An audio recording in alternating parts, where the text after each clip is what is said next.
Chapter 2251. Returning to the vast origin house. I was wondering why you hadn't made any progress after all these years.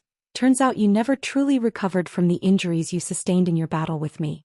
Now that all 6 of your clones have been slain by me and you're trapped in my profound heavenly spirit domain, there's no way you can get out this predicament. Bao Hua's voice rang out from the area enshrouded within the flower petal projections. However, she received no response aside from the incessant rumbling within the vast expanse of white mist. You chose to sacrifice your 6 clones rather than flee from here. You must be waiting for Pan and Yuan, right? Bao Hua said as a mocking sneer appeared on her face. So what if I am? After I took over your position as one of the 3 patriarchs, Pan and Yuan both agreed to ensure my safety to the best of their abilities. Don't forget that I'm one of the 3 patriarchs now. I knew that you would take advantage of this opportunity to take revenge on me, so I've already informed those 2 of what you're planning. A furious female voice finally rang out in response from within the mist. Pan and Yuan may have promised to protect you from my revenge, but they'll have to be able to get to you first, Bao Hua said with a smile. What do you mean that? Are you saying that you've recruited allies as well? Who would dare to oppose Yuan and Pan in our holy realm? Could it be that you recruited those powerful beings from foreign realms? How did you convince them to make enemies of Yuan and Pan for your sake? A hint of fear finally crept into Lu Ji's voice. I did indeed have to pay quite a heavy price to recruit those 2 allies. One of them possesses powers that are about on par with Pan and Yuan, while the other is most likely even more powerful than them, so you're going to be disappointed if you're waiting for reinforcements, Bao Hua chuckled. Lu Ji quickly calmed down, then said in a skeptical manner, one of them has to be Old Man Copper Crow. There's no doubt about that, but who's the other one? Which one of those foreign beings could possess superior powers to us patriarchs? You're not bluffing, are you?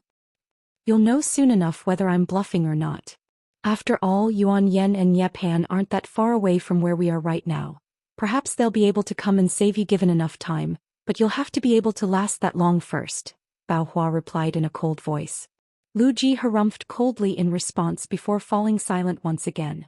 She knew that regardless of whether Bao Hua was telling the truth, she wouldn't be able to win in this war of words, so she chose to remain silent. A cold smile appeared on Bao Hua's face, and she suddenly said something that made Lu Ji's heart completely sink. Are you counting on the final trump card that you have up your sleeve? Do you think that you'll be able to make a comeback even if I kill you here? What do you mean by that? Lu Ji was finally unable to keep her cool any longer.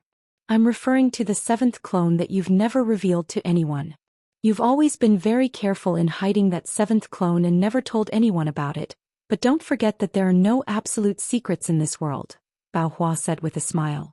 I don't believe that you actually know something. You must have heard some rumor somewhere and are trying to bluff me again. To Lu Ji's credit, she managed to remain calm even after her great secret was exposed. You're planning to revive yourself with that 7th clone if you die here, right? Even though it's only a clone, it won't be difficult for it to cultivate to your former level with your memories intact. Perhaps many years in the future, I'll fall prey to another nasty plot from you. Come to think of it, it's about time your 7th clone is hunted down, Bao Hua chuckled.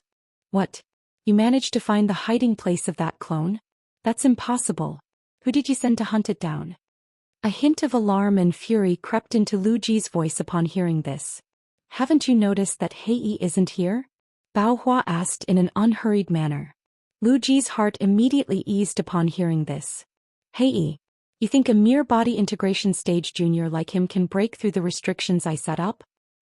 Hei would indeed struggle to break through your restrictions on his own.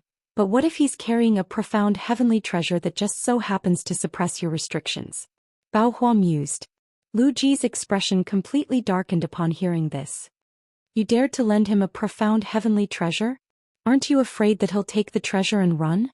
I tampered with the profound heavenly treasure prior to lending it to Hei, so I'm not worried at all. Alright, I've already done you a great favor by chatting with you and letting you live for so long. Now then, it's time to send you on your way, Bao Hua said in a cold voice. The pink flower petals that were drifting slowly through the white mist suddenly began to accelerate drastically, and all of them quickly expanded while becoming as sharp as flying swords. The white mist within the valley was swept up into a frenzy by the countless pink flower petals, and a string of earth-shattering booms rang out. All of a sudden, all of the flower petals and mist within a radius of around half a kilometer disintegrated into nothingness. A long while later, after all of the light and energy fluctuations had faded, only a single lonesome figure remained in the air above the valley, and she heaved a faint sigh before vanishing into thin air. On the summit of a giant mountain, Han Li and Yuan Yan were chatting like a pair of good friends.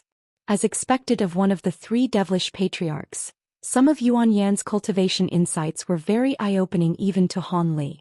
As for Yuan Yan, he remained completely expressionless, but the intrigue in his eyes clearly indicated that he was also very interested to hear what Han Li had to say. Han Li was in the midst of talking about a secret technique when his voice abruptly cut off, and he cast his gaze toward a certain direction. He then rose to his feet with a smile and said, "Looks like fellow Daoist Bao Hua has exacted her revenge. In that case, I won't take up any more of your time, Brother Yuan."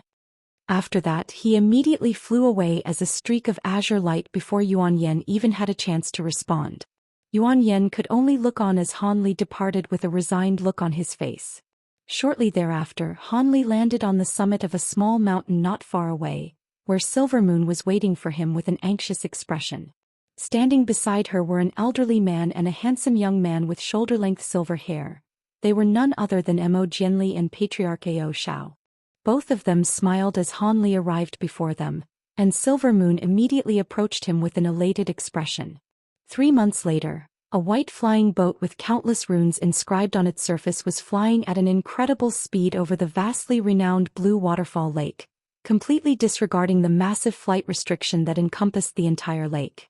The devilish beings traversing over the surface of the lake down below were all quite stunned to see this, and after briefly pondering the situation, all of them put on reverent expressions, and some of them even knelt down and kowtowed on their boats. Only sacred ancestors of the wood dare to disregard the flight restriction in such a blatant manner, and all of the normal devilish beings down below were greatly honored and also very nervous to be in such close proximity to a powerful being of that caliber. The one on the flying boat was none other than Han Li, who had reached this region after using the teleportation formations in around a dozen devilish cities. His objective for this trip was Violet Spirit. He had promised her that if once he attained the ability to free her from Lu Ji's control, he would help her regain a human body and return to the spirit realm. Now that Lu Ji had already fallen by Bao Hua's hands and there was no one in the entire Elder Devil realm that could pose a threat to him, he was naturally going to fulfill his promise and take Violet's spirit with him. As for sacred ancestor Lan Pu, she was one of the people who had been trapped in the ancient seal, so she had definitely already heard about Han Li's exploits. As such, even though she was aware that he was a human, she naturally wasn't going to try and oppose him. In what seemed like nothing more than the blink of an eye, the white flying boat arrived at the edge of the giant island that Blue Waterfall City was situated on, then descended toward a lush forest that was enshrouded under a layer of white light. Several restrictions in the form of white light barriers were instantly forced open by Han Li's enormous spiritual sense, and his flying boat quickly passed through, following which all of the restrictions immediately returned to their original state. Below the light barriers stood a huge pagoda that was several levels tall, and above the pagoda's front entrance was a plaque that had the words, "Vast Origin House," in shimmering ancient characters.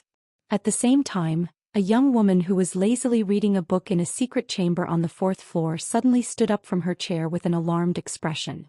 She then quickly made a series of hand seals, upon which an elated look surfaced in her eyes. "Young mistress, someone's forced their way through our restrictions." A flustered female voice rang out from below the stairwell. "It's all right, Aunt Shu. We're being visited by a very esteemed guest," the young woman replied with an excited smile.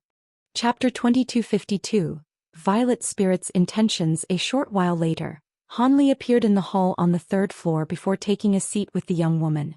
"Brother Han, no, I should be referring to you as Senior Han now. I knew that with your aptitude, you would reach the Grand Ascension stage sooner or later, but I didn't think that day would come so soon," the young woman said with a smile.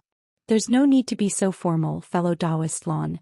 You and I are old acquaintances, so just refer to me as you did in the past. It looks like your vast origin house already knows everything that happened at the original sealed site even without a recount from me," Han Li said with a benevolent smile. The young woman had done him a great favor in the past, so he naturally wasn't going to exert dominance over her now that he had reached the Grand Ascension stage. In that case, I won't be so formal and rigid. Our vast origin house prides itself in being an all-knowing organization, so we've naturally received first-hand information regarding the 2 battles that took place in the original sealed site. However, never did we think that you and fellow Daoist Bao Hua would actually be able to kill the stem borer queen. Now that such a major threat has been eradicated, I can continue to run my vast origin house without any qualms, the young woman chuckled. It was someone else who landed the killing blow on the stem borer queen in the end. Bao Hua and I just so happened to be in the right place at the right time. Otherwise, we would have struggled to even survive against the stem borer queen, let alone put an end to its life. As for the specific details, I'm afraid that I can't disclose them to you, Han Li replied. I see. In any case, even if you weren't the one who landed the killing blow, I'm sure you contributed greatly in the battle, Liang insisted. You think far too highly of me, fellow Daoist Lan. I came here today because I want you to contact Violet's spirit for me. I plan to take her back to the spirit realm with me, Han Li said in a straightforward manner. Leave that to me. Violet's spirit has constantly been cultivating in seclusion in a nearby area, so she should be able to get here in a few days. How about you stay at our vast origin house in the meantime, Brother Han? Liang suggested. All right, I'll be in your care then, fellow Daoist Lan, Han Li agreed after a brief pause for contemplation. Liang Ying's smile became even more pronounced upon hearing this, and she asked a few more questions about the battles that took place in the original sealed site, listening with rapt focus to Han Li's answers. All of a sudden, a thought occurred to Han Li and he said, by the way, there's something else that I need your help with. Go ahead, Brother Han, Liang immediately prompted. I have a few things that I'd like to show you. Han Li swept a sleeve through the air to release 4 balls of white light, which quickly revealed themselves to be 4 palm-sized translucent bricks. Liang Ying's expression immediately changed slightly at the sight of these objects. A treasure map left behind by sacred ancestor Qiling is inscribed on these bricks, and I obtained them by chance many years ago. Unfortunately, my understanding of the Elder Devil realm is very limited, so I've never tried to seek out these treasures, and that's where I require your assistance, Han Li said. Ah, so it's the secret treasure map left behind by Qiling. Truth be told, I've been searching for this treasure as well but haven't been able to find any leads. I didn't think that you would be in possession of the map. Rest assured, Brother Han, as long as the treasures are located in the Elder Devil realm, I definitely won't disappoint you, Liang assured with a smile. Han Li nodded with a pleased expression. 5 days later, Han Li was finally reunited with Violet's spirit in the same hall. The 2 of them were naturally elated to see one another, but there was also a series of complex emotions in their hearts. Liang had already vacated the hall in a thoughtful gesture to give the 2 of them some alone time. Violet's spirit had already been informed by Liang that Han Li had reached the Grand Ascension stage, and she was stunned to hear from Han Li that Lu Ji had already perished. After all, the event had only taken place several months ago and none of the people involved had intentionally leaked this information, so very few people knew about this. So that means I've finally regained my freedom and won't have to fear being refined into someone else's clone, Violet's spirit murmured to herself as her eyes glazed over slightly. Indeed. Not only was Lu Ji killed, none of her clones managed to survive either, Han Li replied in a confident manner. That's quite a relief to hear. Why have you come to see me, Brother Han? Violet's spirit asked as she cast a hesitant gaze toward Han Li. Didn't you say that you wanted to revert back to a human body and see where the human race is residing in the spirit realm?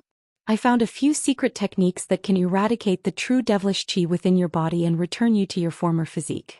After that, you'll be able to practice human cultivation arts even in the spirit realm, Han Li said with a smile. Violet's spirit was unsurprised to hear this, but after a brief silence she suddenly asked, Brother Han, I want to ask you something, please tell me the truth. A sense of foreboding arose in Han Li's heart at the sight of Violet's spirit's expression, and he said, Of course, go ahead and ask me anything you want.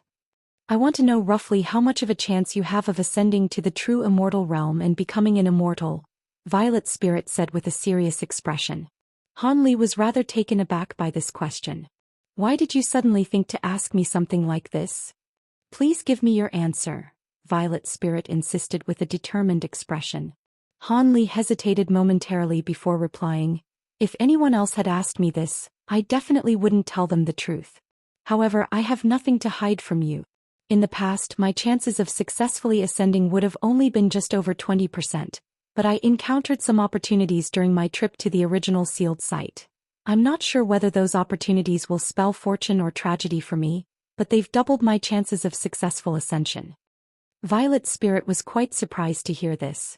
So there's a roughly 50% chance that you'll be able to ascend to the true immortal realm. I knew that you would definitely be far more powerful than normal Grand Ascension stage beings, but I didn't think you'd be this confident. Why have you decided to ask me this? Han Li asked once again. Instead of answering Han Li's question, Violet's spirit continued with a solemn expression. Please allow me to ask you another question, Brother Han. If I were to eradicate the devilish qi within my body and revert back to a human physique, my cultivation base will be severely impacted, right? Han Li could tell where this was going, and he was silent for a moment before replying. If you had only attained this devilish physique not long ago, then there's a good chance I'd be able to preserve your cultivation base. However, you've been cultivating under Lu Ji's guidance for many years, so your cultivation base will inevitably be impacted if I were to remove the devilish qi within your body. However, with my current power, it wouldn't be a difficult task to return you to your former cultivation base, and I guarantee that it won't affect your future cultivation.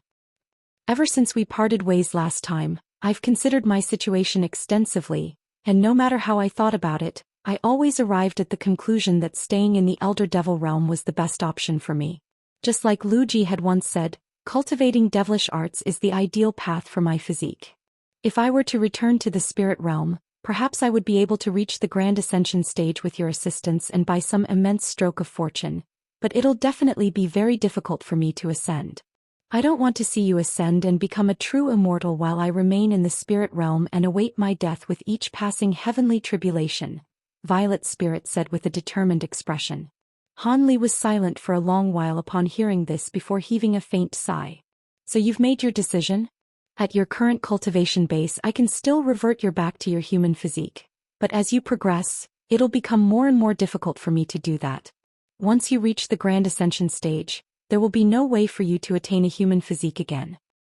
Rest assured, Brother Han, I've considered this decision thoroughly. I don't want to give up on even the slightest chance of ascending to the true immortal realm, Violet's spirit replied in a determined manner. Han Li looked into her resolute eyes for a long while before nodding as he sighed. In that case, I'll leave the decision to you. During my 2 journeys through the Elder Devil realm, I've obtained some devilish secret techniques and pills that will be very helpful to your cultivation. I'll leave them with you now. Thank you, Brother Han. With your powers, it shouldn't be too difficult to return to our holy realm, so I'm sure we'll have many more opportunities to meet in the future, Violet's spirit said as a faint blush appeared on her face. Chapter 2253. Final Evolution. Han Li was slightly saddened by Violet's spirit's decision, but he didn't try to persuade her any further. After all, just as she had said, her physique was more suited to cultivating devilish arts, and if she were to return to the human race, he wouldn't be able to ensure her ascension to the true immortal realm. As such, it was better for her to stay in the Elder Devil realm, and perhaps she would find her own opportunities. Thus, Han Li stayed at the vast Origin House for an entire month. During this period of time, he bestowed all of his experiences and insights in cultivating devilish arts upon Violet's spirit to aid her in her cultivation. Liang wasn't shy at all and also listened in on Han Li's lectures, benefiting immensely from the information that he divulged. For beings of their caliber, the wholehearted guidance of a Grand Ascension stage being was an extremely rare opportunity. As expected of a superpower that spanned across several realms, the vast Origin House was able to find a place identical to the one on Qiling's treasure map within the span of this month, and this information was quickly delivered to Liang, who immediately relayed it to Han Li. Han Li was naturally very elated to hear this. During the next few days, he visited some of the scenic attractions of the Blue Waterfall Lake area with Violet's spirit rather than continue to guide her in her cultivation, and as the two of them explored the region, they would often reminisce fondly about the time they had spent back in the human world.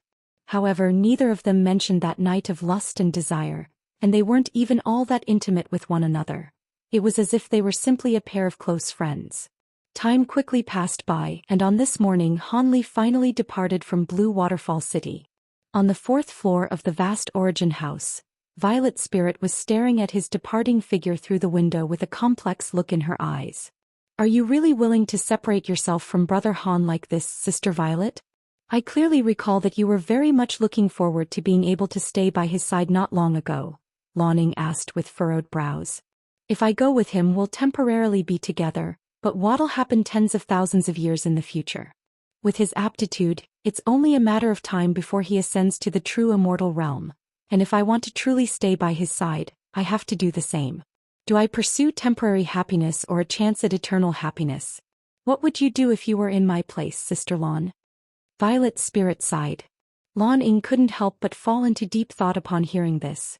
Half a month later, Han Li's white flying boat descended into a valley not far away from the blue waterfall lake. Silvermoon was waiting for him under a huge tree with a faint smile on her face, and she was quite surprised to see that Han Li was alone. Did you meet Sister Violet's spirit? She asked in a gentle voice. I did, but she plans to continue cultivating in the Elder Devil realm, and I think that's a good decision too. If she continued to cultivate devilish arts here, there's a chance that she really will be able to take that final step, Han Li replied in a calm manner. If you agree with her decision, then it can't be wrong. In that case, should we return to the spirit realm? My grandfather and Senior Mo have already returned to the spirit realm along with all of the other Grand Ascension stage beings, Silvermoon asked. It's still too early to go back now. I have a devilish treasure map that should lead me to quite a large collection of treasures, Han Li replied. A treasure map? Silvermoon was rather taken aback to hear this. Hee, if everything goes smoothly, this should only take several months, Han Li said with a smile. All right, then let's set off right away, Brother Han, Silvermoon said with a smile before drifting onto the flying boat as a ball of silver light. Han Li nodded before gently stomping a foot down onto the flying boat, and it departed as a streak of white light. Several months later, Han Li's duo arrived in a barren region that even high-grade devilish beings wouldn't venture into for no good reason. At the front of the flying boat stood a pair of giant ape puppets that were around 10 feet tall, and there was faint spiritual light flashing beneath their feet, clearly indicating that they were controlling the flying boat. Within a secret chamber in the cabin of the boat, Silvermoon was seated on a green futon with her eyes tightly shut, seemingly practicing some type of cultivation art. 5-colored spiritual light was revolving all over her body, and an extremely lifelike giant silver wolf projection had appeared behind her. In a nearby secret chamber that was enshrouded under many layers of protective restrictions, Han Li was also seated on the ground, inspecting an object in his hand with a hesitant expression. The object in his hand was none other than the black crystal that he had obtained after the Stemborer Queen had been killed by the punishment lightning. It had been quite some time since Han Li had obtained the item, and after reading through some relevant tomes, he had discovered its origins. This was something that would be left behind by powerful insects like the Stemborer Queen after they injected their essence entirely into their demonic cores when facing imminent destruction. Of course, if it were possible, those demonic insects would also try to inject a wisp of their soul into their demonic core to preserve it. But the Stemborer Queen's soul had been well and truly destroyed. This crystalline core did possess remarkable defensive properties, but it stood no chance against immortal lightning like punishment lightning. The punishment lightning had already eradicated everything within the crystalline core, and even most of the core itself had been melted away. Han Li was currently appraising the object with a hesitant expression, seemingly in the midst of making a very difficult decision. A faint buzzing sound that was also inaudible rang out, but it was as clear as a thunderclap in Han Li's ears. Those guys are buzzing around again. It looks like they really want to get their hands on this thing. Unfortunately, this thing is very useful to me as well. If I were to absorb the essence within it, perhaps my provenance true devil arts would progress to another level, Han Li murmured to himself as a wry smile appeared on his face. Meanwhile, the buzzing was gradually growing louder and louder, and Han Li's brows furrowed slightly as he swept a sleeve through the air to release 3 balls of golden light. The balls of light were then revealed to be 3 huge golden beetles with purple stripes all over their bodies. These were none other than the 3 faux gold devouring beetles monarchs, and they were all staring intently at the object in Han Li's hand. The 3 of them then flapped their wings and shot forth directly toward the crystalline core as 3 streaks of golden light, and Han Li's expression darkened slightly as he reached out to make a grabbing motion. A burst of enormous invisible force erupted forth, and 3 golden beetles were immediately sent flying, tumbling through the air several times before they managed to right themselves again. The foe beetle monarchs were extremely powerful, but they were no match for the Grand Ascension stage Han Li. Even so, the three beetles continued to pounce toward Han Li with all their might, but were constantly kept at bay by that same burst of invisible force. Han Li's brows furrowed even further upon seeing this, and after a long while he heaved a long sigh as he murmured to himself, "So be it, this thing contains the stem borer queen's essence, so it should be more suitable for other insects. If I were to refine it myself, who knows what after effects could arise." These three foe beetle monarchs have virtually reached the end of their evolution. If they were to devour the stem borer queen's essence as well. Having made his decision, Han Li withdrew the invisible force, keeping the three foe beetle monarchs at bay while tossing the black crystalline core up into the air. The three golden beetles immediately changed directions to pounce toward the crystalline core again, and they instantly clashed as three streaks of golden light. They were trying to fend off one another while chomping down chunks of the crystalline core as quickly as they could. In the end, the core was torn into three sections of different sizes before quickly being devoured. After devouring the crystalline core, the purple stripes on the three foe beetle monarchs began to flash erratically, and their auras had also become extremely chaotic. The three of them hissed in a menacing manner as they pounced toward one another, and Han Li's expression changed slightly upon seeing this, but he made no effort to stop them. The battle between the three gold-devouring beetles was very fierce, and it didn't take long for all three of them to be riddled with wounds. Two of them had even lost a front limb each. After clashing for a while longer, the three beetles scattered as they hissed at one another in a threatening manner, then converged once again. The three of them were all severely wounded at this point, but they were still extremely ferocious and showed no signs of backing down. Han Li looked on for a short while longer before a thought suddenly seemed to occur to him, and he swept a sleeve through the air, releasing a burst of golden light that swept up the three gold-devouring beetles, causing them to instantly vanish on the spot. Chapter 2254. Old Enemy. After drawing the three gold-devouring beetles back into his spirit beast bracelet, Han Li closed his eyes to meditate again. At the conclusion of the three gold-devouring beetles' battle, only the most powerful one would remain. As for whether that final foe beetle monarch would be able to evolve into a legendary gold-devouring beetle monarch, Han Li wasn't all that confident. After all, it was said that gold-devouring beetle monarchs were so powerful that even true immortals were very wary of them. Of course, this was only a rumor. No race in the entire spirit realm had ever managed to nurture a gold-devouring beetle monarch before.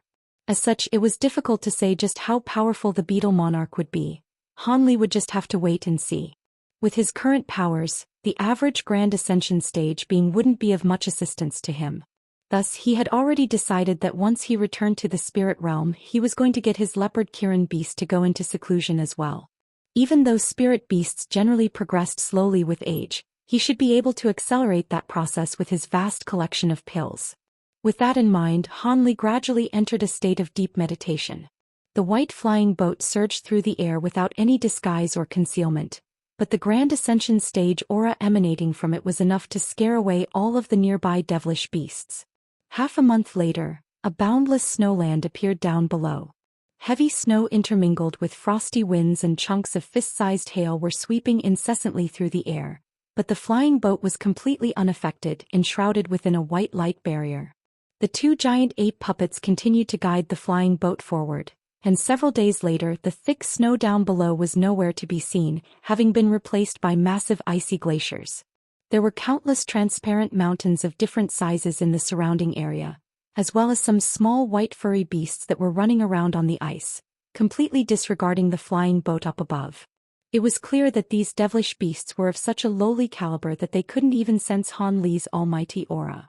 All of a sudden, a streak of silver light shot forth from the flying boat, then flew through the cluster of beasts before returning to the boat in a flash. Silvermoon reappeared at the front of the boat amid a flash of silver light, holding a small white beast with a wide smile on her face. The beast bore a strong resemblance to a white bear, but it had a short blue horn and a pair of remarkably long ears, presenting a very adorable package. The little beast was currently being held by the scruff of its neck and was kicking erratically with its four legs in a blind panic. At the same time, traces of blue electricity were crackling around its short horn, and it seemed to be very uncoordinated. How interesting. This beast doesn't possess any devilish chi and seems to be more like a spirit beast from the human world, Silvermoon remarked as she stroked the little beast's furry head. That's an Icehorn bear, one of very few types of low-grade devilish beasts in the Elder Devil realm that can survive without devilish chi, and they possess innate ice and lightning attribute abilities. A male voice sounded behind Silvermoon, and she turned around with an elated expression just as Han Li emerged from the cabin of the boat in an unhurried manner. You know about these beasts, Brother Han? Silvermoon asked with a smile. I once did some extensive research on the devilish beasts of the Elder Devil realm, and these devilish beasts that resemble spirit beasts really stuck out in my memory, Han Li replied. I see. Now that you've come out of seclusion, we must be quite close to our destination, right? Silvermoon asked as a hint of excitement appeared in her eyes. According to fellow Daoist Liang, we should be half a day away from our destination at most, Han Li replied as he quickly swept his spiritual sense through the surrounding area. Apparently that sacred ancestor Qi Ling was once a vastly renowned figure in the Elder Devil realm. I'm sure his collection must contain a lot of valuable treasures, Silvermoon said with a hint of anticipation in her eyes. Who knows? Devilish beings use vastly different cultivation arts compared to us humans. Perhaps things that are regarded as precious treasures to them aren't very useful to us. However, I heard that the Ink Spirit Holy Ark, one of the top 3 flying treasures of the Elder Devil realm, was in his possession. If I can obtain that treasure, it would be worth this trip, Han Li said with a smile. One of the top 3 flying treasures of the Elder Devil realm? That does indeed sound quite remarkable. I would also like to see it, Silvermoon said in an excited manner. Han Li was just about to respond when his expression suddenly changed slightly, and he cast his gaze toward a certain direction. Did you discover something, Brother Han? Silvermoon asked. It seems that we've run into an old acquaintance, Han Li said with a smile as he peered into the distance with blue light flashing within his eyes. An old acquaintance? One that I'm familiar with as well? Silvermoon was rather taken aback to hear this. That's right, both of us have quite a bit of history with her. Let's go and pay her a visit, Han Li said as he withdrew his gaze. It really is someone that I know? I'm very intrigued to see who it is. Silvermoon had also swept her spiritual sense toward the same direction, but her sensory range was limited, and she was unable to discover anything. Han Li smiled and remained silent as he tapped a foot down onto the flying boat, upon which it immediately changed directions. A distance of tens of thousands of kilometers was covered by the flying boat in the blink of an eye, and it arrived near an icy mountain that was tens of thousands of feet tall. A string of rumbling explosions were ringing out incessantly above the mountain, sending powerful shockwaves sweeping through the air in all directions. The mountain had already been reduced to just over half its original size, and the surrounding ground was filled with uneven craters and littered with countless chunks of ice of different sizes. At the center of the commotion, white glacial chi was clashing with bright blue light, and it seemed that there were 2 gargantuan creatures locked in a fierce battle. Han Li looked on through narrowed eyes, and the flying boat drew to a halt at his behest, hovering still in midair. Silvermoon was also appraising the battle in the distance with curious eyes, but unfortunately, the world's origin chi was extremely chaotic there, and she was unable to see anything. However, judging from the ferocity of the clashes, the 2 combatants were definitely far more powerful than the average devilish lord. It's her. Silvermoon extended her spiritual sense forward, and a hint of shock immediately appeared on her face upon sensing a familiar aura. Han Li merely smiled and remained silent as he continued to spectate the battle from afar. With his enormous spiritual sense, he was naturally able to see everything as clearly as if it were unfolding right in front of him. After around 15 minutes, an earth-shattering boom suddenly erupted up ahead, and a ball of blue light exploded violently, threatening to destroy everything in the surrounding area. A blood-curdling beastly roar rang out as a white WM that was over 100 feet in length emerged out of thin air amid a burst of spatial fluctuations. Its body was riddled with wounds, but it didn't pay any heed to its own injuries as it frantically fled from the scene. Right at this moment, an elegant figure appeared, and spatial fluctuations erupted up above as a giant blue claw emerged before crashing downward to slice the white WM's body into several segments. Scorching black flames then erupted out of the giant claw to sweep up the white WM's dismembered body. The white WM howled with anguish as the segments of its body thrashed violently in the flames, but it was unable to escape. In the blink of an eye, its body and soul were all incinerated into nothingness. Only then did Hanli break his silence. Looks like there's some affinity between us, fellow Daoist Yuan Cha. I didn't think I'd run into you in such a secluded place. You don't seem to be in the best condition at the moment. The elegant figure was an extremely beautiful woman with skin as fair as jade, and it was none other than sacred ancestor Yuan Cha.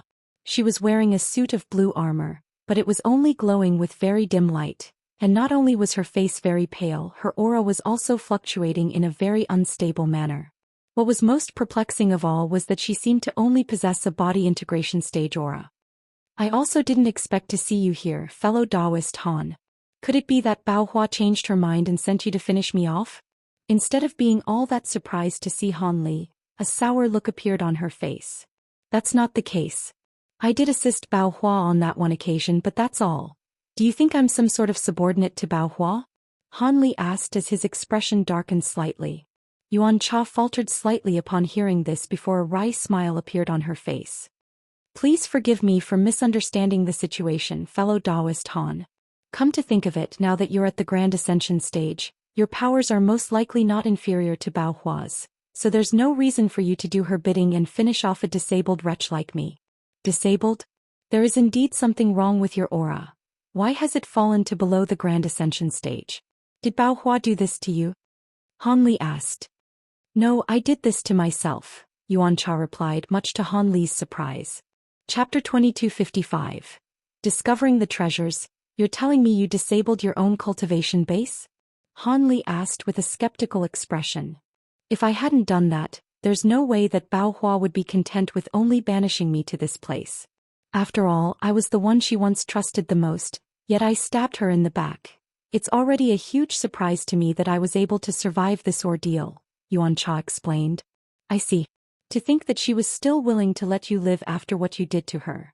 The two of you must have really been quite close, Han Li said as he nodded with a contemplative expression. Fellow Daoist Han, we've had our differences in the past and I'm no longer any match for you, so I'm completely at your mercy. Are you going to take revenge for what I did to you back then? Yuan Cha asked as a forlorn look appeared in her eyes. I would be inclined to exact my revenge if Bao Hua hadn't handed down any punishment to you, but I have no intention of doing that now. Not only has your cultivation base been severely debilitated, your mental state has already fallen apart, so it's already quite remarkable that you were able to maintain your current cultivation base. There's no longer any hope for you to return to the Grand Ascension stage. Seeing as you were once a Grand Ascension stage sacred ancestor, I won't ask you to do anything too degrading. Just sever one of your own arms and I'll let bygones be bygones, Han Li said. Yuan Cha faltered slightly upon hearing this before a wry smile appeared on her face. An arm? Is that all? That's certainly not an issue. As soon as her voice trailed off, she raised an arm before opening her mouth to release a streak of white light, which revolved around her raised arm, instantly severing it at the shoulder. However, the cross-section of the wound was as smooth as a mirror, and there was no blood flowing from it. Yuan Cha then made a grabbing motion with her other hand, and her severed arm exploded into a cloud of blood mist. Can I go now? After severing one of her own arms, Yuan Cha's face had paled even further. Han Li nodded in response, displaying no intention to punish her further beyond this. Thank you for your kindness, fellow Daoist. You and I will most likely never meet again. Yuan Cha extended a slight bow toward Han Li, then flew away as a streak of blue light. As she flew through the air, a new arm began to take shape amid a cloud of black qi to replace her severed limb, but losing an arm had undoubtedly taken a toll on her. Are you really just going to let her go, Brother Han? Aren't you worried that she'll try to take revenge against you in the future? Silver Moon couldn't help but ask. Bao Hua was willing to spare her, so it's not really in my place to kill her. After all, who knows what type of bond may still exist between them. The fact that Bao Hua was willing to let her live even after what she did clearly indicates that their relationship was not an ordinary friendship. I'll be visiting the Elder Devil realm in the future as well, so I'd rather not do something that would drive a wedge between myself and one of the three devilish patriarchs. As for revenge, there's next to no chance for Yuan Cha to return to the Grand Ascension stage, and her heart is already dead, so she most likely won't even be able to muster up the urge to seek revenge. If she can't return to the Grand Ascension stage, Then her lifespan will run out shortly, so there's nothing for me to worry about, Han Li replied. That's true. Besides, with your powers, you wouldn't have anything to fear even if she could return to the Grand Ascension stage. How the tables turn. Back in the human world, just a wisp of her soul was able to almost kill both of us on Kunwu Mountain, but now she's been reduced to such a sorry state, Silvermoon sighed. She naturally didn't have any sympathy for Yuan Cha. It was just that the vast contrast evoked a series of complex emotions in her heart. Yuan Cha poses no threat to us, but we should still secure Qiling's treasure as soon as possible in case something goes wrong, Han Li said. You're right, Brother Han. Silvermoon naturally had no objections, and thus the flying boat continued on toward their original destination. Half a day later, the flying appeared in the air above the flat glacier. But what was quite peculiar was that there was a small green lake at the center of the glacier. The lake appeared to only several thousand acres in size, but it was bubbling incessantly, and steam was rising up from its surface. There were also some short shrubs growing around it, presenting a miraculous sight in this frozen landscape. The flying boat quickly descended, and Han Li briefly inspected the surface of the lake before an intrigued smile appeared on his face. This is the place on the map, Brother Han. It does look quite different from the surrounding area. After so many years, how have none of the devilish beings that have passed by noticed this place? Silvermoon asked. Qiling was a Grand Ascension stage sacred ancestor. His treasure collection can't be discovered by the average high-grade devilish being. Besides, even if another Grand Ascension stage devilish being were present, they most likely wouldn't be able to find anything either without this map, Han Li said with a smile as he swept a sleeve toward the lake. And the 4 translucent bricks shot forth before hovering above the lake while emanating 5-colored light. Han Li then made a hand seal before pointing a finger down at the lake and uttered the word, open. Countless runes surged out of the 4 bricks in a frenzy, forming a 5-colored light formation that was around an acre in size. The light formation then immediately began to rotate at a rapid speed, and a dull thump rang out from its center as a gray pillar of light erupted forth before vanishing into the lake in a flash. Spatial fluctuations surged through the lake, and the surface of the lake began to ripple violently. A black vortex had also appeared right beneath the light formation, and it was revealing countless black tendrils. So this is the entrance to where the treasures are hidden. It sure is well concealed. Looks like we'll most likely have to go through some trouble to obtain the treasures in there, Silvermoon said with an excited expression. Let's go. Even if there are restrictions in there, there's no way they can stop us, Han Li said with a nonchalant smile, and the flying boat beneath his feet abruptly vanished amid a flash of spiritual light. The 2 of them immediately drifted down toward the lake. As soon as they entered the black vortex, the 5-colored light formation above the lake reverted back into 4 translucent bricks, which also plunged into the vortex, immediately following which the vortex disappeared as well. Time slowly passed by, and the surface of the lake returned to its former placid state. After a long while, Han Li and Silvermoon were walking side by side through a maze beneath the lake. There were thick round pillars all around them, and all of the pillars were over 100 feet tall with black qi revolving around them. Faint ghostly wails rang out incessantly in the surrounding area, and if a normal cultivator were to hear this sound, they would immediately be struck by a sense of drowsiness and sluggishness.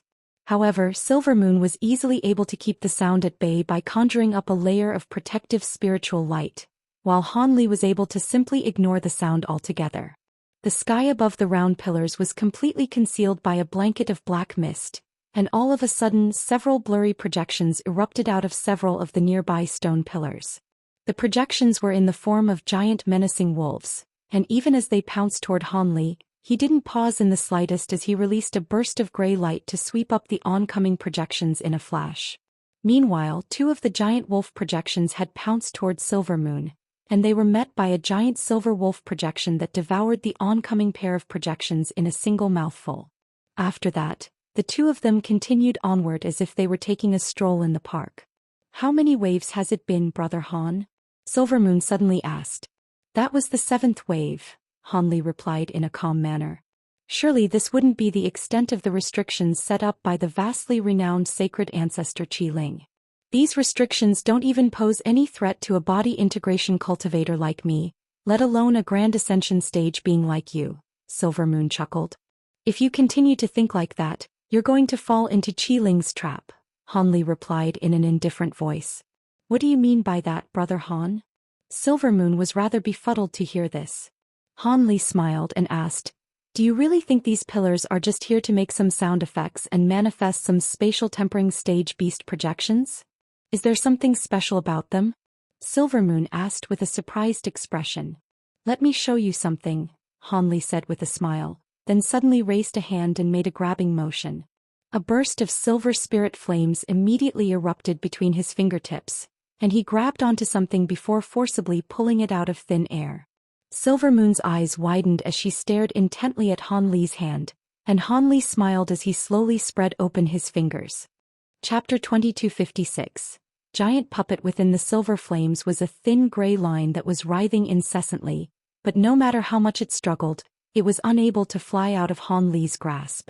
Silvermoon was quite stunned to see this, and Han Li explained, this is contaminant Yin Qi, which appears to be a living creature, but actually possesses no shape or form. It can seep into one's physical body without being detected, and under normal circumstances, even body integration stage beings wouldn't be able to detect it.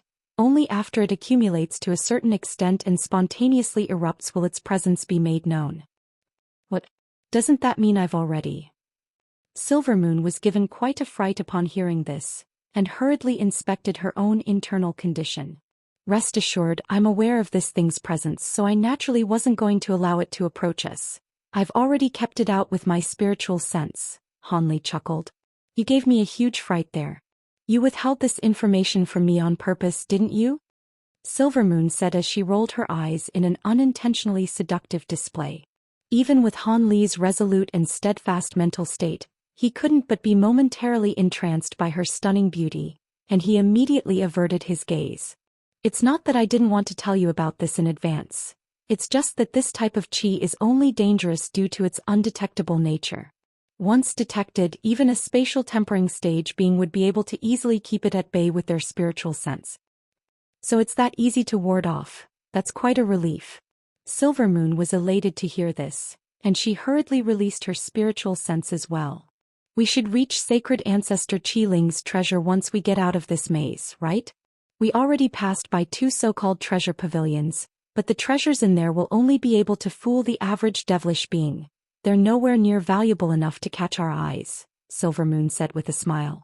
An ordinary sacred ancestor most likely wouldn't be capable of setting up any other measures, but back in Sacred Ancestor Qiling's heyday, his reputation was virtually comparable to that of the 3 devilish patriarchs, so there should be more stern obstacles ahead, Han Li replied. What else could he have set up? I'm guessing it's most likely going to be some type of powerful restriction or formation, Silvermoon speculated. Perhaps, Han Li replied in an indifferent manner. While the two of them were conversing with one another, another cluster of beastly projections emerged, only to be promptly eradicated. At this moment they finally emerged from the maze, and a giant red gate that was several hundred feet tall appeared up ahead. The gate's surface was riddled with inky black devilish patterns, and it seemed to be extremely heavy.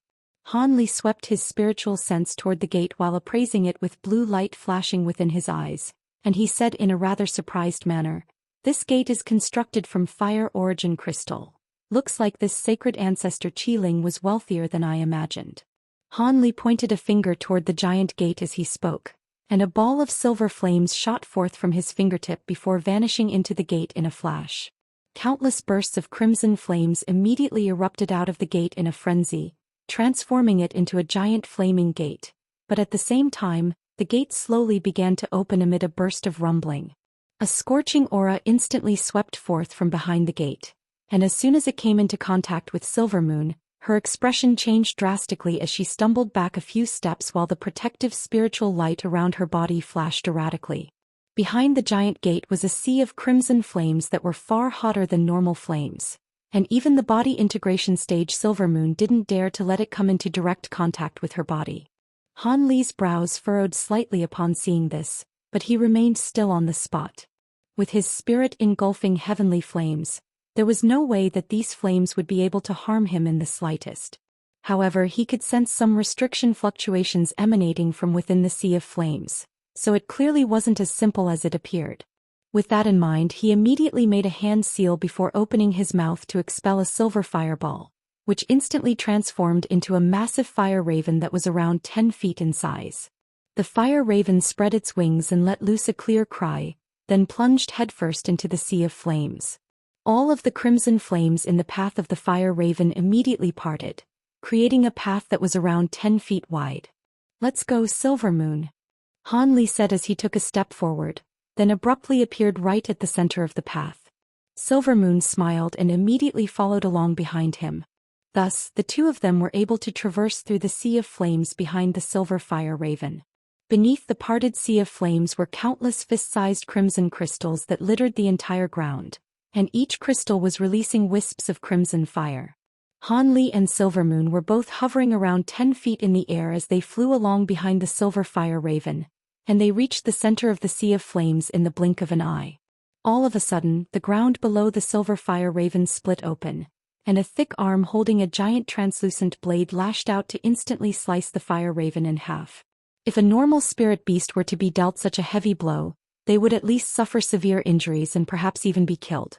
However, the fire raven possessed no substantial body, so the two halves of its body instantly fused back into one again. Immediately thereafter, it swooped down while vigorously flapping its wings downward, sending countless streaks of silver light crashing down onto the ground below. A string of resounding booms rang out, and countless crystals embedded onto the ground were shattered by the streaks of silver light. The crimson arm that had just emerged was instantly riddled with holes, and it seemed to be on the verge of completely crumbling away. Right at this moment, another massive crimson fist erupted out of the nearby ground before landing a vicious blow on the silver fire raven, releasing a flurry of countless crimson runes that completely scattered the fire raven into countless specks of silver flames, rendering it unable to return to its original form in a short time. Han Li stopped in midair upon seeing this, and his eyes narrowed slightly, while a surprised look appeared on Silver Moon's face. The sea of flames began to surge violently, and the ground down below tremored as a humanoid puppet that was over 100 feet tall emerged.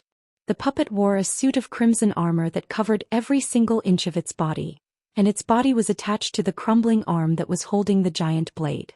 There were wisps of crimson flames revolving all over the puppet's body, and a crimson crystal was embedded into its glabella. "This is a devil crystal puppet," Han Li exclaimed upon getting a clear view of the giant puppet. This puppet was far larger than the other devil crystal puppets he had seen before, but its aura indicated that it was definitely a devil crystal puppet, and one of quite a high caliber at that. "What's a devil crystal puppet?" Silver Moon asked. Devil crystal puppets are created using a puppet refinement technique unique to the Elder Devil realm. I've seen some in the past, but none of them can compare with this puppet, which is close to the pinnacle of the body integration stage, Han Li quickly explained.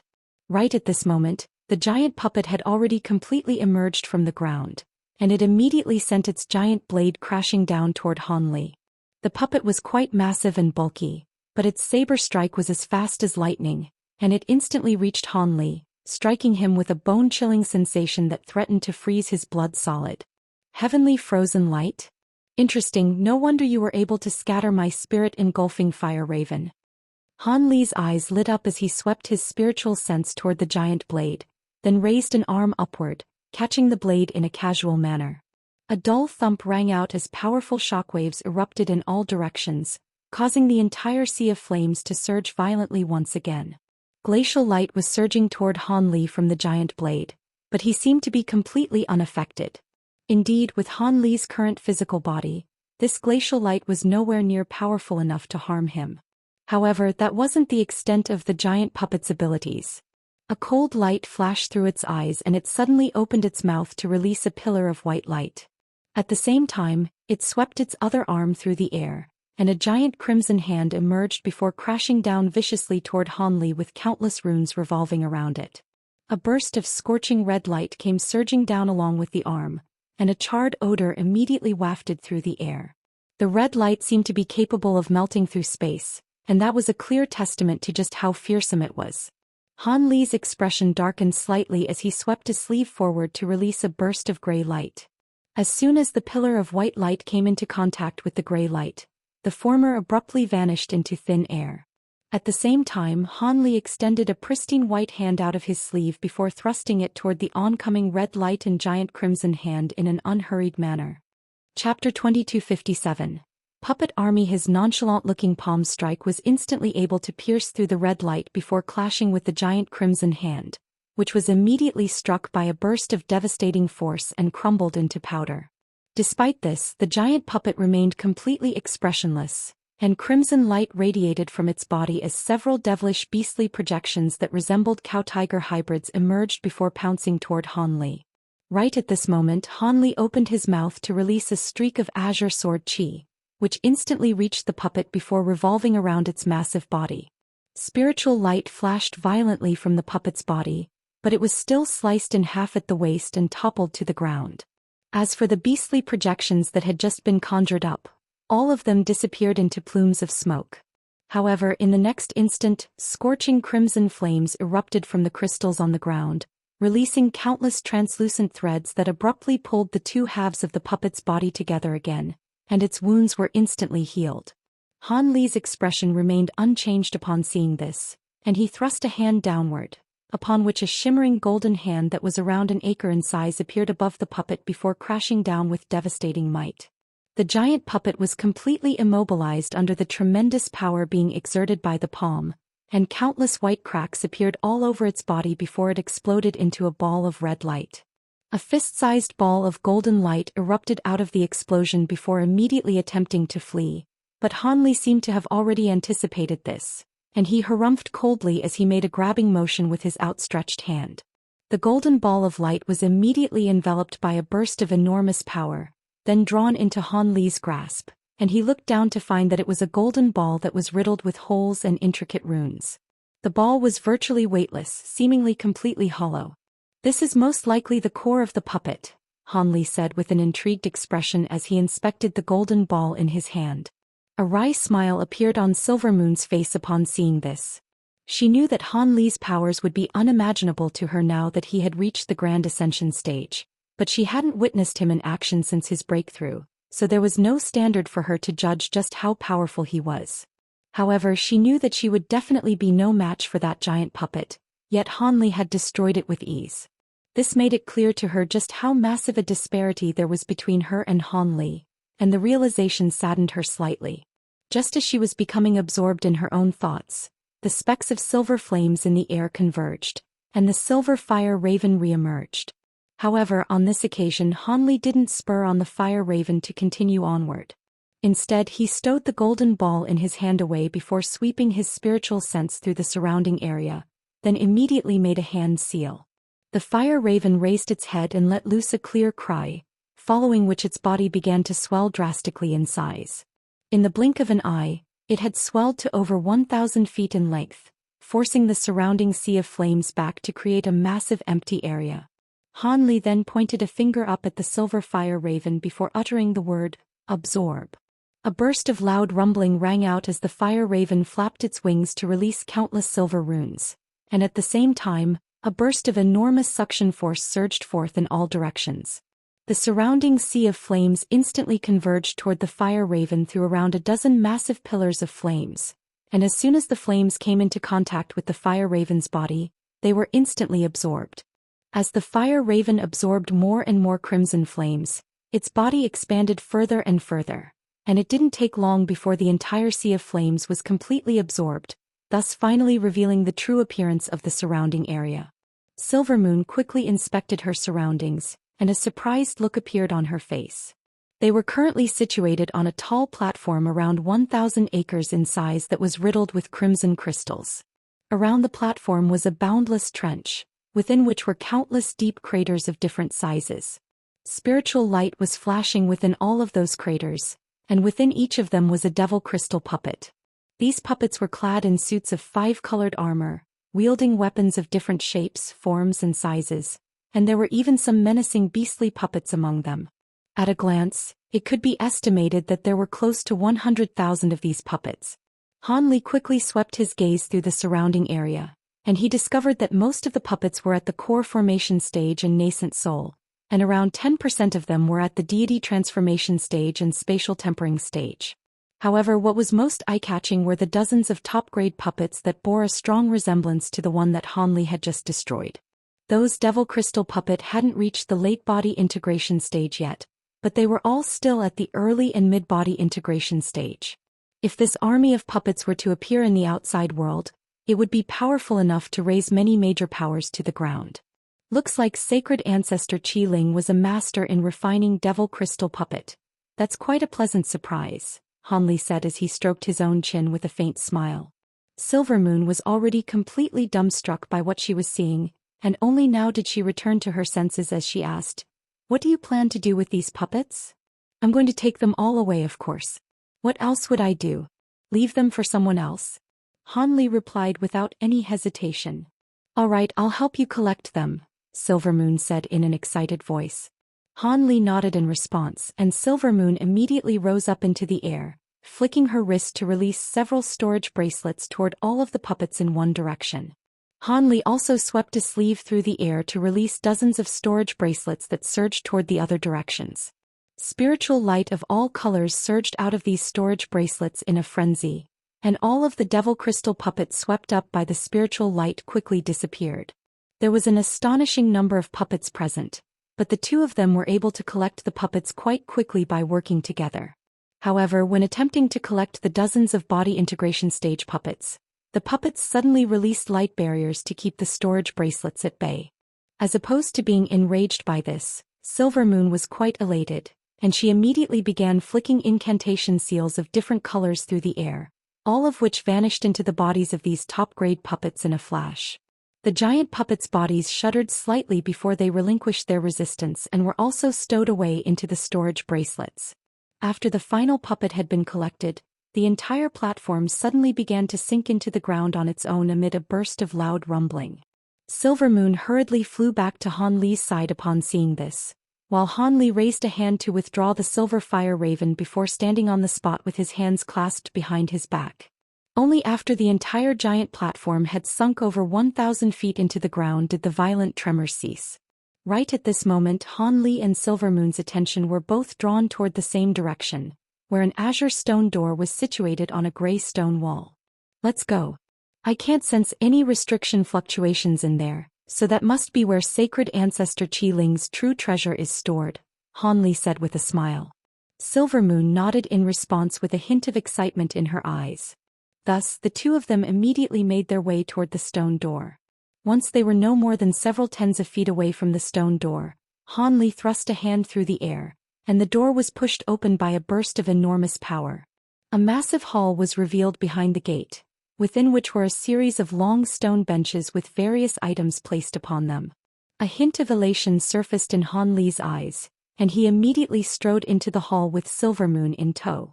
After entering the ball, Han Li inspected his surroundings to find that jade boxes of different sizes had been placed all over the stone benches alongside treasures of different descriptions.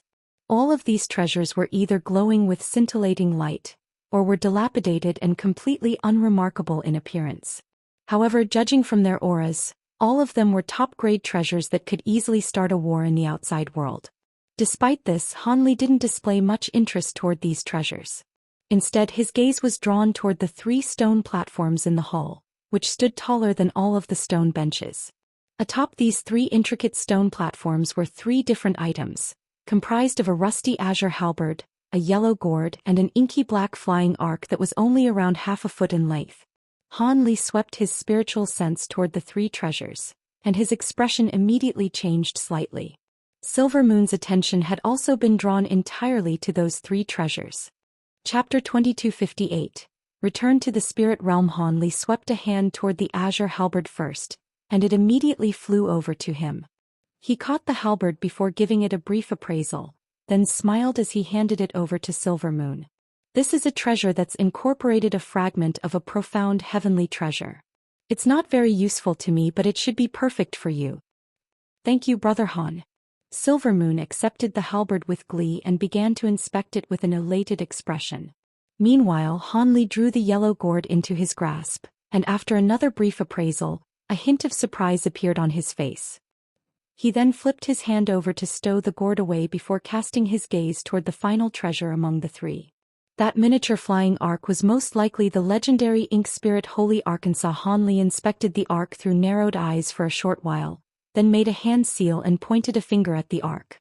The miniature ark shuddered slightly before rising up from the stone platform on its own, and inky black runes surged forth around it as it began to swell drastically in size.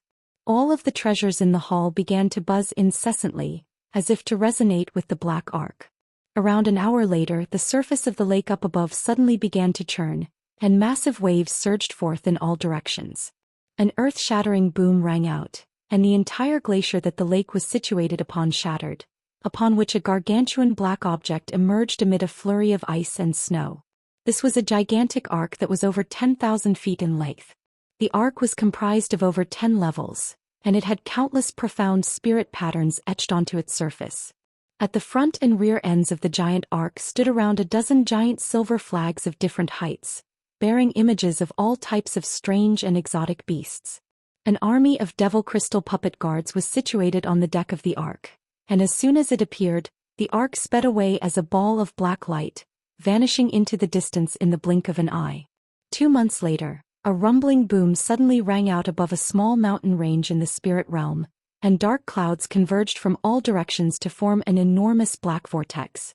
Bursts of spatial fluctuations erupted out of the vortex, and countless silver arcs of lightning intertwined within the vortex, following which a massive black arc slowly emerged. The entire nearby space warped violently as if the sky were about to be torn apart, and on the top level of the arc stood Han Li and Silvermoon. "We're finally back to the spirit realm. That was easier than I expected. It's quite a pleasant surprise that this ark possesses spatial abilities as well," Han Li said as a pleased look appeared on his face. "The entrance of the spatial node that we found wasn't all that stable, so I thought it would take more time to return to the spirit realm," Silvermoon said with an excited smile. "In any case, this trip to the Elder Devil realm was a very fruitful one," Han Li said with a smile. "Indeed it was," Silvermoon replied with an elated nod as she thought of the portion of Qiling's treasures that Han Li had given to her. "All right, now that we're back to the spirit realm, let's ascertain our current location and return to the Holy Island. Senior Mo and Senior Ao Shao should both be waiting for us there," Han Li said in a calm manner as he quickly swept his spiritual sense over the entire mountain range. "Oh, it sounds like we aren't too far away from human territory," Silvermoon remarked. "We've arrived somewhere slightly different from our anticipated destination, but fortunately, this place is even closer to human territory than expected," Han Li replied. "That's great. Let's set off right away," Silvermoon said in an ecstatic manner. Thus, the black arc tremored slightly before hurtling through the air at Han Li's behest, while the black vortex slowly vanished not long after the arc's departure. Half a year later, a patriarch Ao Shao and Mo Jianli were discussing something in a hall that was situated on the Holy Island.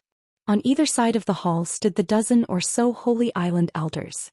Patriarch Ao Zhao's brows were tightly furrowed with concern as he said, "Fellow Daoist Han should be back by now. Could it be that he's encountered some trouble in the Elder Devil realm?"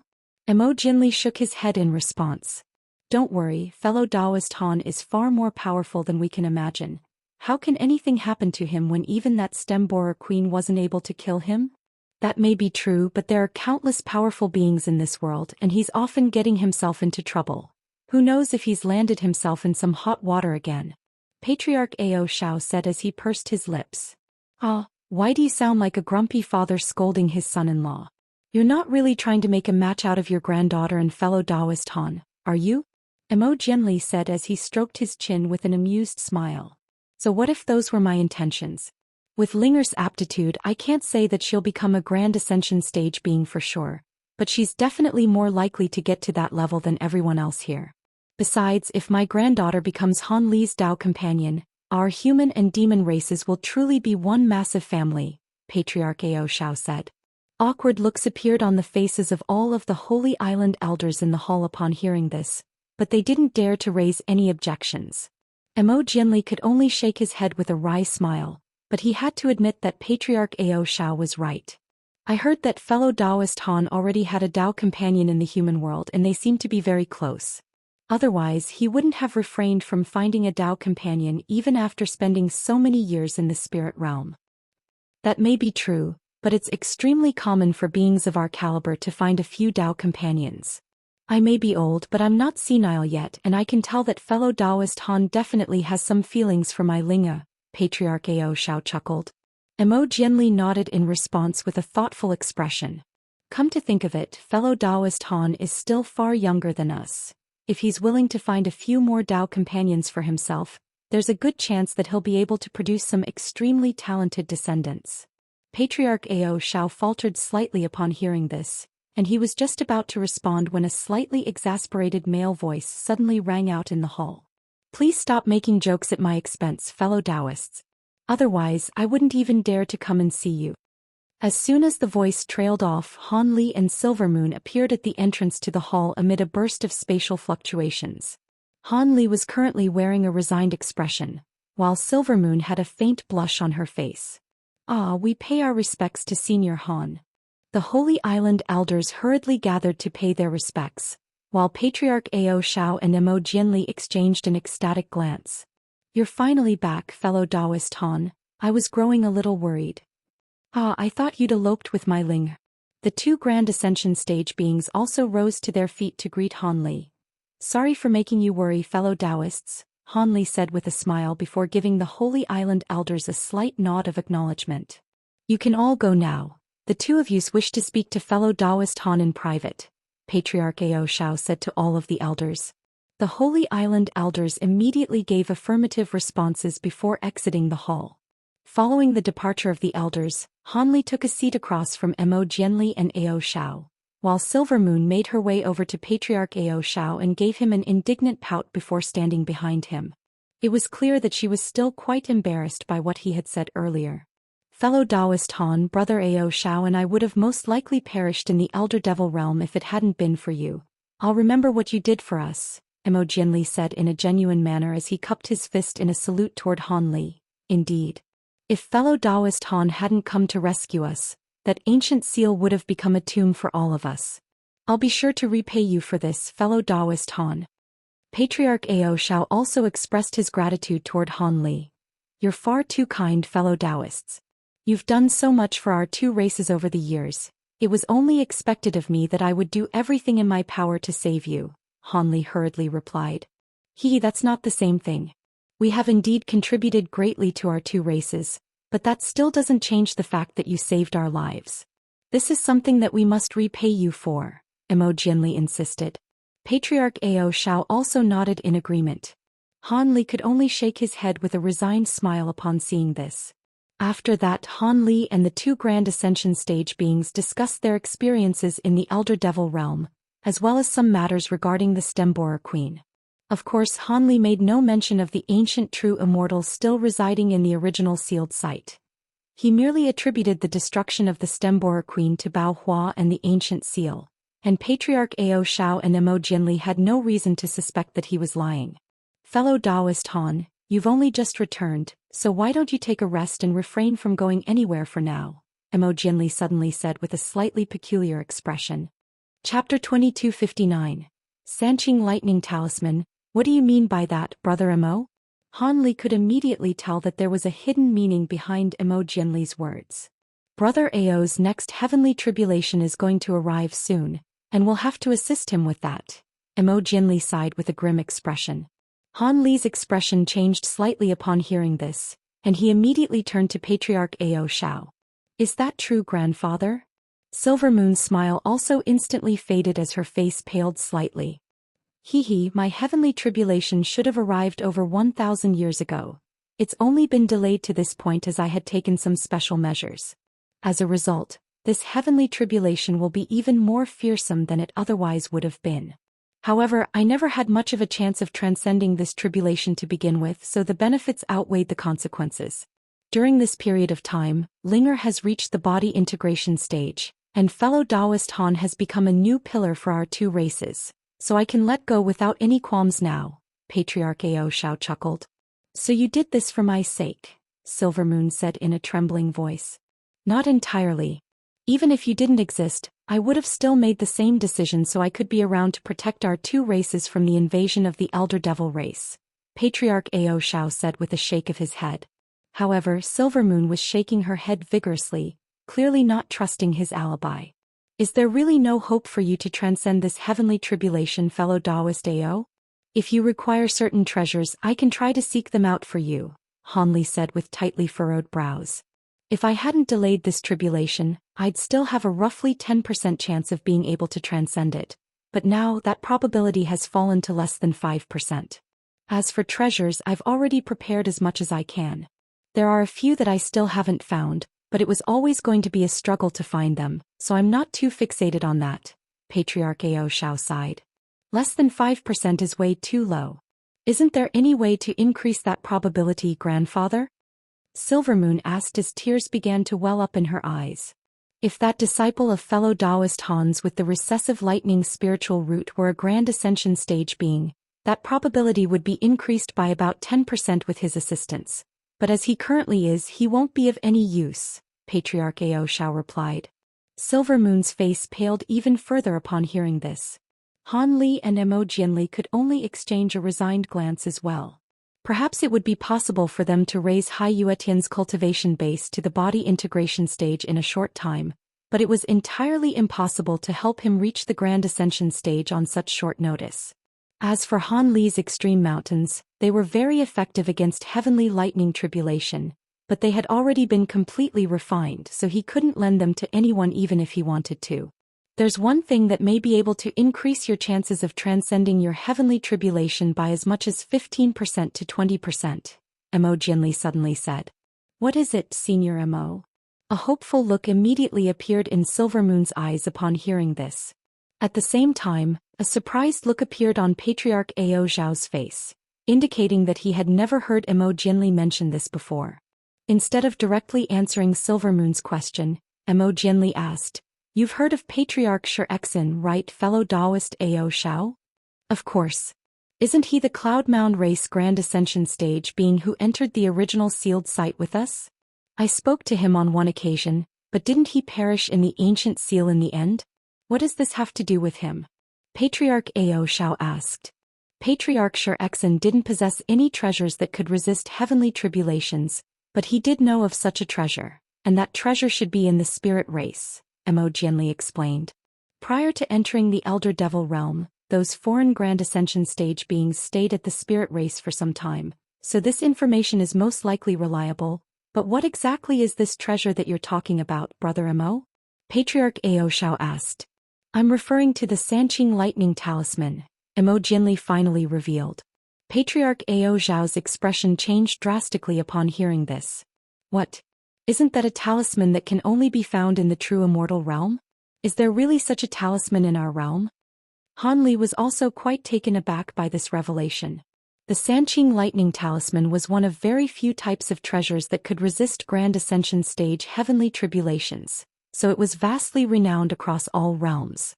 However, this was a disposable treasure, and it had always been said that only true immortals of the true immortal realm would be able to refine such talismans, so no one had actually ever seen one. Thus, as time passed, even most of the Grand Ascension stage beings gradually became unconvinced that such talismans could be found in the lower realms. As such, it was naturally a massively pleasant surprise for Patriarch Ao Xiao to hear that this talisman could be found in the nearby spirit race. Theoretically speaking, there shouldn't be any Sanqing lightning talismans in the lower realms, but Patriarch Xian saw the talisman in person, and I can guarantee you that his information is reliable. As for why that is, I'm afraid I can't reveal that, Mo Jianli said with a meaningful expression. In that case, I'm sure this information is trustworthy, but why is it that Patriarch Xian didn't try to obtain those talismans for himself? Even though he was quite far away from his next heavenly tribulation, surely he wouldn't be willing to miss out on such a priceless treasure, Mo Jianli said with furrowed brows. Indeed, I would also do everything in my power to obtain such a treasure if I were to discover one, Han Li chimed in agreement. It's not that Patriarch Xian didn't try to obtain the treasure. He had already made an agreement with the owner of the talismans, and once he returned to the Elder Devil realm he would fulfill the agreement and receive the talisman, Mo Jianli said with a smile. Even Patriarch Xian had to make an agreement with that spirit being? Who is it? A hint of wariness appeared on Patriarch Ao Xiao's face as he spoke. Who else could it be? Mo Jianli sighed with a wry smile. A perplexed look appeared on Silvermoon's face upon hearing this, but a thought then immediately occurred to her. Meanwhile, Hanli suddenly chuckled. You must be referring to the spirit monarch. Patriarch Ao Xiao and Mo Jianli exchanged a quick glance upon hearing this, and the latter nodded in response.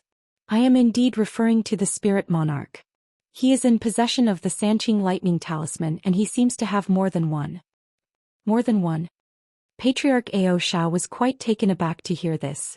According to relevant tomes, no matter how many Sanqing lightning talismans one possessed, only a single one could be used per heavenly tribulation. I've heard some things about the spirit monarch, but I don't know too much about him. It seems that both of you are quite wary of him, Hanli observed as his eyes narrowed slightly. That's an understatement. If possible, Brother Ao and I would choose to never have any interactions with that old monster. Mo Jianli replied with a wry smile. Oh, why is that? Hanli asked. The spirit race isn't a large race and its overall power could well be inferior to the combined power of our human and demon races, but the spirit monarch is very likely to have lived for over 1 million years, Patriarch Ao Xiao explained. 1 million years? How is that possible? Hanli was truly stunned to hear this. I had the exact same reaction when I first heard about this, Mo Jianli chuckled. If the spirit monarch really has lived for over 1 million years, then the number of heavenly tribulation he must have endured. Hanli didn't complete his sentence, but what he was trying to convey was very apparent. I don't know about that. No one has witnessed the spirit monarch transcend a tribulation, nor heard any news about his tribulation transcendence. Some people say that the spirit monarch is a special being that experiences a heavenly tribulation only once every 100,000 years. While others speculate that the title of spirit monarch has already been passed down several times in secret. As for which one of those theories is correct, no one really knows, Patriarch Ao Xiao said. If he really has lived for over 1 million years, then even I'll have to be quite wary of him, Hanli said with a contemplative expression. One thing is for sure. The aura and appearance of the spirit monarch has remained consistent during these past 1 million years according to the descriptions of the past Grand Ascension stage beings of our two races. Thankfully, it's extremely difficult for new spirit beings to be born, so even if the spirit monarch possesses unfathomable power, he's unable to expand the spirit race's current territory. On top of that, the spirit monarch is a very mysterious man, and he's rarely ever been involved in a battle during the past 1 million years. Mo Jianli added. Chapter 2260. Trip to the Spirit Race. It looks like this spirit monarch really is very mysterious. Do you know what kind of deal Patriarch Xian struck with the spirit monarch in exchange for that Sanqing lightning talisman? Hanli asked. I'm afraid that's the only piece of information I didn't manage to gather. All I know is that the spirit monarch asked Patriarch Xian to do something very dangerous for him. Otherwise, he wouldn't have promised Patriarch Xian a Sanqing lightning talisman as compensation, Mo Jianli replied. Hanli and Patriarch Ao Xiao were both quite surprised to hear this. If it hadn't been for the injuries that I had sustained in the Elder Devil realm, I would have most likely paid the spirit race a visit as soon as I returned from the Elder Devil realm, Mo Jianli said with a wry smile. Why didn't you mention this to me before, Brother Mo? If we had combined our powers, perhaps we would have been able to obtain a Sanqing lightning talisman from the spirit monarch, Patriarch Ao Xiao said as his brows furrowed slightly. What good would that have done? You had also sustained some injuries in the Elder Devil realm, and your heavenly tribulation was imminent. If your injuries had been worsened even further during our confrontation with the spirit monarch, you'd probably be in even worse shape to transcend the tribulation even with one of those talismans. However, there's some hope now that fellow Daoist Han has returned. If I'm not mistaken, fellow Daoist Han's aura has become even more unfathomable compared to back before he entered the Elder Devil realm. If he's willing to make the trip with me, it's possible that we could obtain a few Sanqing lightning talismans from the spirit monarch, Mo Jianli said. What? You want to go to the spirit race with fellow Daoist Han? Patriarch Ao Xiao's expression changed slightly upon hearing this. That's right.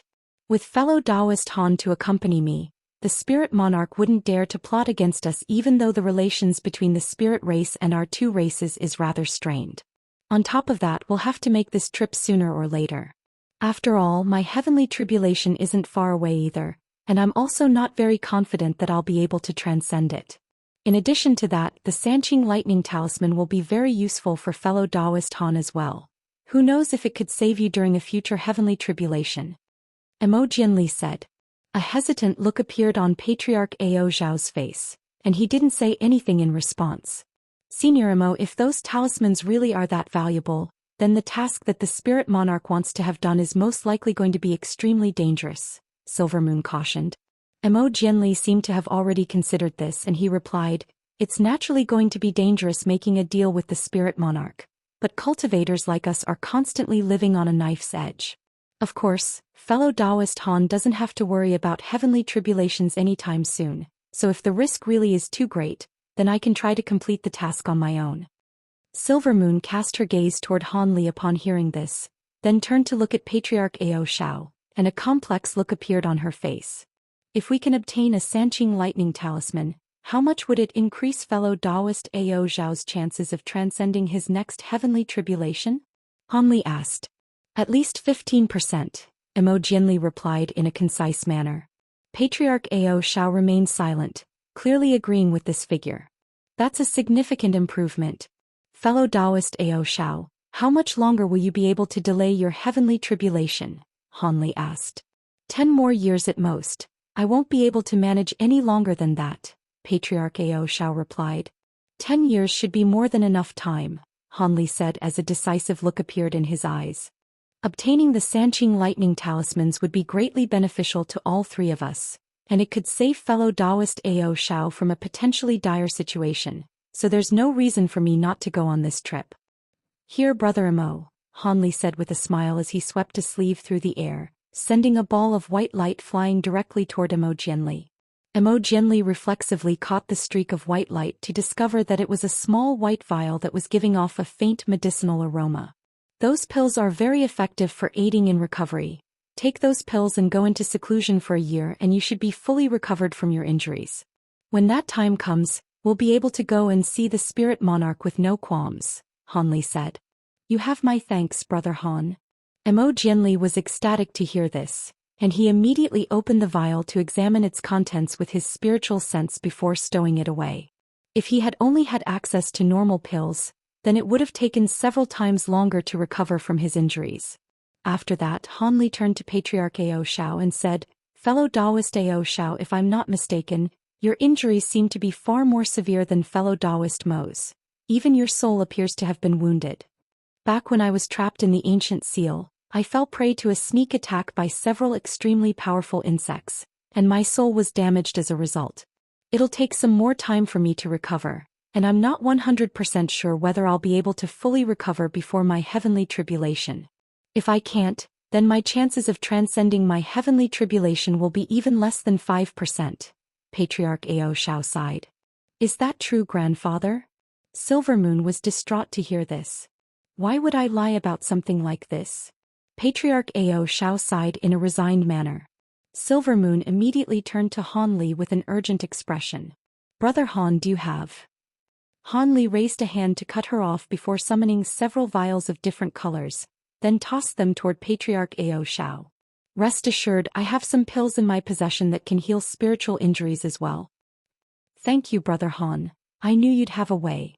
Silvermoon was ecstatic to hear this, and her eyes were filled with gratitude as she appraised Han Li. Patriarch Ao Zhao's eyes lit up as he caught the vials, and he also extended his gratitude toward Han Li in an ecstatic manner after examining the vial's contents. Looks like both of us are becoming even more indebted to fellow Daoist Han, Emo Jianli chuckled. It's all thanks to your help that I'm where I am today. I'm simply repaying you for the kindness that you've shown me. Once Brother Emo recovers from his injuries, we'll make a trip to the spirit race and try to obtain a few Sanqing lightning talismans. As for fellow Daoist Ao Zhao, you just worry about recuperating and making preparations for your tribulation transcendence. Once we obtain the talismans, we'll immediately return so we don't miss your tribulation, Han Li said. Patriarch Ao Zhao sighed as he rose to his feet before cupping his fist in a formal salute toward Han Li and Emo Jianli. I'll be sure to remember this, but if it's not doable, then please don't force the issue. There are only 3 Grand Ascension stage beings in total in our 2 races. It would be an extremely heavy blow if something were to happen to any of us. Even if I obtain a Sanqing lightning talisman, my chances of transcending my next heavenly tribulation are still quite low, so it's not worth taking too big a risk. Han Li hurriedly rose to his feet to return the salute, while Imogenly remained seated and chuckled. I'm not doing this for you. I may not even be willing to make this trip had I not heard that the Spirit King had more than one of those talismans. The gratitude in Patriarch Ao Zhao's eyes wasn't lessened in the slightest upon hearing this. We've known each other for tens of thousands of years. Do you think I can't tell when you're being facetious? Imogenly merely smiled and remained silent. Come to think of it, you must have been trying to lead me onto this topic of conversation by telling me to take a rest and stay in our human race. It looks like your concern for me wasn't genuine. Han Li suddenly said with an amused smile. An awkward look appeared on Imogenly's face upon hearing this, while a hint of color finally returned to Silvermoon's complexion. She was very hopeful that Han Li and Imogenly would be able to bring back a Sanqing lightning talisman so that her grandfather would have a greater chance of transcending his next heavenly tribulation. After that, they began to discuss some topics regarding the recuperation of the two races. Han Li was informed that during these past years of effort, the damage caused by the devilish invasion had been mostly rectified, and that there were also some supremely talented young cultivators that had arisen among the two races. Han Li was naturally quite intrigued by this and asked some relevant questions. Thus, the discussion continued for close to half a day before everyone departed. That night, Han Li was reunited with his disciples in a cave abode on the Holy Island that was filled with extremely abundant spiritual qi. As Han Li swept his gaze over his disciples, a pleased look appeared on his face, but as his gaze fell upon the youngest Bai Guo, that pleased expression suddenly turned into surprise. Chapter 2261. Acquaintance in the Primordial World. I'm surprised that you've already reached the late deity transformation stage in such a short time, Guo. Looks like your ice essence body is living up to its reputation, Han Li said with a smile. It's all thanks to your guidance and pills, Master. Otherwise, there's no way I would have reached this level so quickly, Bai Guo replied with a respectful duck of her head. Qilingzi, you've also reached the late deity transformation stage bottleneck, right? Han Li asked. Qilingzi's heart jolted slightly upon hearing this and he hurriedly replied, I am indeed only one step away from reaching the late deity transformation stage, but I'm unable to take that step no matter what I try. Looks like it's about time you too ventured into the primordial world. Your cultivation journey has progressed very smoothly thus far due to your exceptional aptitude and the pills I provided you with, but if you want to reach the spatial tempering stage, cultivation alone won't allow you to get there. As is the case with a flower in a greenhouse, there's no way you can develop to your full potential without experiencing hardships. Only in the primordial world can you find the opportunities that belong to you. I can bestow upon you my experiences and insights, but they may not be suitable for you, Han Li said in a meaningful voice. Qilingzi was elated to hear this and he replied, Thank you for your guidance, Master. I had also been considering whether it was time for me to venture into the primordial world. Now that I've received your approval, I can make a decision. Junior Martial Sister Bai and I will be preparing for the journey right away. Bai Guo also agreed with an unchanged expression, clearly having already anticipated this. The primordial world is an extremely perilous place, and it's not uncommon to see even body integration stage beings perish in there. You two are only at the late deity transformation stage, so that risk is naturally only heightened for you. As such, I have some treasures for you to use when your lives are under threat, Han Li said. Thank you, Master. Qilingzi and Bai Guo didn't know what treasures Han Li would bestow upon them, but they were still very grateful in advance. A faint smile appeared on Han Li's face as he swept a sleeve through the air, releasing 2 storage bracelets, one for each disciple. I've already prepared the treasures and I had originally intended to wait for a few years before giving them to you, but it looks like I'll have to change my plans. There aren't many treasures in those storage bracelets, but if you use them wisely, you'll be able to save yourselves several times even against the average body integration stage being, Han Li said in a confident manner. Qilingzi and Bai Guo injected their spiritual sense into the storage bracelets, and they were ecstatic with what they saw as they extended another grateful salute. Master, Senior Martial Brother Qi and Junior Martial Sister Bai are both going to the primordial world. Can I also? Haiyuatian was already becoming rather fidgety upon hearing Han Li's instructions for Qilingzi and Bai Guo to go to the primordial world, and now that Hanli was presenting them with treasures, he couldn't but step forward as well. You're currently only at the early deity transformation stage. Even if I give you a life-saving treasure, you won't be able to unleash much of its power. Besides, even though you've temporarily weathered the storms stirred up by your recessive lightning spiritual root, who knows whether there are still people watching you from the shadows. Perhaps you'll be abducted by some old monster as soon as you leave the Holy Island to be used as a tribulation transcendence tool. Stay on the island and continue to cultivate for now. As long as you stay on the Holy Island, even the Grand Ascension stage beings of the foreign races wouldn't dare to come after you. This will be your punishment for not being able to keep your mouth shut, Hanli harumphed coldly in response. Hai Yuetun shuddered upon receiving this scolding, and he hurriedly said, "Please just pretend like I never said anything. Once Qilingzi departs for the primordial world, you'll be in charge of his disciples until he gets back. Hopefully the added responsibility will help you become more steadfast and mature," Hanli said with a smile. "Yes, master." Qilingzi and Hai Yuetun both gave affirmative responses, but the latter was still rather displeased by this arrangement. After that Hanli turned to Zhuguo, and his expression eased slightly as he said, "Your cultivation base has also improved. Looks like you haven't been slacking off during your time on the Holy Island. Come to my room tomorrow at noon. I have some things that I want to ask you." Zhuguo was quite elated to hear this and she immediately replied, "Yes, senior." "By the way, have you received any news about fellow Daoist Ice Phoenix?" Hanli asked. Qilingzi replied, "We haven't received any news from Senior Ice Phoenix yet, but her soul lamp has remained lit this entire time, so we presume that she was still exploring the primordial world. It's about time she came back. Could it be that she's encountered some trouble? Even if her soul lamp is fine, she could still be trapped somewhere," Hanli mused with a contemplative expression. Senior Ice Phoenix is a spatial tempering stage being, and with her Ice Phoenix body, she should be able to ensure self-preservation even against the average body integration stage being, so she should be fine, Hai Yuetian said. "I certainly hope so," Hanli replied with furrowed brows. Meanwhile, in the air above a certain body of water on the Tianyuan continent, a white-robed young man with golden and silver patterns on his face was facing off against a pride of fiery lions. The young man's appearance was very ordinary, and he bore a slight resemblance to Hanli. Several hundred feet behind the young man stood a beautiful silver-robed woman, looking on at the confrontation with a cold expression. "What a bunch of idiots. I only concealed my aura for a brief moment, and they immediately rushed out to attack me. So be it, I haven't had any live prey in a long while. You'll suffice as a meal," the white-robed young man harumphed coldly as he appraised the pack of deity transformation stage lions. He then made a hand seal and 6 identical wings appeared on his back amid a flash of white light. The 6 wings were only around a foot in length each and they were extremely thin, to the point that they were virtually transparent. The fiery lions facing him weren't very intelligent, but their ruthless instincts were triggered by the young man's actions, and the largest lion that was leading from the front immediately let loose a ferocious roar. All of the lions immediately released a scorching heatwave toward the young man, and a few of them had even blasted fireballs out of their mouths.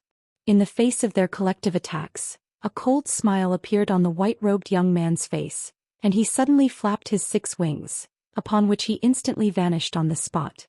The fireballs instantly exploded in mid-air, sending ferocious waves of flames sweeping in all directions, encompassing even the silver-robed woman who was standing not far away. The silver-robed woman's expression darkened slightly and she remained on the spot, but a translucent white phoenix projection that was over 100 feet tall suddenly emerged behind her. The projection flapped its wings, and a burst of white glacial qi swept forth to envelop her in a secure barrier. The barrier made a sizzling sound as it came into contact with the flames, but remained resolute and kept the flames at bay. Right at this moment, a 6-winged projection appeared among the pride of lions in a wraith-like manner. The white projection traversed through the scorching flames as if they didn't even exist, then plunged an arm into a nearby fiery lion like lightning. Translucent light swept forth from the arm, and a formidable glacial aura instantly snuffed out the flames burning on the lion's body, then sealed it into a massive block of ice. The other lions hurriedly retreated in a panic upon seeing this, then pounced toward the white projection again, but at this point the projection had already vanished. Meanwhile, the lion that had just been sealed in ice exploded into massive chunks amid an anguished wail. In the next instant, spatial fluctuations erupted beside a few other fiery lions, and the six-winged projection re-emerged before plunging an arm through another lion's body. Thus, one lion was quickly felled after another, and once most of the pride had been slain, the remaining fiery lions were finally struck by a sense of fear. Their leader let loose a low roar and all of them immediately fled as giant fireballs. "You're not getting away that easily." The white projection reverted back into the white-robed young man, who cast his gaze toward the fleeing lions with a cold expression. Immediately thereafter, around a dozen identical arms sprouted out of the young man's abdomen, and he thrust those arms toward the fleeing fiery lions from afar, then released around a dozen pillars of translucent light. Chapter 2262. Vastine Stone. The pillars of light vanished in a flash, and at this point, all of the fleeing fiery lions had been frozen into massive chunks of ice. A cold look appeared on the white-robed young man's face as he flapped his wings and instantly appeared before one of the blocks of ice, then thrust a nonchalant palm toward it. The fiery lion within the ice abruptly shuddered, then exploded into a cloud of blood mist. A ball of red light formed by its soul was desperately darting around within the blood mist, but was unable to escape its icy prison. The white-robed young man then opened his mouth in an unhurried manner to expel a burst of white light that seeped into the chunk of ice, sweeping up both the blood mist and the lion's soul before drawing them into his mouth to be devoured. He then did the same thing to a few other fiery lions, and a pleased look appeared on his face as he turned to the silver-robed woman in the distance. "Fellow Daoist Ice Phoenix, would you like to taste some of this live prey? It's quite delicious." The silver-robed woman was none other than the Ice Phoenix that had left the human race many years ago. However, her aura was several times more powerful than it had been back then, and she seemed to be only one step away from reaching the body integration stage. "I don't consume live prey. You can help yourself, fellow Daoist," the Ice Phoenix replied in an expressionless manner. Immediately thereafter, he devoured the rest of the fiery lions in the blink of an eye, then arrived back beside the Ice Phoenix. "Let's keep going, fellow Daoist Ice Phoenix. I heard that the U race nearby shares close ties with a certain major race on the Thunder Continent, so they must have set up a super teleportation formation capable of traversing between continents. If we can make use of that, we'll be able to save a lot of time," the white-robed young man said.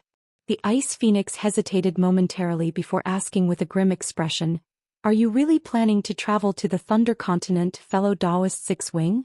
"Of course. If I hadn't received the news that my former master has also reached the Grand Ascension stage, I would have perhaps returned to the human race. But now, a trip to the Thunder Continent is mandatory. Otherwise, with my current powers, I'm not confident that I'll be able to defeat him," the white-robed young man chuckled coldly, and even his expressions bore a striking resemblance to Han Li's. "If I recall correctly, Brother Han treated you quite well in the past.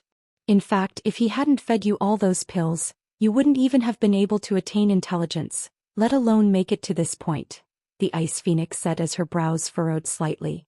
"My intention to kill Han Li has nothing to do with how he treated me in the past. Back when he was my master, he planted a servant mark in my soul. Even though I've erased most of its effect using a secret technique, I won't be able to completely escape its influence unless he's dead. I've already attained intelligence and a human form, so I'm destined to pursue the Great Tao. How could I allow such a damning weakness to continue to exist? As such, this trip to the Thunder Continent is one that I absolutely must make," the white-robed young man replied in a cold voice. "Even so, do you really think you'll be able to find what you're looking for on the Thunder Continent? That thing only exists in legends. If you ask me, you have next to no chance of finding it," the Ice Phoenix said. "Don't you worry about that. I wouldn't be making this trip if I didn't have confidence. The Plain Een race has indeed rarely ever been sighted on the Thunder Continent, but it's said that this race can communicate directly with the Een star to manifest Plain Een star chi. If I can absorb that star chi with my reverse spirit true Een technique, I'll be able to attain a body that's powerful enough to match those of true spirits. When that time comes, I'll be able to kill Han Li with ease," the white-robed young man replied in a nonchalant manner. The Ice Phoenix's expression darkened slightly upon seeing this, and she said through gritted teeth, "Why is it that you insist on taking me along with you? If you want to kill me, then just do it." "Why would I do that? Extreme Yin beings that have attained human bodies like you and I are extremely rare, and we're of opposite genders as well, so we're a perfect match. After I kill Han Li, you can become my Dao companion, the white-robed young man chuckled. The Ice Phoenix's face paled upon hearing this. You're a grand ascension stage being. Don't you think it's unbecoming of someone of your status to force others into becoming your Dao companion?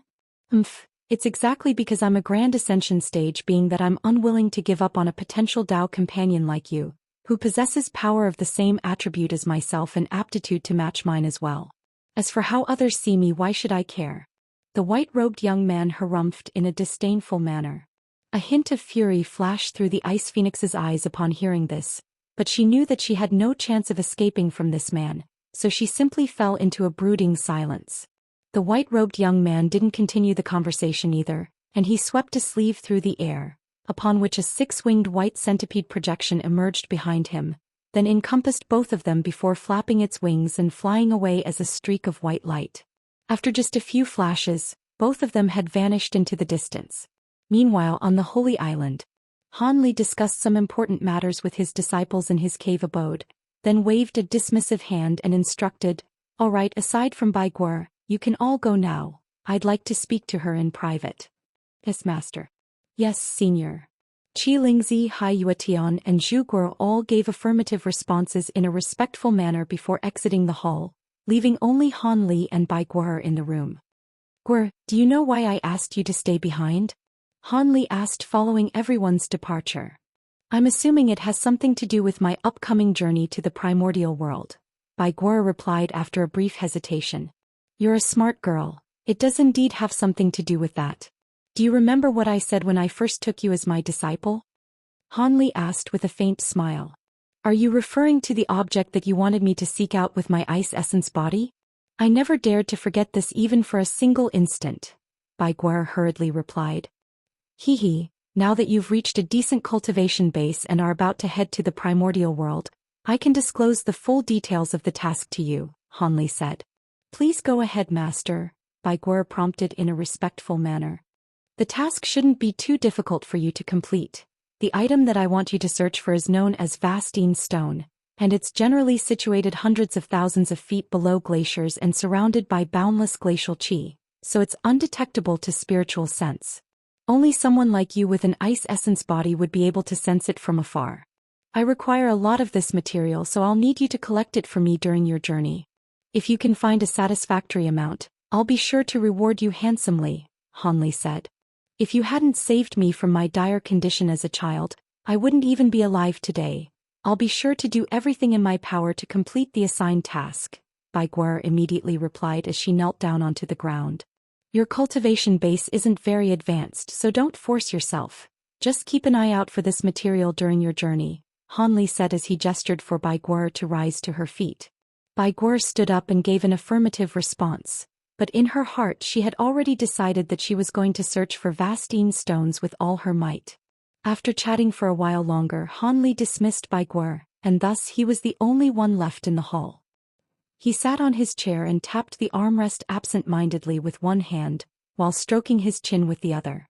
Back when he had first obtained the refinement method for the integrated 5 extreme mountains, he had thought that he would only be able to refine 1 or 2 extreme mountains at most.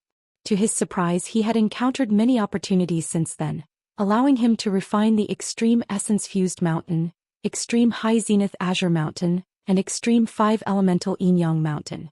If Bai Guo could track down enough Vastine stones to allow him to refine the extreme Vastine glacial mountain as well, then he would have 4 extreme mountains in total.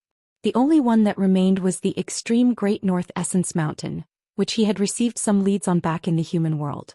With his current powers, it would naturally be impossible to descend into the human world in person, but it wouldn't be impossible for him to send a spiritual sense clone into the human world with the help of a few realm-breaking treasures. However, this was quite a risky ploy, and he had to devise a good plan before he could make the decision. If he could complete the full set of integrated 5 extreme mountains, not only would he not have to fear his next few heavenly tribulations, they could even help him transcend his ascension tribulation. With that in mind, a faint smile appeared on Han Li's face. Chapter 2263. Emergence of the Beetle Monarch. Half a day later, Han was seated on a futon within a secret chamber on the Holy Island that was surrounded by powerful restrictions. There was a yellow ball of light hovering before him, within which was contained a fist-sized yellow gourd. This was none other than one of the 3 most premium treasures he had obtained from Qiling's collection. The azure halberd had been given to Silvermoon, and the final one of those 3 treasures was naturally none other than that ink spirit Holy Arkansas. The azure halberd had been infused with a fragment of an unknown profound heavenly treasure, granting it immense metal and wood attribute powers.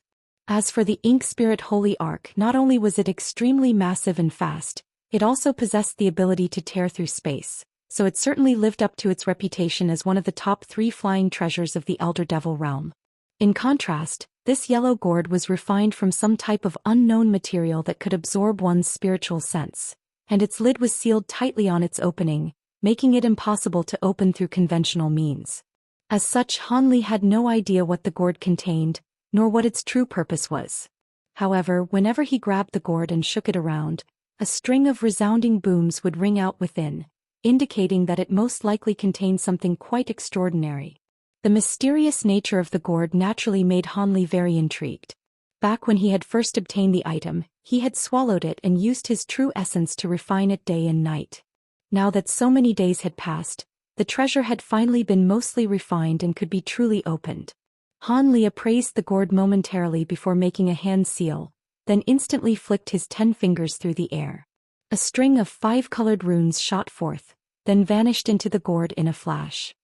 He then made an extremely peculiar hand seal, and the Provenance True Devil projection emerged behind him amid a flash of golden light. A ball of black chi also surged out of his glabella before transforming into the Law Destruction Eye. Black light flashed erratically within the eye, following which an inky black translucent thread shot forth before revolving around the opening of the gourd in a flash. The lid of the gourd shuddered before falling off on its own. A resounding boom rang out as specks of yellow light surged out in a frenzy, transforming into countless grains of yellow sand. These grains of sand were very translucent and had wisps of yellow chi revolving around them. All of the grains of sand then converged to form a yellow cloud that was around 10 feet in size, looking completely unremarkable. Han swept his spiritual sense toward the cloud of yellow sand, and a surprised look immediately appeared on his face. This is baleful golden astral sand. On top of that, it's been carefully refined so that it's completely fused as one with the gourd. It's quite impressive that this sacred ancestor Qiling was able to track down such an exotic treasure, Han murmured to himself as he made a grabbing motion toward the cloud of sand. A burst of invisible suction force swept toward the yellow sand, and all of the grains of sand suddenly converged to form a translucent sand ball that was extremely heavy. As a result of its enormous weight, the sand ball only moved a short distance before stopping on the spot. Han expression changed slightly upon seeing this. He hadn't even unleashed a tenth of his power with that grab, but it was still more than powerful enough to crush the average body integration stage being, yet it wasn't even enough to move this ball of sand. This was further testament to the remarkable properties of baleful golden astral sand. Han had read about this rare material on some ancient tomes, and he knew that the most remarkable aspect about this material wasn't its incredible weight. Instead, it was a pair of fearsome abilities that the sand possessed. This is quite a pleasant surprise. Having said that, I'm the only one that can maximize the power of this sand. In the hands of anyone else, even that sacred ancestor Qiling, they most likely wouldn't even be able to unleash half of this material's power. Han murmured to himself with a smile on his face before drawing the gourd into his grasp, then chanted something as he swept a hand toward the cloud of sand up ahead. The ball of sand immediately disintegrated, fusing back into the surrounding sand cloud, following which the sand cloud transformed into a massive yellow python that pounced toward the gourd. The yellow gourd drew in the sand python amid a resounding boom, and the lid that had fallen off earlier somehow reappeared to seal the gourd's opening once again. Han swept a sleeve through the air, and the gourd was stowed away amid a flash of golden light. After that, he began to meditate in the secret chamber. Around 2 hours later, his eyes suddenly sprang open again, and he flicked his wrist to release a black bracelet. He then chanted something before pointing at the bracelet several times in succession, and a black object emerged from the bracelet amid a flash of golden light before hovering still in midair. This was a black insect cocoon that was riddled with thin purple patterns, and it was roughly the size of a watermelon. Han Li's brows furrowed slightly as he appraised the cocoon, then waved a hand through the air to draw it closer to him. He laid his hand onto the cocoon while inspecting it through narrowed eyes, seemingly using some type of secret technique to detect something. Moments later, an elated look appeared on his face. "It's very close to breaking out of the cocoon. Let me give it a hand." As soon as his voice trailed off, golden light erupted from his hand, and a burst of enormous true essential power surged into the cocoon through his hand. The purple patterns on the surface of the cocoon immediately began to glow, and the entire cocoon fluctuated erratically in size. Shortly thereafter, the sound of a heartbeat rang out within the cocoon. The sound gradually became louder and more pronounced, while Han Li continued to inject true essence into the cocoon. After 2 whole hours had passed, the black cocoon finally shattered, and a streak of golden light shot out from within, containing a miniature purplish-golden figure that was around 3 inches tall. The miniature figure had a full set of limbs and a pair of eyes that were as pristine white as jade, but it had no mouth or nose. "So this is the legendary gold-devouring beetle monarch," Han Li mused with a peculiar look on his face as he appraised the miniature figure. In the next instant, the purplish-golden figure suddenly turned its gaze toward Han Li, who was immediately struck by a cold chill on either side of his neck. 2 streaks of golden light that were around a foot in length appeared without any warning before converging toward the center. Han Li's expression changed slightly upon seeing this, and he instantly vanished on the spot in a wraith-like manner. The 2 streaks of golden light swept through the spot where he had been standing just a moment ago at an incredible speed before abruptly vanishing in a flash. Spatial fluctuations erupted nearby, and Han Li re-emerged in another corner of the secret chamber. As soon as he appeared, he laid a hand onto his own neck with a stunned expression. A thin gash had appeared on each side of his neck, looking as if he had been attacked by a pair of sharp blades. Considering how powerful Han Li's body was, it was quite astonishing that he had been harmed so easily. Han Li's heart jolted as he cast a grim gaze toward the miniature purplish-golden figure. At the same time, he suddenly bit through the tip of his own tongue to expel a mouthful of blood essence, then quickly pointed a finger forward. The ball of blood essence quickly transformed into an unknown crimson rune, which swelled drastically in size at Han Li's behest before flashing erratically in brightness. At the same time, an identical rune of a much smaller size appeared on the miniature figure's glabella, and the figure shuddered as the rune vanished into its head in a flash. The miniature purplish-golden figure began to shudder even more violently as if it were under immense agony, but in the next instant, it suddenly stood up straight again before sweeping its fingers toward Han Li from afar. 10 dazzling streaks of golden light immediately reached Han Li before slashing toward him in a flash, striking him with a bone-chilling sensation, and even his protective spiritual light seemed to be unable to withstand the attacks. Even at his current cultivation base, Han Li couldn't help but shudder in response to this chilling sensation, and his limbs suddenly became extremely sluggish. Right as the streaks of golden light were about to slice Han Li's body into pieces, a cold harumph suddenly rang out. As soon as the miniature purplish-golden figure heard this sound, it felt as if it had received a hammer blow to the head, and it stumbled as it almost plummeted out of midair. As a result, the 10 streaks of golden light become completely erratic and directionless.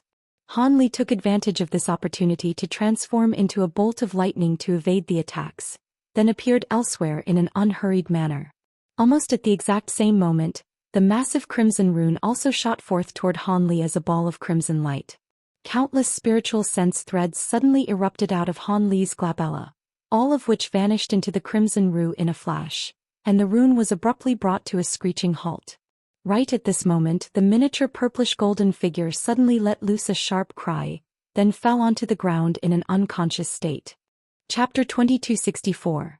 Demonic Cultivator. Huasher spiritual light flashed from Han Li's glabella, and his law destruction eye vanished before he cast his gaze down toward the miniature figure and heaved a faint sigh. I knew that the restrictions I planted in the past wouldn't work once this thing evolved to become a beetle monarch. Fortunately, I had the foresight to tamper with the 3 faux beetle monarchs before they devoured one another. If I hadn't done that, it would be very difficult to control this beetle monarch. However, as a safety precaution, it looks like I'll have to refine it again using a secret technique. As soon as his voice trailed off, Han Li swept a sleeve through the air to release over 100 flags, which instantly formed a formation that was several tens of feet in size in the secret chamber. At the center of the formation was none other than the unconscious published golden figure. Han Li began to chant an incantation as he flicked incantation seals through the air, all of which vanished into the formation in a flash. Countless thin five-colored threads emerged around the formation, then quickly converged toward the center to bind the miniature figure tightly. Han Li then opened his mouth to expel several more balls of blood essence that transformed into crimson runes, which shot forth toward the purplish-golden figure. At the same time, loud buzzing rang out within the entire formation, and waves of light surged toward the center of the formation.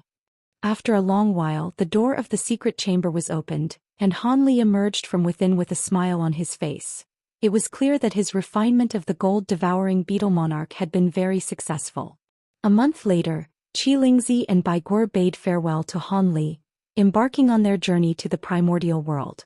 After roughly another half a month, Han Li, Silver Moon, and Zhu Guo also departed from the Holy Island, traveling toward a certain region of the demon race on the Ink Spirit Holy Arkansas. Close to a month passed by in a flash, and the Ink Spirit Holy Ark encountered any demonic beings, but all of them immediately gave the Ark a wide berth upon seeing its mountainous stature and the vast array of powerful devil crystal puppets standing on the Ark's deck.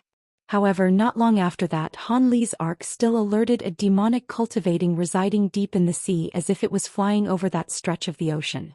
This demonic cultivator was at the early body integration stage, and it had arrived here over 10,000 years ago before forcibly evicting several powerful demonic tribes in the area. Since then, it had regarded this area of the sea, which was quite abundant in resources, as its own territory. Not only was this demonic cultivator extremely powerful, it also had a very foul temper and several powerful treasures. So even other body integration stage demonic cultivators generally refrained from encroaching upon its territory. Thus, all demonic beings that traveled through the area had to inform this demonic cultivator in advance. On this day, the demonic cultivator was in the process of refining a cauldron of extremely important pills in a secret chamber of its underwater cave abode when a siren suddenly rang out outside the secret chamber. The demonic cultivator was startled by this, and azure demonic flames that he was fanning abruptly reared up. The pristine white cauldron that the pills were being refined in flashed erratically, and a charred smell immediately wafted through the air. The body integration stage demonic cultivator roared with fury upon seeing this, and it didn't even bother to check the alarm formation outside the secret chamber before flying out of its cave abode as a streak of white light. The ingredients required to refine the pills were extremely precious, and it had taken the demonic cultivator a lot of effort to gather enough for one bout of pill refinement. Now that the pills had been ruined, it immediately flew into a blind rage and rushed out to confront the culprit. Even though it didn't know who it was that had activated the alarm restriction, it had already made up its mind. If the culprit were an important figure, then it would let things slide with some compensation. However, if that weren't the case, then it would tear the culprit to shreds to assuage its fury. This demonic cultivator was able to travel extremely quickly through the water using a water movement technique, and as soon as it sprang out of the surface of the sea, it bellowed, "Who dares to encroach upon my territory? Surrender yourselves now and perhaps I'll." The demonic cultivator's voice abruptly cut off as a stunned look appeared on its face as it caught sight of the culprit. A mountainous black arc was currently traveling toward it at an altitude of several thousand feet, and standing atop the arc was a massive puppet army that sent chills running down the demonic cultivator's spine. There were several puppets that were giving off auras superior even to its own, and it immediately swallowed the rest of its words. The demonic cultivator immediately put on a fawning smile and said, "Ah, there's been a misunderstanding. I mistook you for someone else. I'll be on my way now so I don't delay you any longer." Immediately thereafter, it began to descend toward the sea down below. "Hold on, you're Patriarch Washer, right? We just so happen to be looking for a powerful being familiar with this area. You can stay for now." Silver Moon's voice rang out from the ark.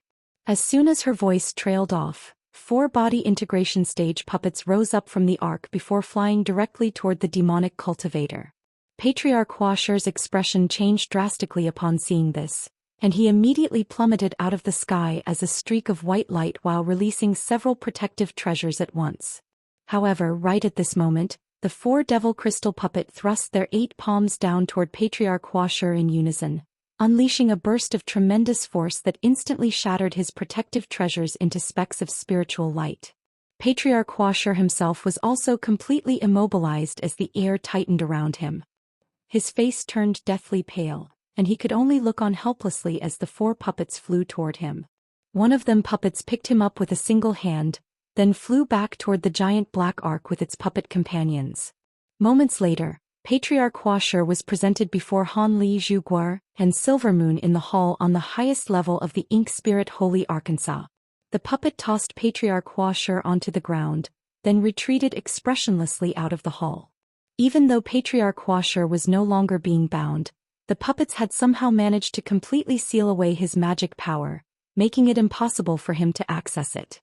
Furthermore, it could sense that Silvermoon's aura was more powerful than his own, while Han Li's aura was completely unfathomable to him, and he didn't dare to resist any further as he extended a respectful salute toward Han Li with a wry smile. Huasher pays his respects to his seniors. What can I do for you? Han Li appraised Patriarch Huasher with a hint of a smile on his face, but didn't immediately reply to his question. Instead, it was Silvermoon who asked, "You're acting very tame and civilized now. Why was it that you were trying to escape just a moment ago?" "That was only an instinctive reaction for self-preservation. After all, it's only natural that I would try to avoid beings as powerful as yourselves," Patriarch Huasher replied in an awkward manner while stealing occasional wary glances at Han Li. Judging from how aggressive you were, I don't think self-preservation was on your mind. Could it be that you were trying to target us?" Silvermoon harumphed as a cold look appeared on her face. "Most definitely not. I was merely too brash and mistook you for some juniors that were encroaching upon my territory. Please forgive me for my arrogant display," Patriarch Huasher hurriedly explained as cold sweat began to pour down his back. Silvermoon chuckled coldly in response before falling silent. At this moment, Han Li said in an indifferent voice, "I don't care what your intentions were. You dared to provoke me, so you have to do something for me before I'll let you leave. Otherwise, you'll be facing some stern punishment." Patriarch Huasher was lamenting his own ill fortune internally, but he could only force a smile onto his face as he replied, "I'll be sure to serve you to the best of my abilities, Senior. What is it that you would like me to do?" "Don't worry, it's a very simple task. All I want is for you to find a certain place for me. I heard that there's a damaged ancient altar here that travels through the area on its own. Is this true?" Han Li asked with a faint smile. Patriarch Huasher's heart eased slightly upon hearing this and he hurriedly replied, "Ah, so you're searching for that altar. I have seen it on multiple occasions in the past, but it'll require some luck to track it down.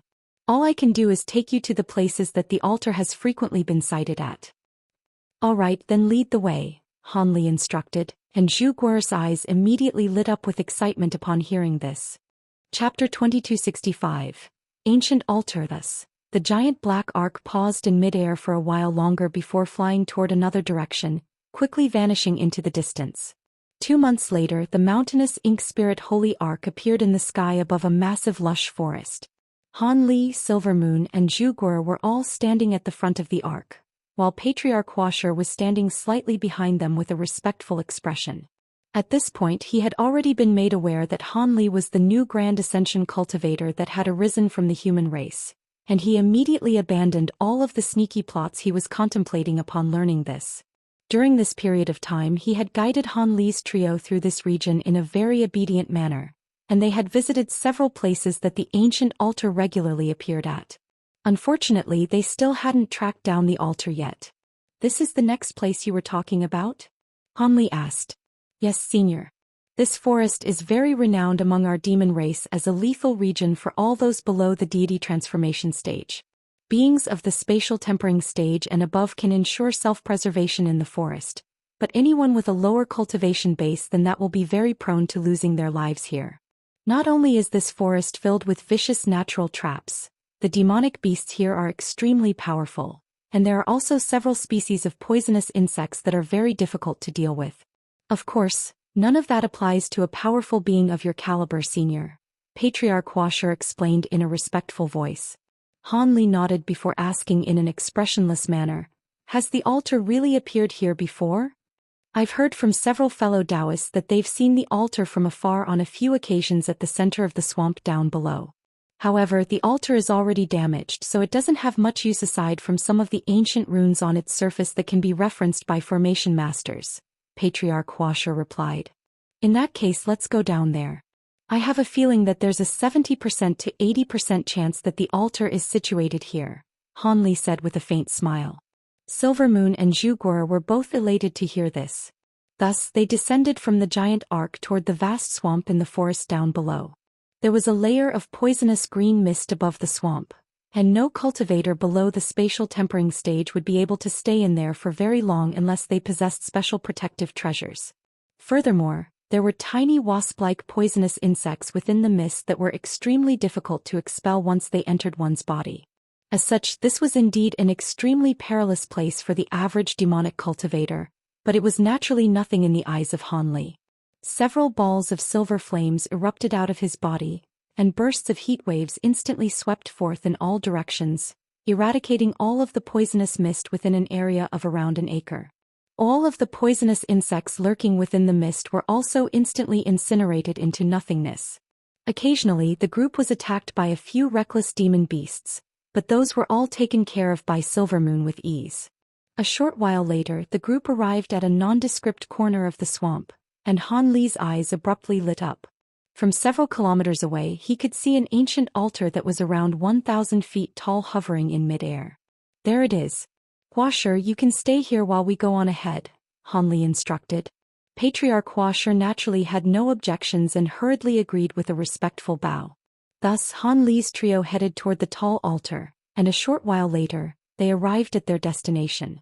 Han Li paused on the spot as he carefully examined the altar to find that it was rectangular in shape and was comprised of 3 levels. Its surface was riddled with unidentifiable ancient characters, but most of it was covered under a layer of green moss. The 4 corners of the altar were all damaged to a certain extent, indicating that it was a very old structure. This really is an ancient compass altar. According to Bao Hua, all we have to do is use a secret technique at a set time to activate the coordinates recorded on the altar, and we'll be able to find the entrance to the small spirit sky. Guo, you were born in the small spirit sky, so your soul naturally contains a hint of that realm's aura. As such, the coordinates can be calculated more accurately if I can borrow a wisp of your spiritual sense, Han Li said. No problem, senior, Zhu Guo hurriedly replied, and judging from her joyful expression, it was clear that she was also very much looking forward to being able to return to the small spirit sky. Silvermoon was also very happy for Zhu Guo. Han Li had already revealed to her that there was a good chance that Nangongwan was in the small spirit sky, but with Silvermoon's current mental state, she naturally wouldn't become jealous like a normal woman. Instead, she was happy to go with Han Li to search for Nangongwan in the small spirit sky. Han Li was confident that Bao Hua wouldn't lie to him about something like this, but it was his first time calculating the coordinates of an entrance to another realm using an ancient altar. As such, he didn't know if any mishaps could occur or how much deviation he should account for in the results. Thus, even though he appeared quite calm, he was not as confident as he looked. If it weren't for the fact that Bao Hua had told him that this type of altar could only be activated at a set time, he wouldn't have waited so long to do this. A series of thoughts were racing through Han Li's mind as he appraised the altar before him, and he suddenly swept a sleeve through the air, releasing a burst of golden light that swept up both himself and Zhu Guo before the two of them vanished in unison. In the next instant, spatial fluctuations erupted on the highest level of the altar, and the two of them re-emerged there. Silvermoon remained at the foot of the altar, looking up at Han Li with a hint of concern in her eyes. Han Li swept his gaze through the surrounding area to find that the altar was completely empty. However, as he cast his gaze onto the ground below, he immediately discovered that there was a circular compass-like formation on the edge of the altar. The entire formation was over 100 feet in size and covered virtually the entire top level of the altar. However, some of the runes on the formation were displaying signs of wear and had become very unclear. Han Li had already been informed that as long as the majority of the formation remained intact, small missing sections wouldn't affect the outcome of the calculations, so he wasn't all that concerned about this. Thus, he took a deep breath before making a hand seal, then cast an incantation seal into the formation. The formation flashed erratically several times as it was activated, and balls of light of different colors immediately began to appear in the air above the altar before injecting themselves into the altar. Han Li continued to flick his fingers through the air, releasing more and more incantation seals, and soon, slight tremors were running through the entire formation. At the same time, bands of gentle light had begun to take shape nearby before revolving around the altar. Right at this moment, Han Li let loose a low cry, then suddenly thrust a palm toward the ground down below. An azure pillar of light erupted out of the center of his palm, then injected itself into the altar through the compass formation. With this influx of pure magic power, the commotion ringing out from the altar intensified, and after a long while Han Li had already injected close to a quarter of all of his magic power into the altar, but the suction force being released by the compass formation still showed no signs of relenting. It was no wonder that so many people were aware of this ancient altar's existence, but no one had taken an interest in it. One had to at least be a grand ascension stage being just to be able to supply the altar with enough magic power for its activation. Of course, some body integration stage beings could also activate the altar to a certain extent with the assistance of top-grade spirit stones, but it was difficult to say just how much of the altar's functions they would be able to activate. Furthermore, none of the altar's functions could benefit one in their cultivation, so even Grand Ascension stage beings weren't interested in trying to activate it. Just as these thoughts were running through Han Li's mind, the suction force being released by the compass formation down below suddenly ceased. Countless runes of different colors then erupted out of the formation in a frenzy, gradually forming a massive round disc above the altar. The same compass design as the one on the formation was present in the disc, but some parts were extremely bright while other parts were very dim. An elated look appeared on Han Li's face upon seeing this. He stood up as he removed his hand from the formation, then swept a sleeve through the air to release an antiquated azure mirror. He then pointed a finger toward the disc up above several times in succession, and several translucent threads erupted out of his fingertip before vanishing into several parts of the disc in a flash. The runes on the disc that had been slightly dim immediately lit up and began to slowly revolve on their own. Dao Guo'er, Han Li instructed as his eyes narrowed slightly. Yes, Senior. Zhu Guo'er immediately tapped a finger onto her own forehead, releasing a wisp of her spiritual sense, which vanished into the center of the giant disc in a flash. All of a sudden, the runes that were revolving slowly shuddered before accelerating drastically in their rotation. Chapter 2266. Trip to the Spirit Race. As the runes revolved, the entire disc also began to rotate, and countless runes emerged or vanished within the disc, presenting a very chaotic sight to behold. At the same time, the antiquated azure mirror also began to emit a faint buzzing sound, and azure light surged over its surface. There seemed to be something indistinct residing within the mirror, but it was impossible to make out exactly what it was. Han Li was staring intently at the changes unfolding in the disc with an unblinking gaze, seemingly calculating something in silence. After a long while, the giant disc had already revolved countless cycles, and Han Li suddenly yelled, "I've found it." He then pointed a finger up at the disc, and a burst of invisible energy fluctuations erupted forth to encompass the entire area within a radius of around half a kilometer.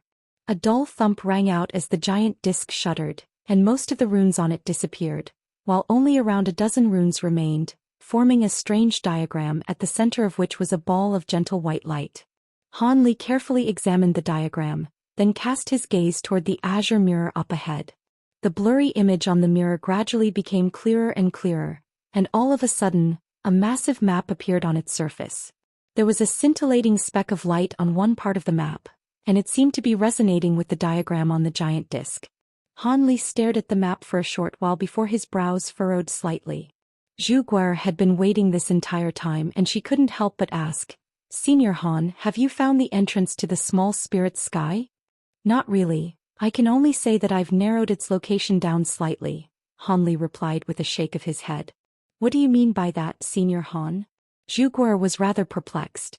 "The entrance to the small spirit sky isn't situated on our Tianyuan continent. Instead, it's on one of the other two continents," Han Li replied. "It's on another continent? Is it the Thunder Continent or the Blood Sky Continent?" Zhu Guo'er asked. "I'm not sure.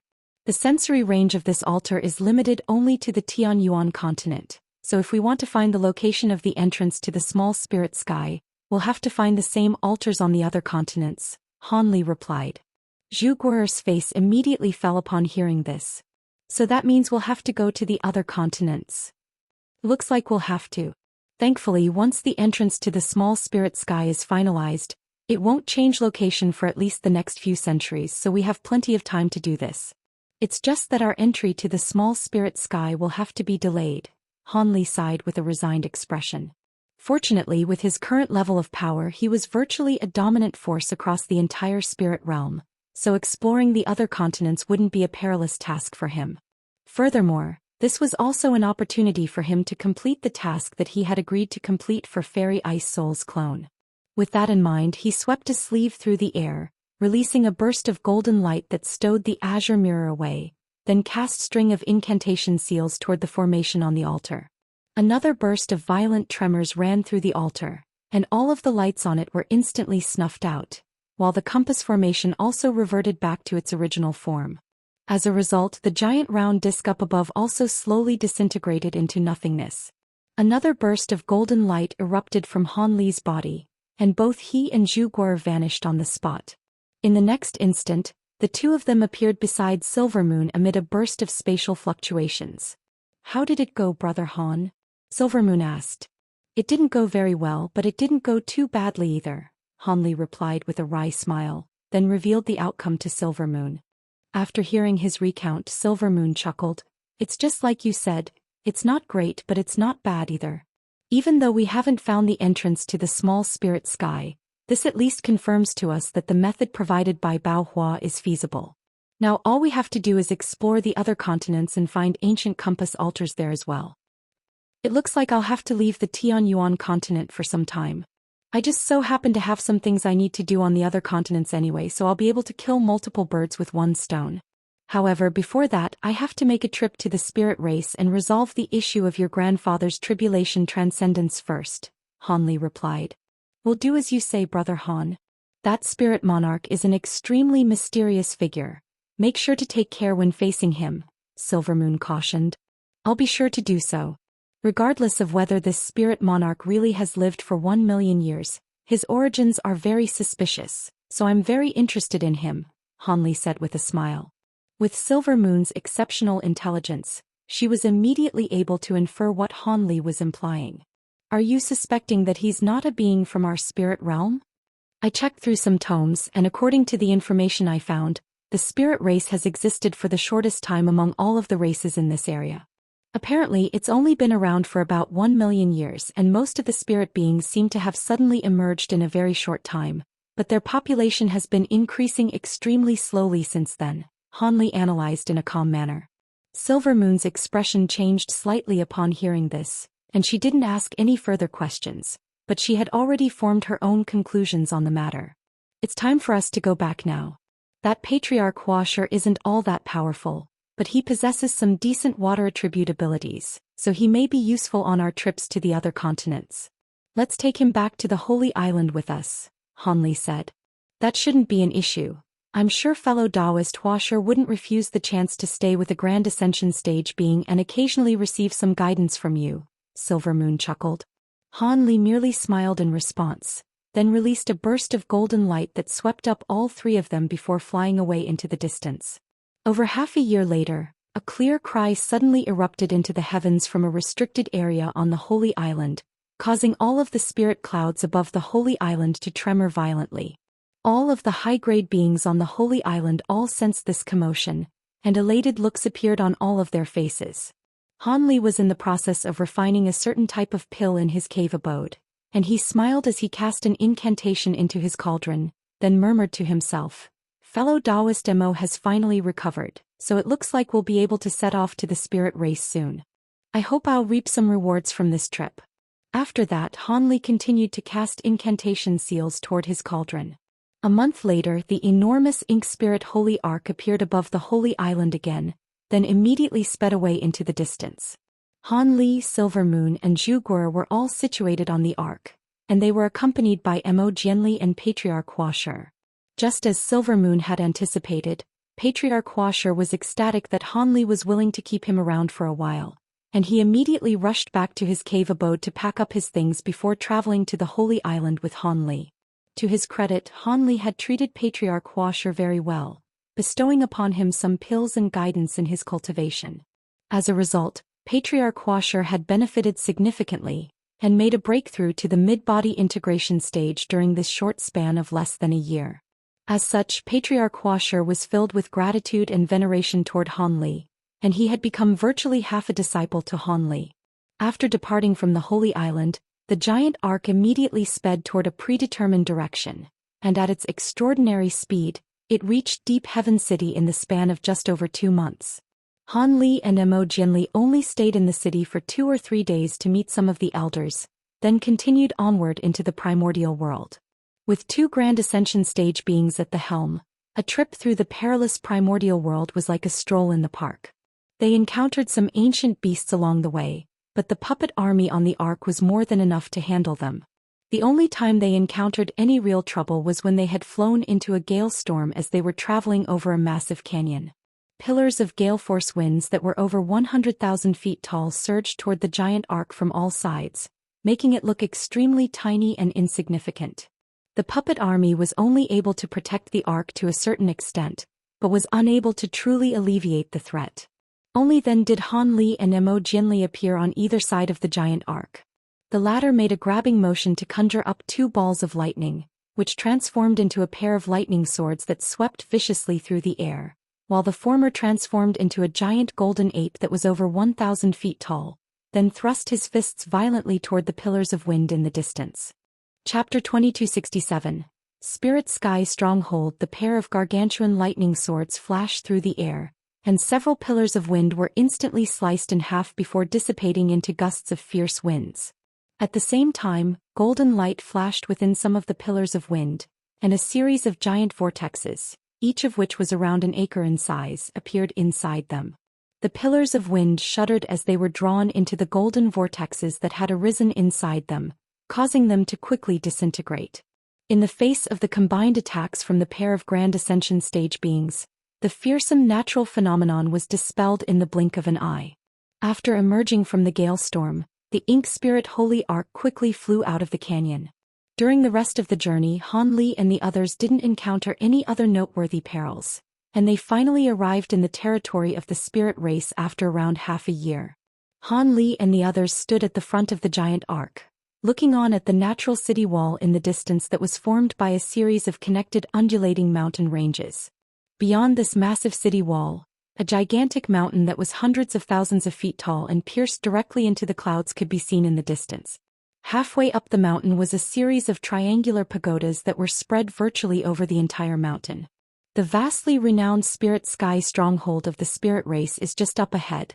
As opposed to a stronghold, it's actually more accurate to call it a city. Its function is similar to that of Deep Heaven City in that it acts as a barrier against foreign invasions. However, where we've set up super formations to encompass the entire territory of our 2 races with the exception of Deep Heaven City, the outskirts of the spirit race's territory is mostly comprised of extremely treacherous landscapes that are very dangerous for armies to traverse, so they only have to worry about guarding a few strategic locations. In total, there are 7 of these strongholds in the spirit race, Mo Jianli explained. This stronghold is very well guarded, but if we want to pass around it, we should be able to do it with ease. Do you think we should do that or enter the city through more conventional means? Mo Jianli seemed to have already considered this in advance, and he immediately replied, "We didn't request an audience with the Spirit Monarch in advance, and I don't want any word to spread of the Sanqing lightning talismans, so I think we should approach the Spirit Monarch in secret." "You're right, Brother Mo. In that case, let's sneak around this stronghold into the spirit race," Han Li agreed with a nod. Silver Moon and Zhu Guo naturally didn't dare to raise any objections either. Thus, the giant ark changed directions and began to fly toward the side. Meanwhile, inside a rectangular building on the giant mountain behind the natural city wall, there was a middle-aged beauty who appeared to be in her 30s, appraising a white wall that was riddled with countless rune formations with her brows slightly furrowed. An abnormal fluctuation had just appeared on one part of the formation on the wall, and even though it was extremely faint, it indicated that an extremely powerful treasure had appeared near the stronghold. Otherwise, it wouldn't have registered at all on this formation. With that in mind, the woman called for a subordinate to enter the room, and an armor-clad spirit being immediately strode into the room before extending a respectful bow. I pay my respects to Mistress Tianjian. Go and take a look at area number 3. There are abnormal fluctuations registering there, the woman immediately instructed. Yes, mistress, the spirit guard replied in a respectful manner before exiting the room. Moments later, a group of over 100 spirit guards left the Spirit Sky Stronghold to inspect the region that the Ink Spirit Holy Ark had just been detected in. At this point, the Ink Spirit Holy Ark was already hundreds of thousands of kilometers, so the guards were naturally unable to discover anything. The woman's brows furrowed even more tightly upon hearing the outcome of their search. The fluctuations were very faint, and it could well be nothing more than a false alarm. But for some reason she couldn't shake this persistent feeling of uneasiness. Perhaps it was time for her to take a rest. After carefully thinking the matter through, the woman decided that her paranoia was simply caused by fatigue due to being overworked, and she quickly forgot about it altogether. Meanwhile, Han Li and the others were flying over a body of inky black water in a stealthy fashion. For some reason Han Li had stowed the Ink Spirit Holy Ark away, choosing instead to maximize the output of his protective spiritual light to form a light barrier that covered around an acre in area, encompassing Silvermoon and the others. Emergence was also flying along while supporting a slightly smaller light barrier.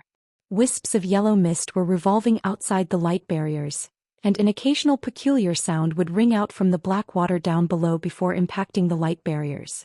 As a result, the two light barriers would warp slightly or tremor violently at times, as if they were advancing through some type of powerful force field. All of a sudden, a sharp screeching sound rang out, and a black shadow erupted out of the water down below before flying directly toward Han Li's light barrier at an incredible speed. Han Li raised an eyebrow as he flicked a finger downward, and the black shadow was sent flying back even faster than it had come. This was a small beast that resembled a turtle-toad hybrid, and it was entirely a dark yellow color with a sharp spiked shell and a short and stubby neck. Han Li's nonchalant-looking strike was imbued with extremely fearsome power, and even a top-grade treasure would have most likely been shattered on the spot. However, after plummeting back into the black water, the small beast was able to quickly steady itself and didn't appear to have sustained any substantial injuries. It then let loose a pained cry before plunging deeper into the water, not daring to attack the light barriers up above again. There were quite a large number of these small beasts in this stretch of water, and one or two would jump out almost at set periods to attack the light barriers in the air, but all of them were repelled by Han Li and Emergence with ease. After flying for a few hours, Han Li and the others finally emerged from this region, and a lush mountain range with no end in sight appeared up ahead. We finally entered the true territory of the spirit race. The natural poison of the Blackwater Lake wasn't that difficult to deal with, but those dark toad beasts really were a pain in the backside. Their offensive prowess isn't all that remarkable, but their stamina and durability are both incredible. Even a body integration stage being would have struggled to shake them off, Silvermoon said with a relieved smile. If fellow Daoist Han's arc could have been used to traverse over the lake, then we wouldn't have had to worry about those dark toad beasts. Unfortunately, the arc just so happens to be susceptible to the restriction within the Blackwater, so it would have been reduced to an even slower speed than what we would have been capable of through flight, Emergence replied with a smile. It's not just my Ink Spirit Holy Ark. Most of the flying treasures in the world would be severely impacted when flying over this lake. Throw those dark toad beasts into the mix, and this place really is a very perilous region to traverse through. It's no wonder that the spirit race hasn't deployed any guards to this area. Having said that, this has made it a lot easier for us to sneak into the spirit race in such a short time. It's a pity that the dark toad beasts have nothing of value to offer though. Other beasts of their caliber would normally present much more value, Emergence said as he stroked his beard with a faint smile. Those dark toad beasts don't possess demon cores, and their bodies can't be refined into treasures or pills, so they don't attract any interest. Had this not been the case, there most likely would no longer be any of those beasts in that area. Alright, now that we've made it here, we've already completed half of our objective. We just need to travel to the central region of the spirit race to meet the spirit monarch now. During the rest of our trip, we still have to focus on stealth, so let's not reveal your identities unless we absolutely have to, Han Li said in a confident manner. Imogenly and the others all nodded in agreement. Thus Hanli released the Ink Spirit Holy Ark once again, but on this occasion he shrank it down significantly so that it was only just over 100 feet in length, and its appearance was also altered to resemble a normal flying ark. Immediately thereafter Hanli swept a sleeve through the air, and several spatial tempering stage devil crystal puppets appeared before him. Spiritual light flashed over their bodies, and their auras suddenly became extremely similar to those of artifact spirit beings. As long as we don't encounter too much trouble, these puppets should be enough to handle everything while we rest inside the ark, Hanli said with a faint smile. That's a great idea. Those beings of the artifact spirit race arose from artifacts, so they're not that dissimilar to these puppets of yours. Imogenly chuckled before drifting into the ark first. He was followed closely by Silvermoon and the others, and Hanli brought up the rear, entering the ark only after everyone else had already done so. Moments later, the black flying ark tremored slightly before departing toward the distance. Meanwhile, in a certain place in the central region of the spirit race, there were two foreign Grand Ascension stage beings that bore a slight resemblance to one another, discussing something in a mysterious manner within a pavilion that was surrounded by layers of restrictions. During their conversation, it could be heard that the term Sanqing lightning talisman was being brought up on multiple occasions. At the same time, there were 5 translucent jade badges hovering in midair within a pristine white pagoda in a mysterious restricted area of the spirit race. The jade badges were each around a foot in length with golden arcs of lightning occasionally crackling over their surfaces. Chapter 2268. Concealed Spirit Mountain. The spirit race had a far smaller population compared to the neighboring races, and Hanli and the others had specifically chosen a more secluded route, so they naturally encountered very few spirit beings. Of the few spirit beings that they did encounter, none of them suspected the devil crystal puppets standing on the Ink Spirit Holy Ark, and some of the artifact spirit beings even extended greetings toward their brethren. The puppets responded to those greetings at Hanli's behest, and no suspicions were raised. 2 months later, the Ark finally arrived in Jade Smoke City, the largest city in the spirit race territory. Close to 100,000 kilometers away from this city was the sacred land of the entire spirit race, Concealed Spirit Mountain. The spirit monarch resided on this mountain alongside some holy guards that had sworn vows to stay on the mountain for as long as they lived. According to the rules of the spirit race, the area within a radius of 15,000 kilometers of this mountain was a restricted region that couldn't be accessed by any spirit beings below the body integration stage. Even those at or above the body integration stage couldn't enter the top half of the mountain without an invitation from the spirit monarch. They would only be able to linger on the bottom half of the mountain for a short time. A few years ago, the spirit monarch had suddenly declared that he was going into seclusion to cultivate a mysterious secret technique, and he passed down the duty of overseeing the spirit race to several of his most trusted holy spirits before completely isolating himself on the mountain, refusing to meet anyone. Something like this had never happened in the past, and it naturally created a massive stir in the spirit race. However, the holy spirits were also very authoritative figures, and under their combined efforts, any major unrest was circumvented, but there were naturally many rumors that had arisen. A tense atmosphere had settled over the entire spirit race during this period of time, and Hanli and the others learned about all of this on the way here. They were quite surprised by this unexpected change in the spirit race, but that didn't change their objective of meeting the spirit monarch. After all, the spirit monarch had made a deal with a foreign Grand Ascension stage being not long, so he was clearly plotting something in secret rather than actually cultivating in seclusion. Regardless of what the spirit monarch was planning, Hanli and Imogenly were determined to obtain the Sanqing lightning talismans.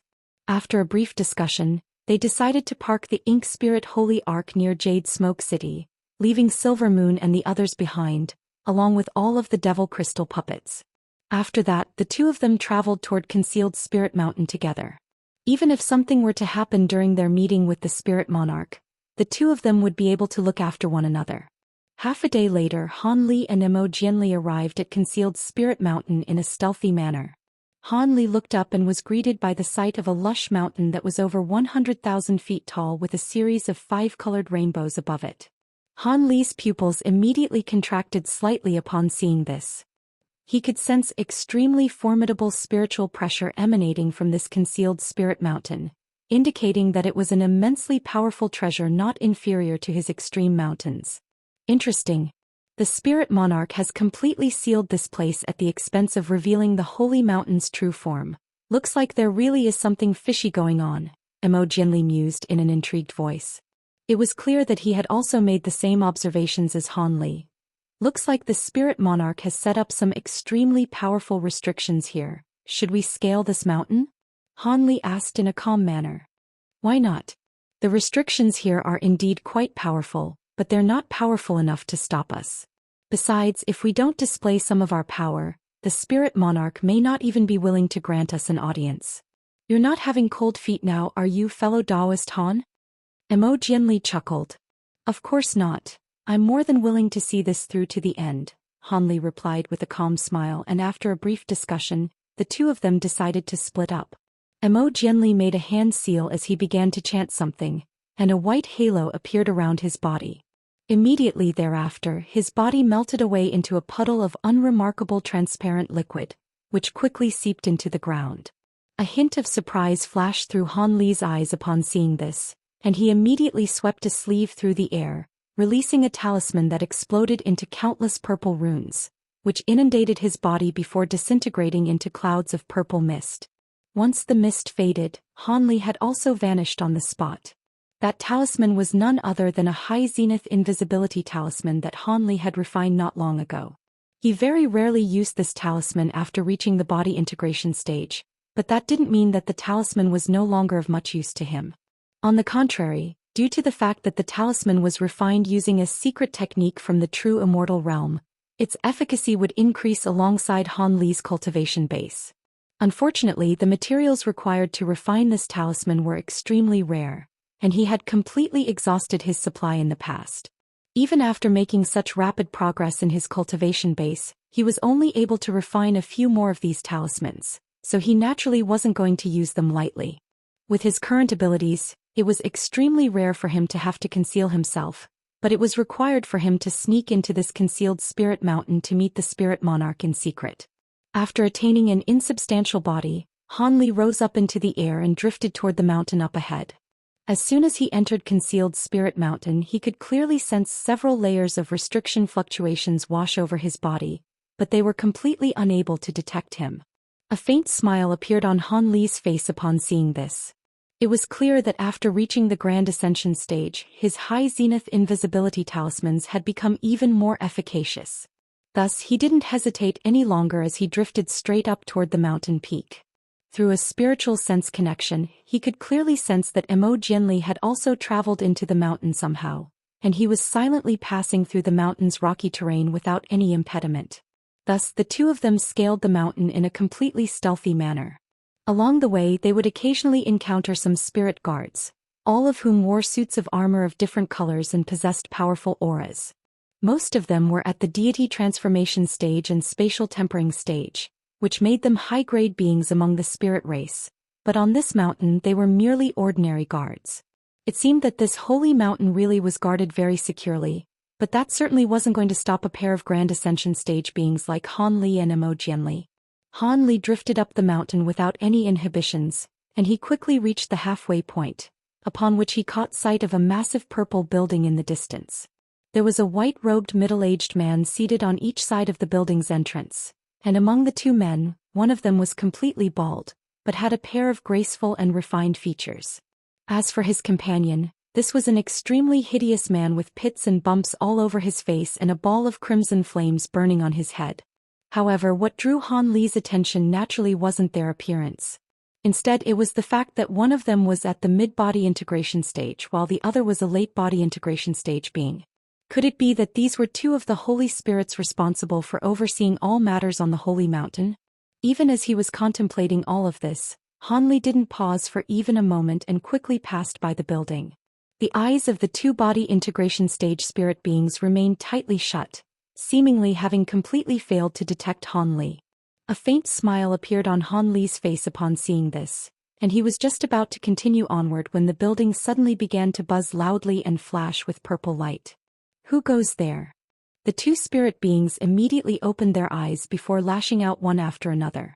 A four-armored Buddha projection that was around 10 feet tall appeared behind the bald spirit being amid a flash of radiant light, and the projection was holding a seven-colored badge that it immediately swept downward. A pillar of rainbow light erupted forth, piercing directly into the ground, while the other spirit being released a crimson net of flames from the ball of flames above his head, which descended right behind the pillar of rainbow light. The pillar of light plunged several thousand feet into the ground in the blink of an eye, striking a transparent figure and immediately forcing him to reveal his true form. It was none other than Qizi. Before had a chance to react, the crimson net was already upon him, and it exploded into scorching flames that swept down from above. Qizi's expression darkened slightly upon seeing this, and he harumphed coldly as he swept a sleeve upward to release a burst of white qi. The oncoming flames were instantly drawn into the white qi upon making contact, yet just as a cold smile appeared on Qizi's face, a crimson talisman suddenly shot out of the flames before exploding into countless crimson threads. In the next instant, red light flashed from Qizi's body without any warning, and a fiery crimson chain appeared around him before instantly binding him tightly. Chapter 2269. Coincidence. Qizi was naturally quite alarmed by this, and his protective spiritual light immediately swelled as he attempted to force the chain open from the inside, but the chain merely expanded alongside his protective spiritual light, rendering him unable to break free. Right at this moment, the Buddha projection behind the bald spirit being had swept its rainbow badge through the air again, and a rumbling boom rang out as the surface of the badge warped and blurred before it released a huge rainbow rune. The rune then quickly transformed into a dazzling hiltless blade of light that was around 10 feet in size. There were even facial features that had appeared on the blade, making it look as if it were a living creature. Even with his grand ascension stage power, Qizi felt a chill run down his spine as he swept his spiritual sense toward the blade. Right at this moment, the blade began to release a loud buzzing sound, and Qizi's pupils abruptly contracted as he released several different defensive treasures at once, all of which transformed into balls of spiritual light above him. These were the defensive treasures that he was able to release the quickest under the restriction of the fiery chain. There were other more potent defensive measures that he could take, but he didn't have enough time to unleash them. All of a sudden, the light blade in the air vanished on the spot. At the same time, the defensive treasures above Qizi were all sliced in half as if they were nothing more than blocks of tofu. After that, the light blade came slashing down viciously toward Qizi, and even before it had truly descended upon him, he was already struck by a chilling sensation. Under normal circumstances, Qizi would be able to easily evade the attack, but he was currently bound by the fiery chain, so he could only look on with a furious expression as the blade came crashing down toward him. A fierce look suddenly appeared on his face, and a miniature figure that was completely identical to him abruptly emerged out of the top of his head amid a flash of spiritual light. He had released his nascent soul, which immediately rose up into the air while wielding a pair of silver swords to oppose the oncoming blade. All of a sudden, a faint azure figure appeared beneath the blade in a wraith-like manner, and with nothing more than a nonchalant punch, he was able to destroy the light blade before appearing just over 100 feet away from Qizi in a flash. The azure figure was none other than Han Li, and he had arrived at an incredible speed to save Qizi from his perilous predicament. "Thank you, fellow Daoist Han." Qizi was naturally ecstatic and his nascent soul returned to his body again. Now that some respite had finally arrived, he was able to make a hand seal, then opened his mouth to release a burst of white qi that swept toward the fiery chain around him. As soon as the two came into contact with one another, the fiery chain began to emit a peculiar sizzling sound, following which the crimson flames subsided, and cracks began to appear on the chain's surface. Immediately thereafter, Qizi grabbed onto the chain with his bare hands before violently tearing it apart. The fiery chain was extremely powerful, but it was certainly incapable of trapping a Grand Ascension stage being, and Qizi was able to break free from it in just a short time. As for that shattered light blade, it immediately reverted back to its original form at the bald spirit being's behest, but the rainbow badge had become extremely dim. The bald man cast his gaze toward Han Li and Qizi, and a wary look appeared on his face as he determined that the two of them were both Grand Ascension stage beings. Meanwhile, the other spirit being had thrown up several mouthfuls of blood essence as soon as the fiery chain had been shattered, and his aura was also diminished significantly. Junior Ling Yin and Junior Zhou pay their respects to their seniors. Please forgive us for our insolence. We mistook you for a pair of intruders, the bald man said as he extended a respectful salute. Han Li merely took a step forward, covering a distance of several thousand feet in the blink of an eye to reach the purple building, then inspected the pair of spirit beings with a faint smile.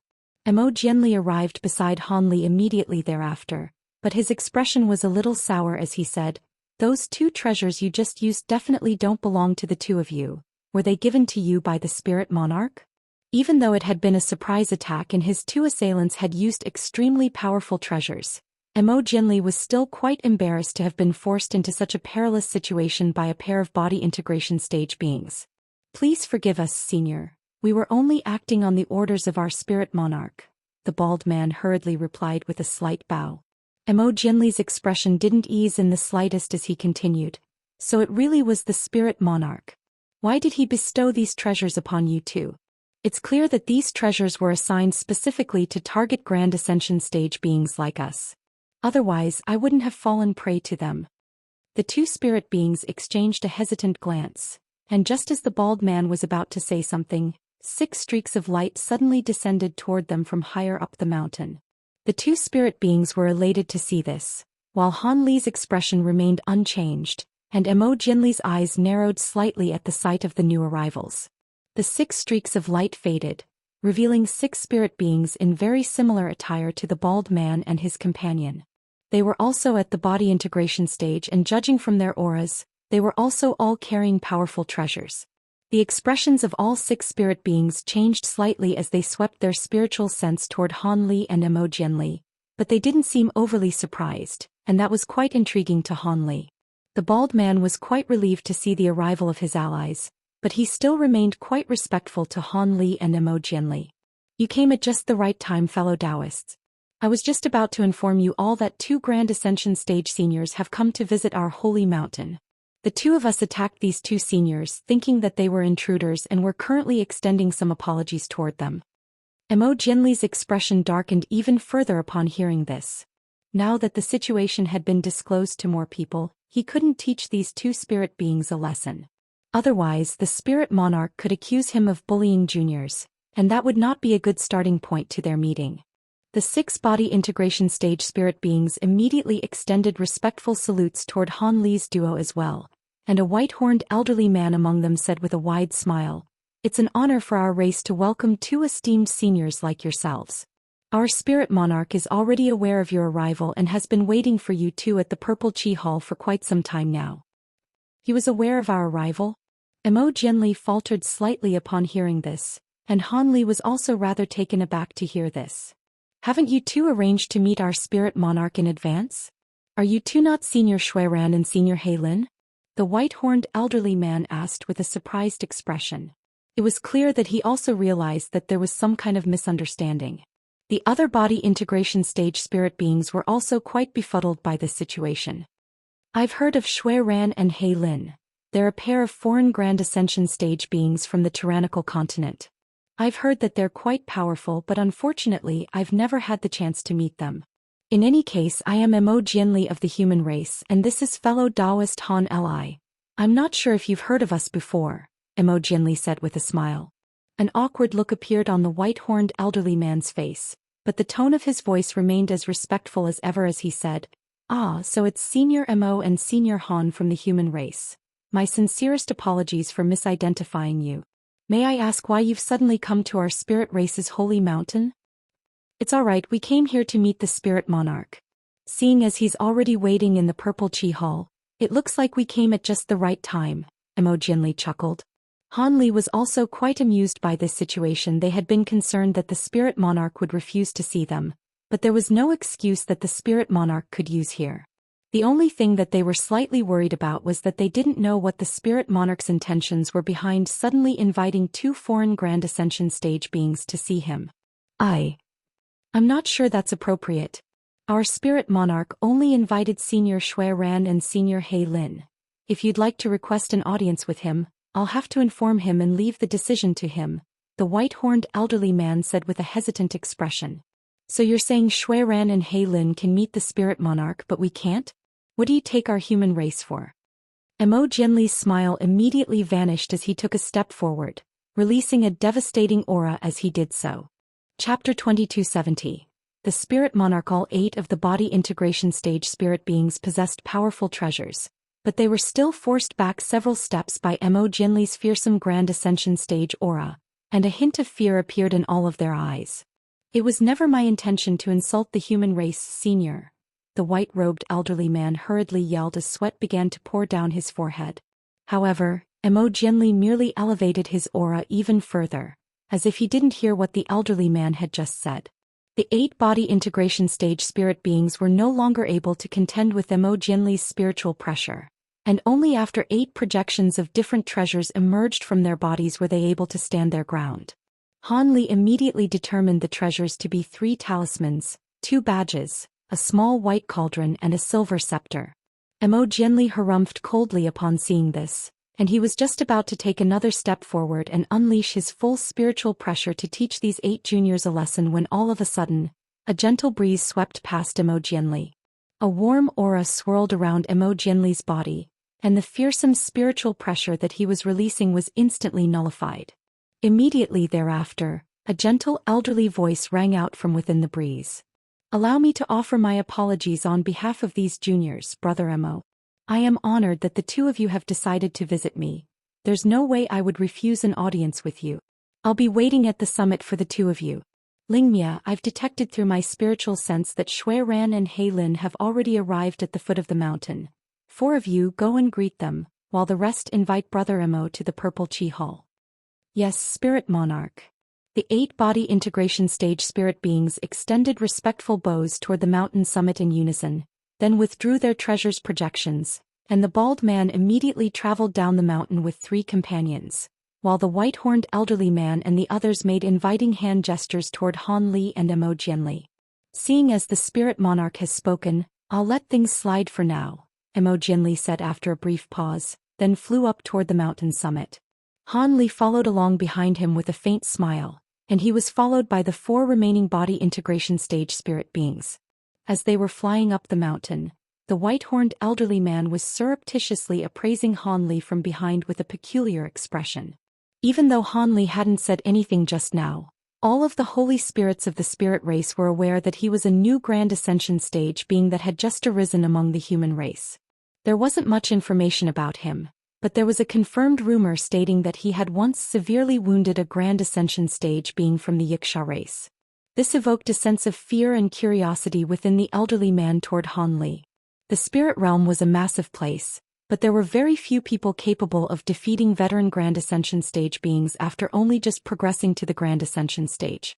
Han Li naturally didn't know what the elderly man was thinking, and nor did he have any interest in the elderly man's thoughts. He was slowly drifting up the mountain while appraising his surroundings.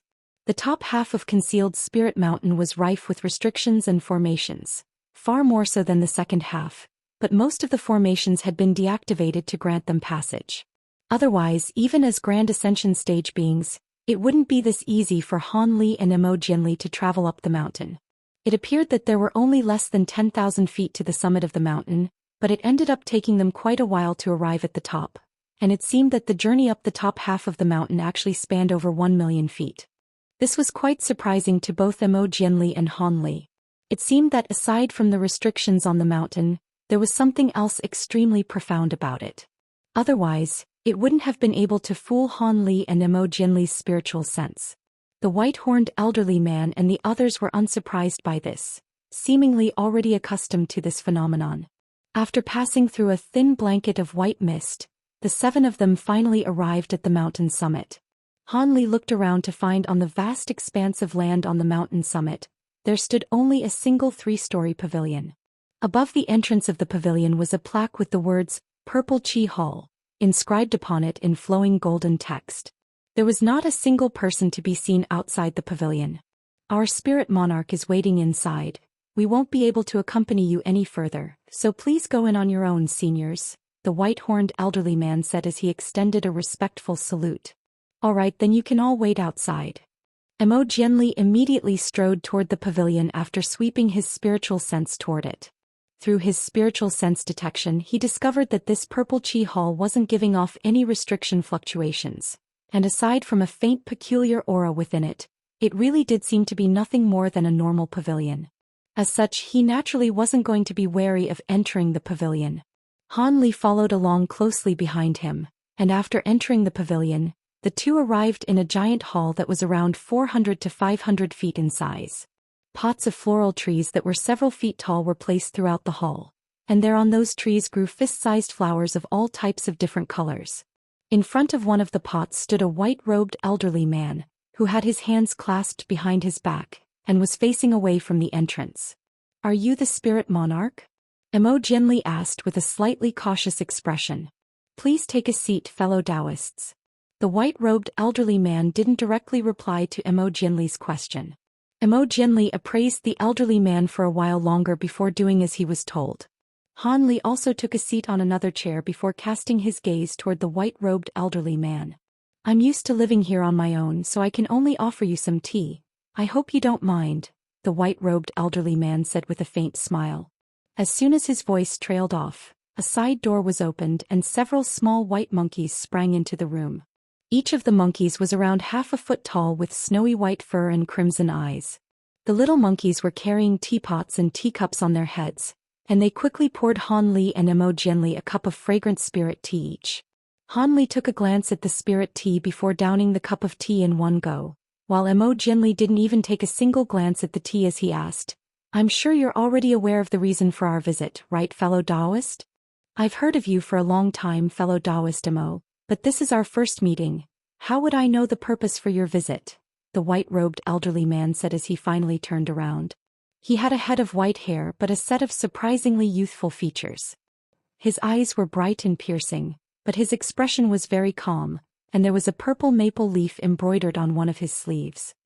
"Alright then, setting that aside for now, why have you invited fellow Daoist Xuan and fellow Daoist Heilin to see you?" Imogenly asked. The white-robed elderly man's pupils contracted slightly upon hearing this, but he still replied in a calm manner. "I invited them here to make a deal with them." "Are you interested as well, Brother Imo?" "Hee, what a coincidence. We also came here to make a deal with you," Imogenly chuckled. "I'll have to disappoint you then, fellow Daoist Imo. I only make deals with people I'm familiar with, so I'm afraid I'll have to turn you down," the white-robed elderly man replied without any hesitation. Imogenly's eyes narrowed slightly upon hearing this, and he suddenly raised a hand to release a streak of silver light. The white-robed elderly man remained still on the spot, but the streak of silver light abruptly drew to a halt on its own around 10 feet away from him. This was a shimmering silver jade slip engraved with the same purple maple leaf design as the one on the elderly man's sleeve. The white-robed elderly man's expression darkened slightly upon seeing this, and he raised a hand to draw the silver jade slip into his grasp. After a brief inspection he sighed, "Looks like fellow Daoist Xian has passed away. Did you do this or did he perish to the Stemborer Queen?" "The Stemborer Queen didn't directly kill him, but it was definitely indirectly responsible," Imogenly replied in a calm manner. "Alright, I don't care how you managed to obtain this token, but seeing as it's in your possession, I'll include you too on this deal. However, the rest will be up to you," the white-robed elderly man said as he stowed the jade slip away amid a flash of silver light. Imogenly's eyes lit up upon hearing this.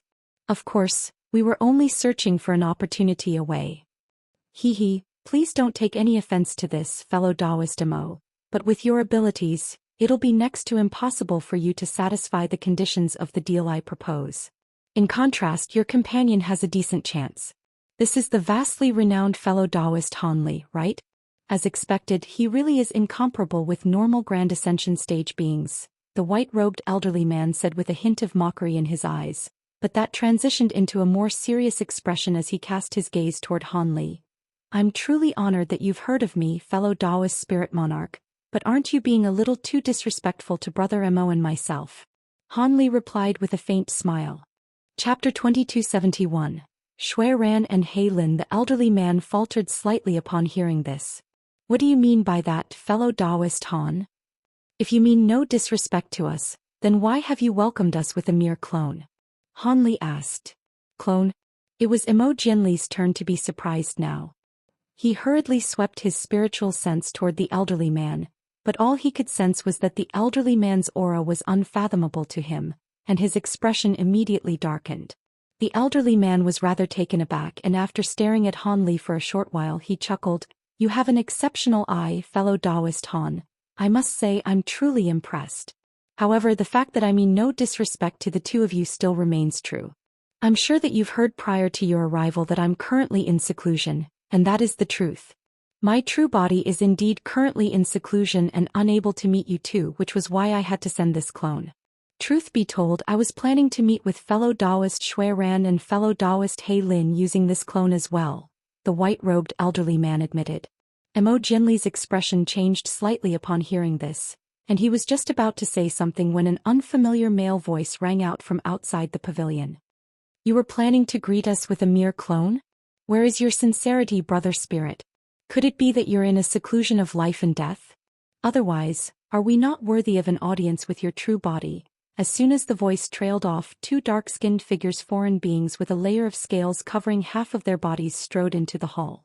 The two of them were quite similar in appearance, and one of them had a layer of baleful crimson light enveloping his entire body, while the had countless balls of black qi revolving around him, forming countless tiny vortexes that were drawing in the nearby world's origin qi incessantly.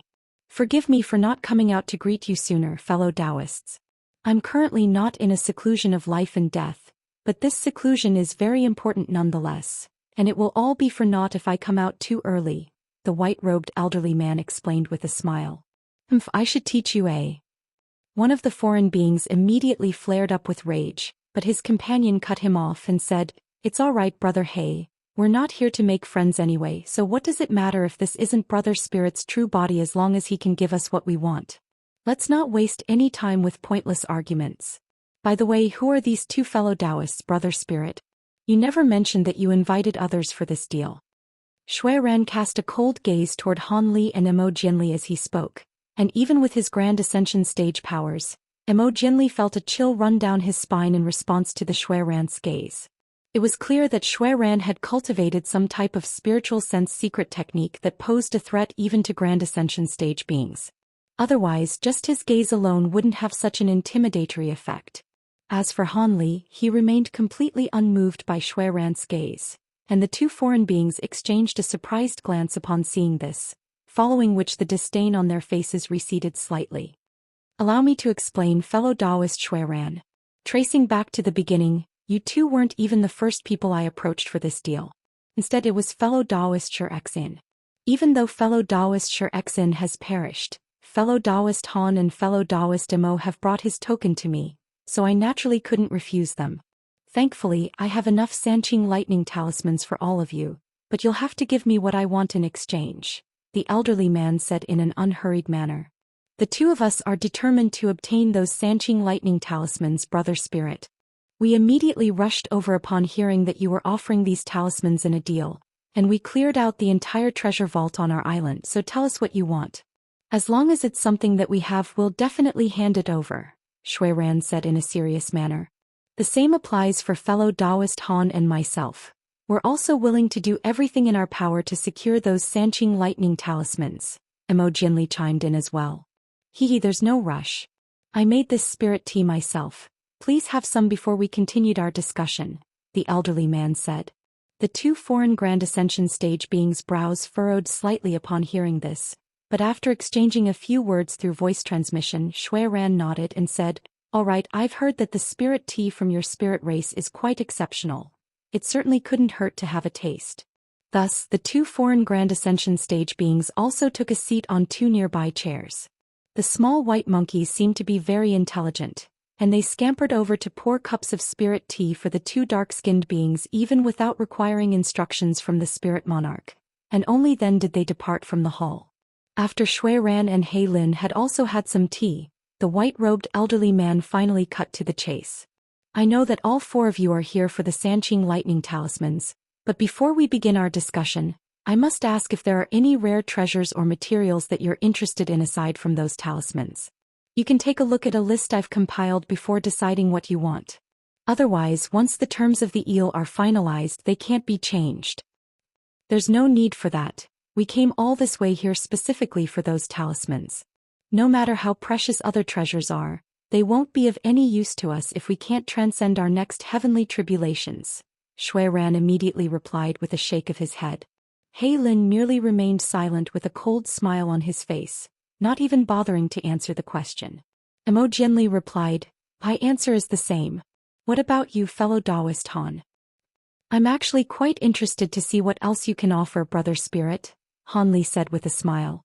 "In that case, please take a look at my list, brother Han."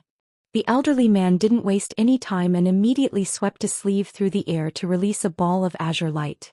Han Li caught the ball of azure light to find that it was a green jade slip, and he immediately pressed it to his forehead before injecting his spiritual sense into it. Everyone else immediately turned their attention toward him, and after a short while Han Li removed the jade slip from his forehead with a faint sigh before tossing it back to the spirit monarch. "None of those items were appealing to you, fellow Daoist Han?" the white-robed elderly man asked as he stowed the jade slip away. "Every item on the list is extremely precious, and some of them are very difficult to find even in other realms. However, none of them are anywhere near as appealing to me as the Sanqing lightning talismans," Han Li replied. The elderly man wasn't very surprised to hear this. "That's quite a pity. I also hold those talismans in very high regard and would be very happy if you could accept a substitute, but it seems that won't be possible." "Alright, all four of us have made our decisions, so tell us what your proposed deal involves. You must also be searching for something quite valuable in exchange, right?" He Lin prompted in an impatient manner. I'm sure all four of you are aware of just how valuable Sanqing lightning talismans are. The item that I want in exchange is naturally not going to be far off in value. However, I'm sure none of you are in possession of this item. Otherwise, I would have already revealed what it was," the elderly man replied. "Humph. Your letter didn't stipulate any items for exchange. Instead, you implied that you wanted us to do something extremely dangerous in exchange for those talismans. Having said that, don't underestimate us Grand Ascension stage beings of the sea. The sea is far more abundant with precious resources than beings from small races like you can imagine. We've discovered 7 or 8 ancient seabed cave abodes, and some of the treasures in there are no less valuable than Sanqing lightning talismans. Perhaps you'd be willing to change your mind if we were to bring out some of those items," Xuan said. "I've also encountered some miraculous opportunities during my cultivation and obtained treasures of equal value to the Sanqing lightning talisman. Otherwise, I wouldn't have made this trip," Emergence chimed in with a confident expression. Han Li merely remained silent with a faint smile on his face. "I'm sure that all of you possess treasures no lesser in value than my Sanqing lightning talismans, but just like how these talismans are integral for the transcendence of your heavenly tribulations, the item I'm looking for also concerns my survival. As such, I won't exchange my Sanqing lightning talismans for anything else," the elderly man said in a decisive manner. Chapter 2272. Small Azura Realm. "There's no need to waste further time, fellow Daoist spirit. Just tell us exactly what it is you would like us to do," Emergence urged. "Alright, your wish is my command. I currently require a thread of time to save my life, and I'm willing to exchange 1 Sanqing lightning talisman for each thread of time. What do you think?" the white-robed elderly revealed. Everyone faltered slightly upon hearing this, and He Lin immediately flared up with rage. "You require a thread of time? Is that supposed to be a joke? How can we possibly find such a legendary item?" Threads of time were extraordinary items that could only be born in the River of Time, which contained the law of time. However, there was no way that a river of time could appear in a lower realm like the spirit realm. Only in the true immortal realm would one be able to find a few of these incredible rivers. Emergence's expression also darkened upon hearing this. "Brother spirit, are you proposing this deal without any sincerity?" Han Li had naturally also read about threads of time and rivers of time in some ancient tomes, and he was stroking his chin with a contemplative expression as he quickly reviewed the information that he had read. Even among all of the treasures that only existed in legends, threads of time were considered to be extremely precious, and its main effect was that it could extend one's lifespan. It was said that the power of time imbued within a single thread of time could extend a mortal or a low-grade cultivator's lifespan by over 1,000 years, while for beings of their caliber, thread of time had the incredible ability to delay heavenly tribulations. A thread of time could delay a minor heavenly tribulation by over 500 years and a major heavenly tribulation by over a century. Of course, those were only legends as no one had ever truly seen these threads in action. However, one thing was for sure. No rivers of time had ever appeared in any of the lower realms. Could it be that the spirit monarch was requesting this item as he was? Han Li cast his gaze toward the white-robed elderly man, and a peculiar look appeared in his eyes. The spirit monarch chuckled. Hee, I wouldn't dare to waste your time by making such tasteless jokes, fellow Daoists. The most premium threads of time can indeed only be born in rivers of time, but I don't specifically require threads of time of that caliber. Even if you could find threads of time of the lowest caliber, I'd exchange Sanqing lightning talismans for them without any hesitation. It's next to impossible to obtain naturally arising threads of time, but it's not impossible for us to refine artificial threads of time. He Lin and Mo Jianli faltered slightly upon hearing this before both of them fell into deep thought. In contrast, a thought seemed to suddenly occur to Xuan, and a hint of surprise appeared on his face. Looks like you already know what I'm referring to, fellow Daoist Xuan, the spirit monarch said in an unhurried manner. Brother Xue. He Lin turned to Xuan with an inquisitive expression, while Han Li and Mo Jianli exchanged a silent glance. If I'm not mistaken, you must be referring to the Asura spiders that can only be found in the small Asura realm, which appeared once many years ago. Aside from that, I can't think of any other place where you can obtain artificial threads of time, Xuan said. Small Asura realm? Asura spider? Mo Jianli and He Lin exclaimed in unison, while Han Li blinked in a perplexed manner. This was the first time he was hearing these two names. That's right. The Asura spider is born with the innate ability to control space and time. If you can kill a few of these spiders, you should be able to refine artificial threads of time from their cores. This will certainly be far easier than searching for a river of time, the spirit monarch replied. You sure make it sound simple. Setting aside how perilous the small Asura realm is and how fearsome the Asura spiders are, the entrance to that realm had completely collapsed during the battle that had taken place 200,000 years ago. How are we supposed to access it? Xuan harumphed coldly. I've naturally made preparations for that. Please take a look at this, the spirit monarch said with a faint smile, then flipped a hand over to reveal a ball of crimson light. Han Li focused his gaze on the ball of crimson light to find that it contained a crimson fist-sized rock with an extremely rough surface that was riddled with countless tiny holes. That's an Asura heart. Where did you obtain this item, brother spirit? Mo Jianli's expression changed drastically at the sight of the object. Xuan and He Lin clearly also recognized it, and incredulous looks appeared on their faces as well. As for Han Li, this was the first time he had heard of this Asura heart, so he naturally displayed no reaction. However, Mo Jianli immediately offered him an explanation through voice transmission. The small Asura realm once emerged in the southern region of our Tianyuan continent 200,000 years ago. The realm is quite small, but everything within it is extremely similar to that of the Asura realm, which collapsed and completely vanished in ancient times. The presence of Asura spider is one of the most symbolic similarities between the two realms. Thus, many people have speculated that the small Asura realm is a section of the Asura realm that was somehow spared during the latter's collapse. In order to fight over this realm, several nearby super races had engaged in a fierce clash, unintentionally destroying the entrance to the realm in the process, and causing it to disappear again. For that, all of the super races were quite remorseful for a very long time. Mo Jianli's voice transmission cut off there. I see, so what is this Asura heart? You seem to be extremely surprised to see it, Han Li also asked through voice transmission. Asura hearts are items manifested from the hearts of powerful creatures in the small Asura realm. They contain a type of mysterious energy unique to the small Asura realm, and they were originally used only for tool and pill refinement, but after the entrance to the realm was destroyed, some people discovered that these hearts could be used in conjunction with a type of defunct ancient superformation to directly enter the small Asura realm. However, during this time, those who entered the small Asura realm AHD to refine the Asura heart into some type of protective treasure to oppose the resistance from the realm.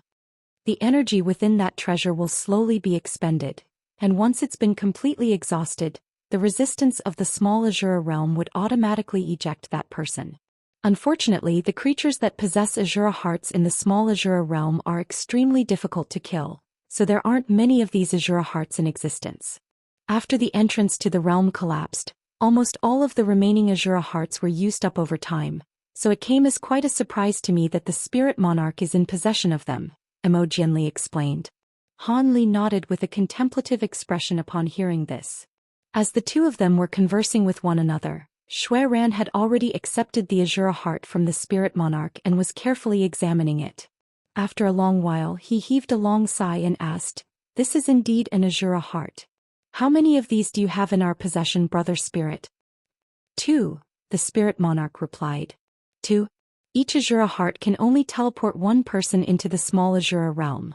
Are you planning to select 2 of us to enter the small Asura realm?" Xuan asked as his expression darkened slightly. Imogen's expression also changed slightly upon hearing this. "Rest assured, fellow Daoists, after some improvements I made, these Asura hearts can be split into halves. However, one Asura heart only contains enough energy for one person to remain in the small Asura realm for around a month. And with each half, you would only be able to remain in the realm for around half a month. I'm sure that with your abilities, this will be more than enough time to track down Asura spiders," the spirit monarch replied in a calm manner. That'll be a matter of luck considering the limited time that we have," Xuan harumphed coldly. "If I recall correctly, you two possess the bloodlines of the 2 true spirits, the blood flame 6-headed spider, and the black scale heavenly dragon spider, right? This might not be enough time for others to track down Asura spiders, but with your bloodline sensory abilities to guide you, there should be a very good chance," the spirit monarch replied with a smile. "Looks like you've done a lot of homework on us too," Xuan said as a cold light flashed through both his and Heilin's eyes. I originally invited fellow Daoist Xianxia as he possessed the bloodline of the thousand-eyed evil spider bloodline, which should have made it even easier for him to track down Asura spiders in the small Asura realm. However, seeing as he perished in the Elder Devil realm, I could only turn to you.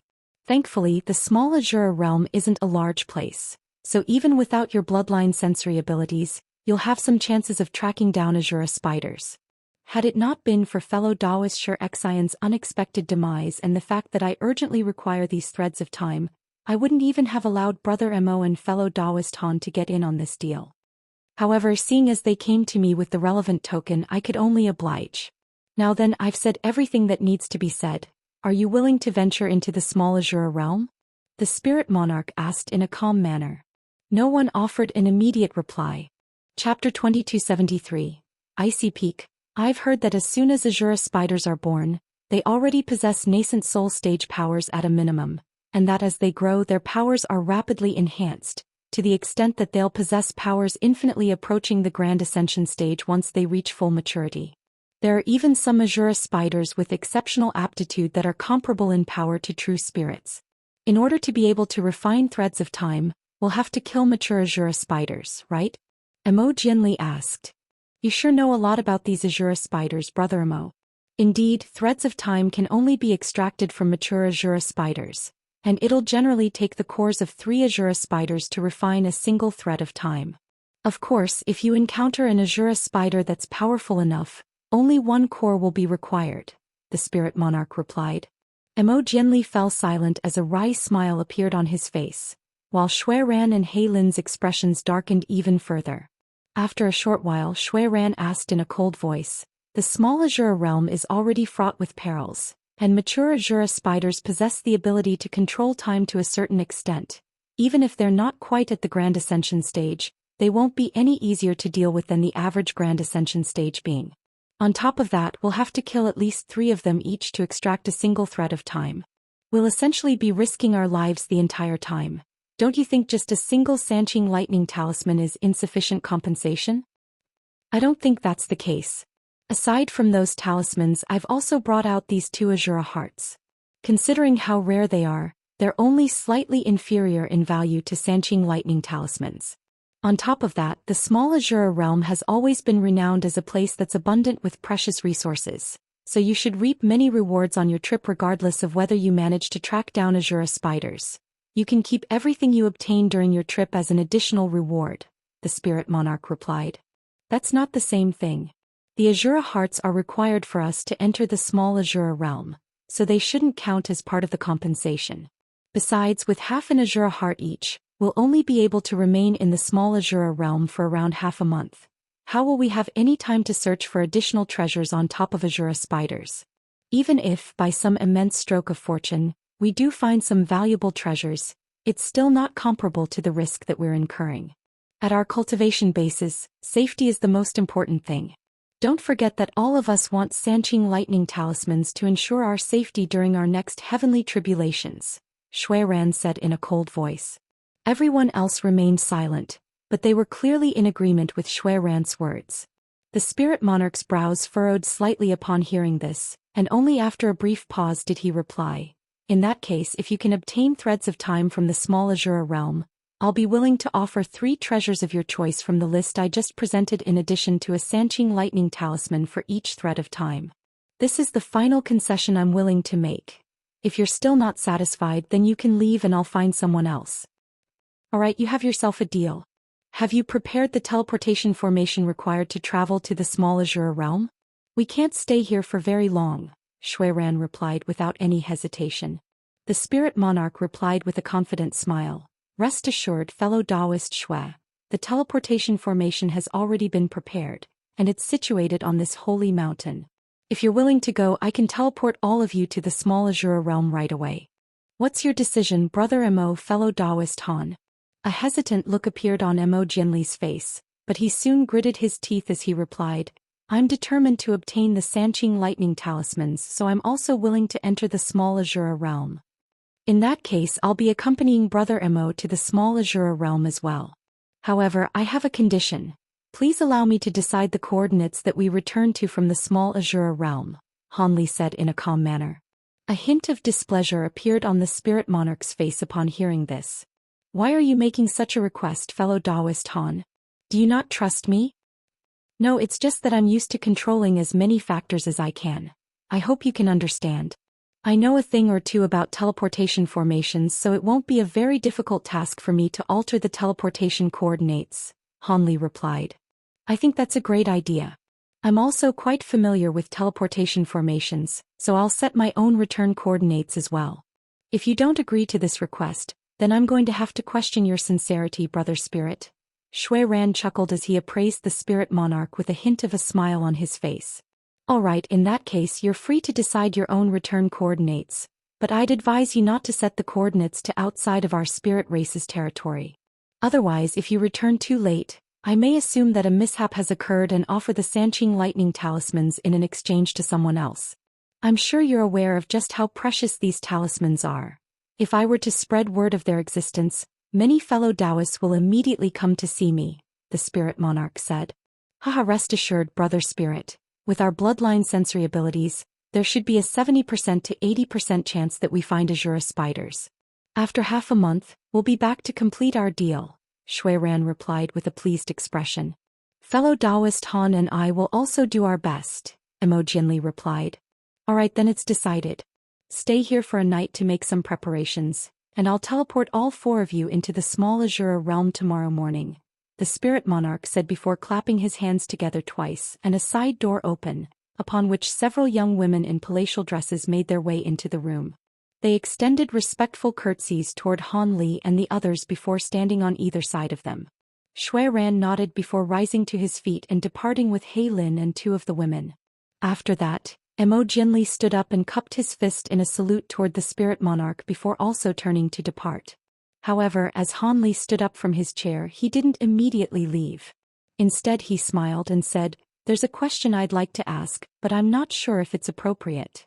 The spirit monarch was rather taken aback to hear this, but he still replied, "Go ahead, fellow Daoist Han. I've heard some rumors that state that the spirit realm has only had a single spirit monarch since its arrival in the spirit realm. Is that true? How old are you right now, brother spirit?" Han Li asked with a smile. Mo Jinli and the spirit monarch both faltered slightly upon hearing this before the latter chuckled.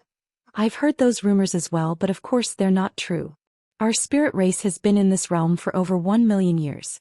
While it's indeed true that our heavenly tribulations are spaced further apart than for other beings, how could a single spirit monarch possibly live for that long? Having said that, there were a few spirit monarchs that reigned for a very long time, and that's most likely where the rumor stemmed from. I see, that makes sense. After all, this is the spirit realm, not the true immortal realm. How could someone possibly live for over 1 million years here? Han Li said with a faint smile before departing with Emo Jianli and 2 of the other spirit women. Following their departure, the smile on the spirit monarch's face immediately faded. Why did he mention the true immortal realm? Could it be that he's onto something? Then again, he isn't the first person to have asked me that, the spirit monarch murmured to himself in a barely audible voice. He then made a hand seal and vanished on the spot amid a flash of white light. Moments later, he reappeared in a white light formation within a pitch-black space deep in the belly of concealed Spirit Mountain. He swept his gaze around this dark space, and his brows furrowed slightly as he abruptly swept a sleeve upward. Around a dozen balls of light immediately emerged before hovering high up in the air. After that, the Spirit Monarch made a hand seal, and the balls of light brightened significantly to illuminate the entire space. Around 300 to 400 feet away from him stood a translucent icy mountain that was over 10,000 feet tall, and a massive golden rune encompassed most of the entire mountain. Through the transparent ice, one could see a handsome golden-robed young man at the bottom of the icy mountain, and he was unconscious with a series of rune chains binding his entire body. On his glabella was a golden rune identical to the one on the icy mountain, and the spirit monarch immediately reached out to press a hand against the mountain while releasing threads of white light out of his palm in a frenzy. Chapter 2274. Golden Han Immortal Palace. The golden rune on the icy mountain immediately began to glow with scintillating light, and the white threads that had been injected into the mountain converged to form a miniature humanoid figure that was around a foot tall. The miniature figure was identical to the spirit monarch both in appearance and attire, and its eyes were tightly shut. The spirit monarch then tapped a finger against his own glabella, and a translucent white thread erupted forth before plunging into the icy mountain and vanishing into the miniature humanoid figure's forehead in a flash. The miniature figure slowly opened its eyes, revealing a pair of golden pupils. "Thank you for your hard work. We're finally on the verge of success. After obtaining the threads of time, we'll be able to significantly shorten the amount of time required to refine this man. Otherwise, it'll take me at least 10,000 more years to refine him, and who knows what could happen during that time," the miniature figure said in a voice that was also identical to that of the spirit monarch.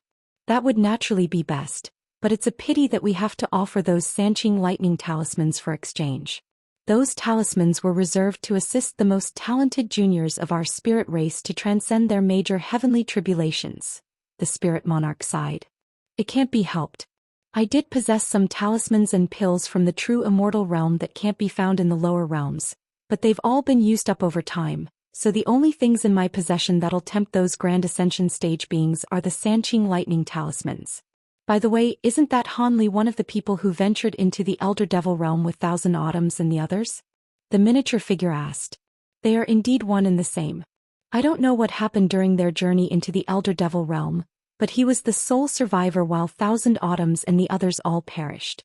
On top of that, he progressed to the Grand Ascension stage as soon as he returned to the spirit realm, and during his celebratory ceremony, he was able to severely wound a Grand Ascension stage Yiksha being with ease. So he's definitely no ordinary Grand Ascension cultivator," the spirit monarch said with a slightly solemn expression.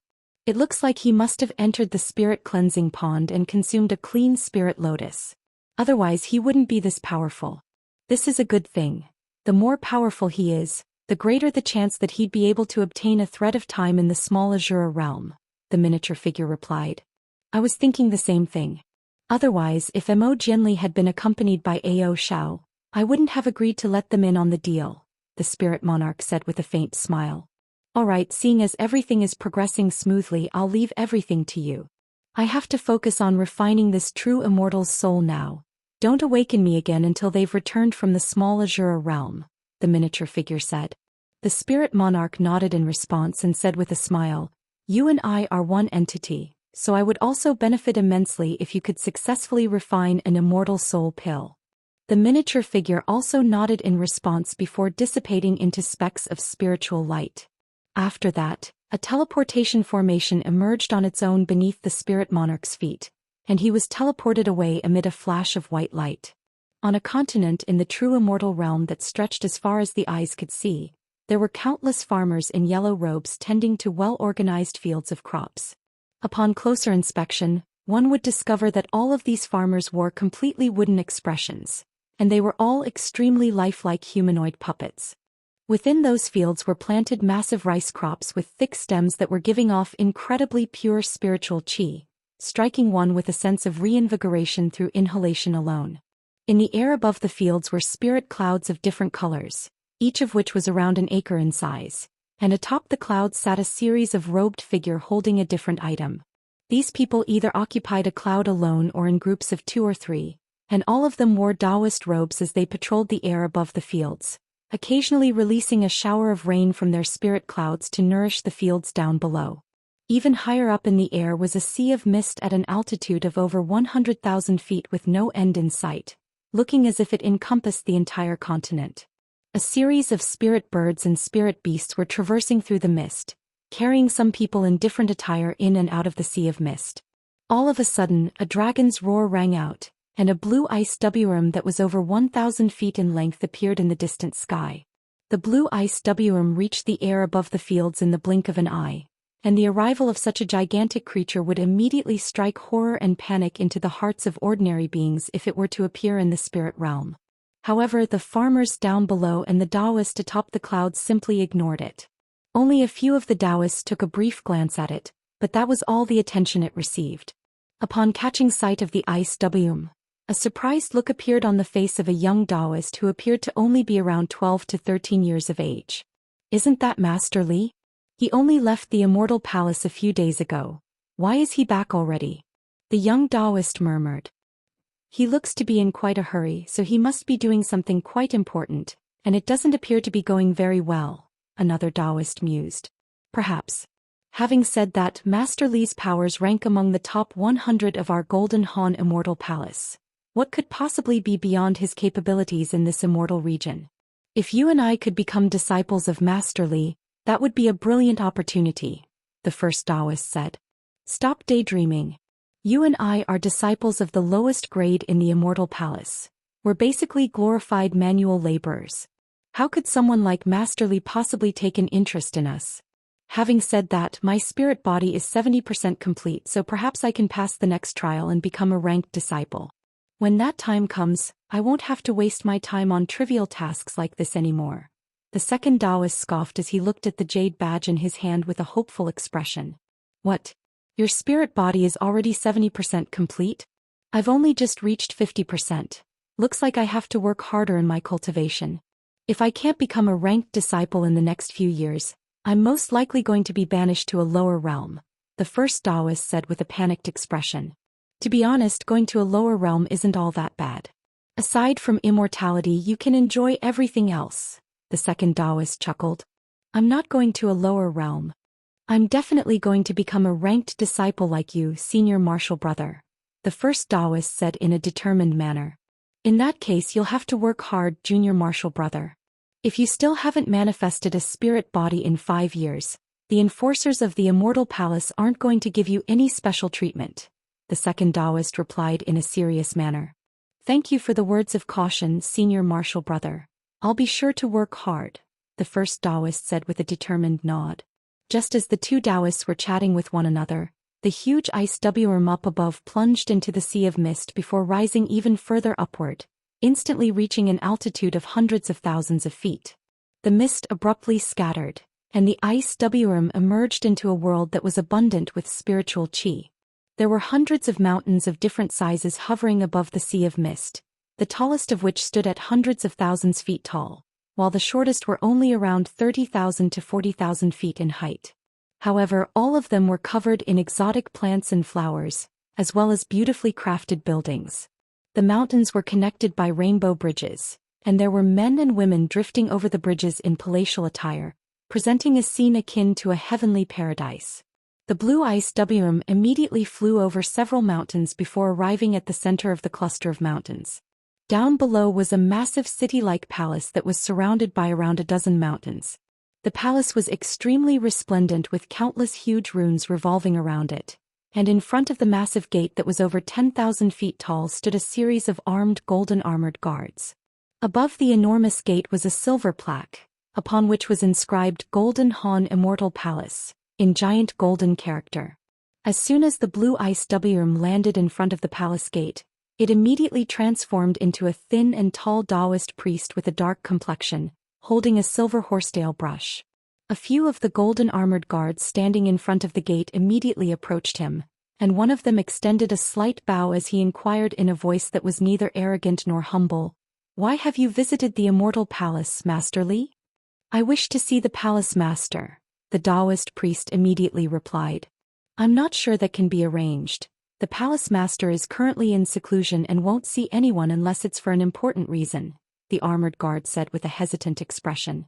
The Daoist priest's expression darkened upon hearing this, yet just as he was about to say something, an authoritative voice suddenly rang out.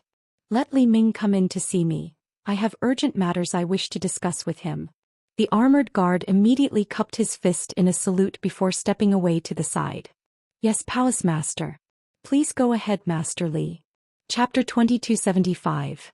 9 Origin Daoist Temple. The Daoist priest didn't say anything further and headed straight toward the palace gate. He seemed to be very familiar with everything in the palace, and after passing through a massive hall and several long corridors, he arrived in a peaceful courtyard.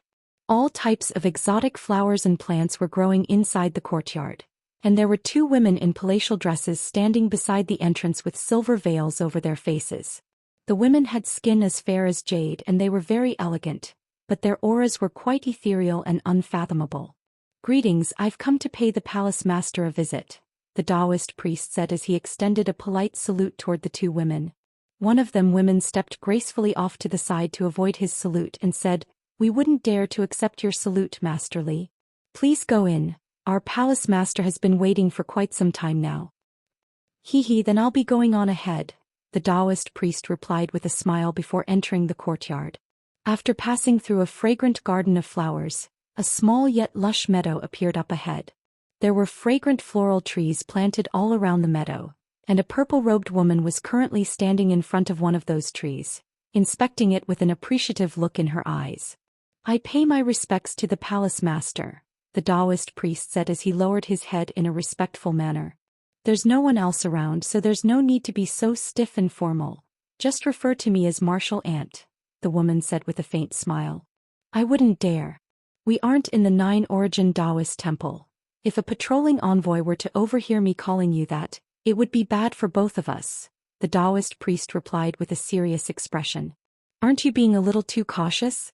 Having said that, those patrolling envoys really are spoil sports. I can't do anything with them around. I'm beginning to miss the days when I was free from the responsibilities that come with being the Palace Master. How about I retire and nominate you as my successor?" the woman asked, and even though she wore an amused expression, she gave off an indescribable sense of authority. "Ahem, my Grandmaster would never agree to something like that, Palace Master. Even though the region that our Golden Han Immortal Palace governs over is inconsequential in the context of the entire Immortal region, it is the foundation of our 9 Origin Daoist Temple, and countless immortal citizens reside in this area, so the position of Palace Master can't just be handed down to anyone," the Daoist priest replied as he shook his head vigorously. You sure know how to flatter me. Your master and all of your martial uncles possess superior powers to mine. Why aren't any of them the Palace Master? I did become a disciple of your Grandmasters later than they did, but I've already stayed in this immortal palace for over 100,000 years. Isn't it time someone relieved me of my duties?" the woman harumphed. Back when you became a disciple of my Grandmasters, you were already the master of a lower realm, so you're the ideal candidate to be the Immortal Palace Master. As for my master and martial uncles, all of them have grown accustomed to having no responsibilities on their shoulders, so there's no way that they would be able to lead the Golden Han Immortal Palace to greater heights like you could, the Daoist priest said with a fawning smile. "I must admit that your flattery is working.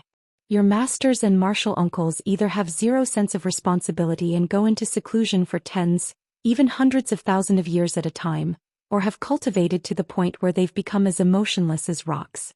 In particular, I try to stay as far away from your master as possible," the woman said through gritted teeth as if she had just recalled some kind of unpleasant memory. A wry smile appeared on the Daoist priest's face upon hearing this.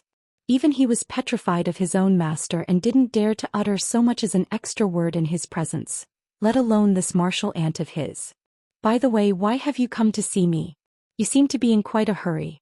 I saw through the all-seeing mirror that you were about to barge your way through if the guards refused to let you in, the woman suddenly said with a faint smile. A serious look immediately appeared on the Daoist priest's face upon hearing this, and he lowered his voice slightly as he replied, I came here to deliver a report on the task that Grandmaster assigned to me last time. A serious look also appeared on the woman's face and she replied, I see. Let's discuss this in my spirit domain. As soon as her voice trailed off, she swiped a finger through the air, and a white spatial rift emerged, then scattered into bursts of white light.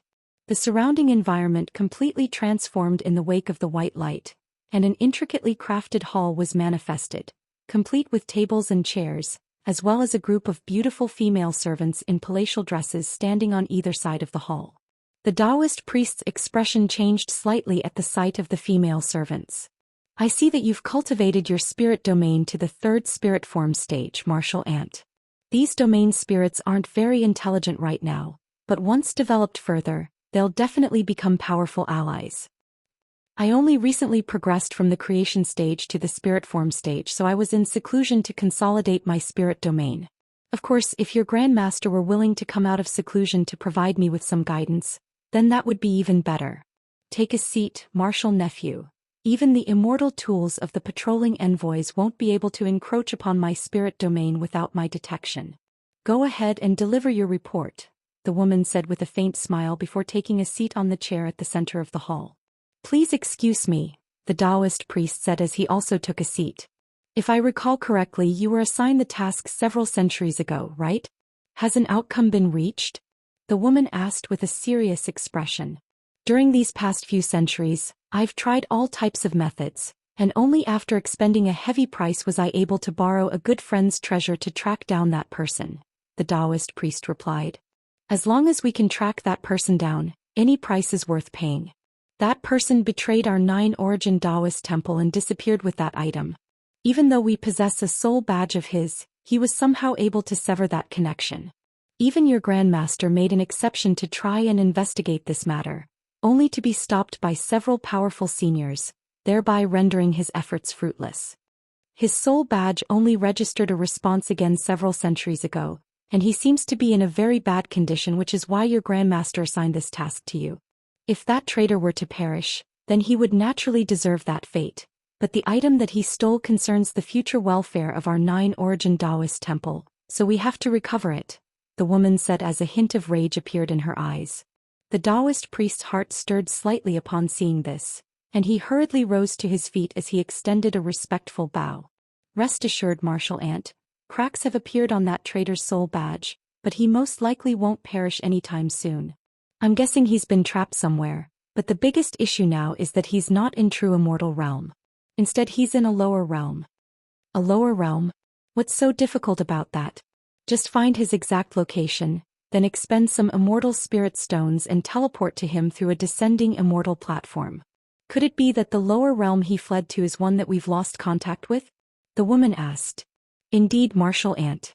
That traitor fled to a lower realm that we've lost contact with in the southern realm cluster, and we haven't been able to track down exactly which lower realm he's in, but we should be able to arrive at a verdict given some time.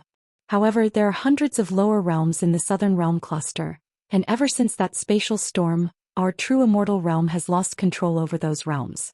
To this day, we still haven't been able to recover their exact coordinates, so the descending immortal platforms can't teleport me there, the Daoist priest sighed with furrowed brows.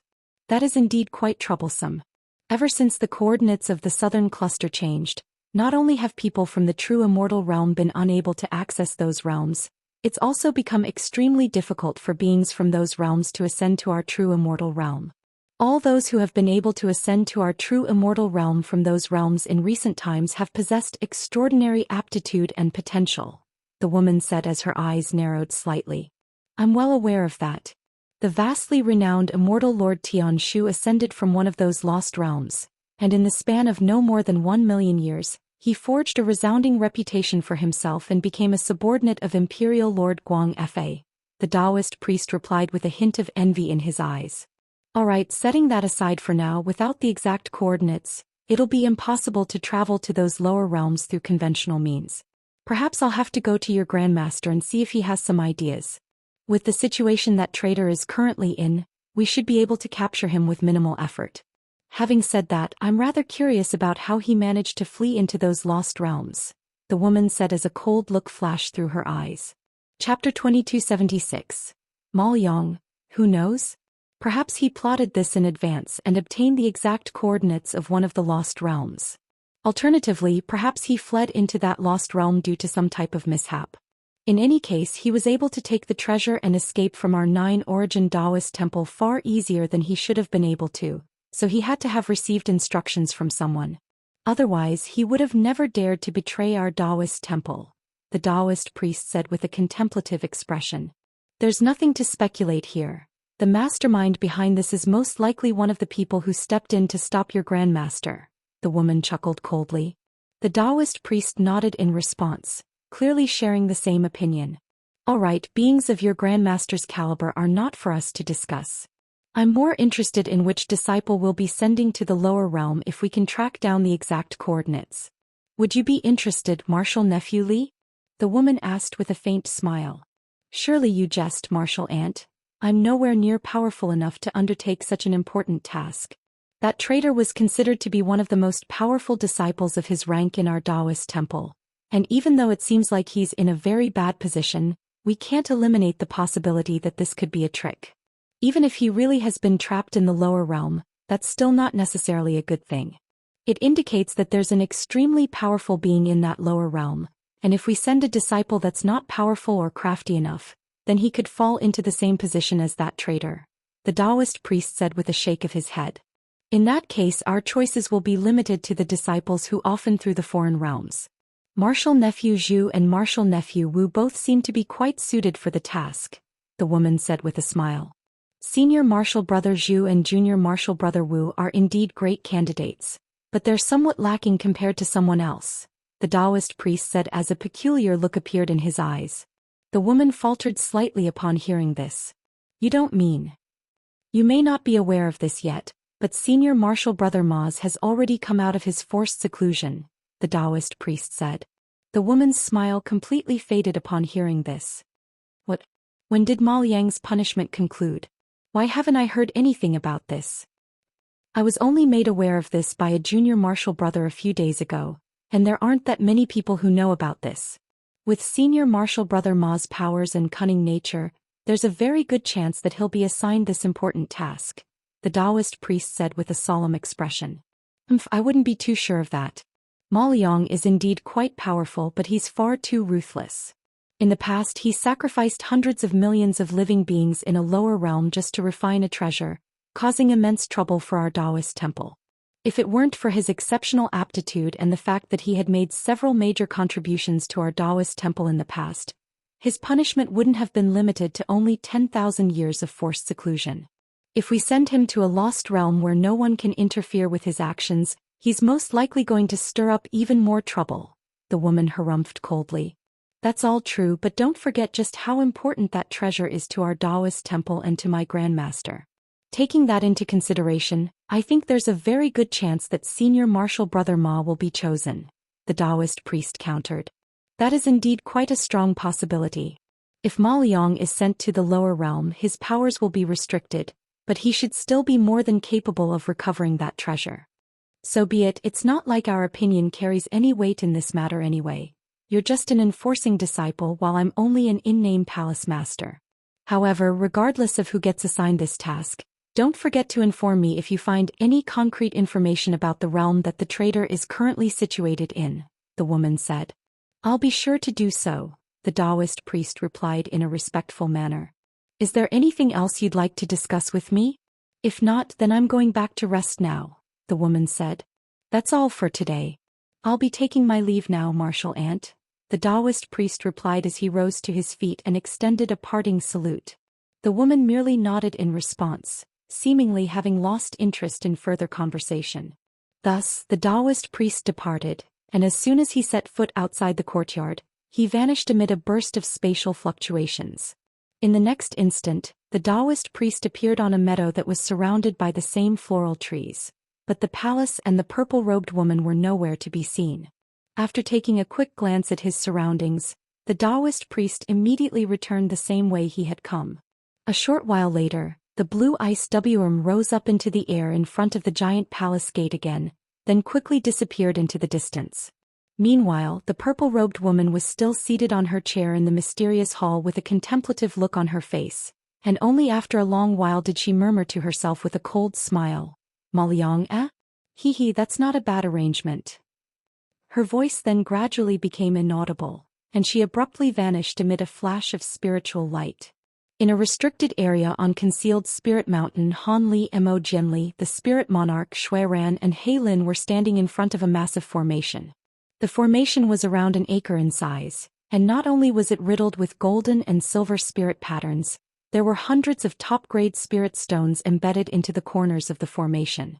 The 8-body integration stage spirit beings were standing some distance behind them in a respectful manner, while Han Li and the others were silently inspecting the giant formation. Meanwhile, the Spirit Monarch was looking up into the sky while holding a formation plate, seemingly calculating something. "The time has come. This is the best time to set off," the Spirit Monarch suddenly said. "All right, we'll be going on ahead then," Mo Jianli said as he strode toward the formation, followed closely by Han Li. However, the Spirit Monarch suddenly cautioned, "You've already decided your return coordinates, and you can return to the spirit realm by crushing your Asura hearts. However, take care not to completely exhaust the energy within your Asura hearts. Otherwise, you could be trapped in the small Asura realm forever." "Thank you for the words of caution. I'll be sure to remember that," Mo Jianli replied with a smile as he entered the formation. Han Li also cupped his fist in a salute toward the Spirit Monarch to express his gratitude. Xuan and He Lin also strode into the formation, following which the former suddenly turned to the Spirit Monarch and asked, "Brother Spirit, you're not going to suddenly change your mind if we manage to return with threads of time, are you?" Rather than being enraged by Xuan's suspicions, the Spirit Monarch calmly replied, "Rest assured, Brother Xue. Those threads of time are extremely important to me, so there's no way I'll go back on my word." "That's all I needed to hear," Xuan said as he nodded with a pleased expression.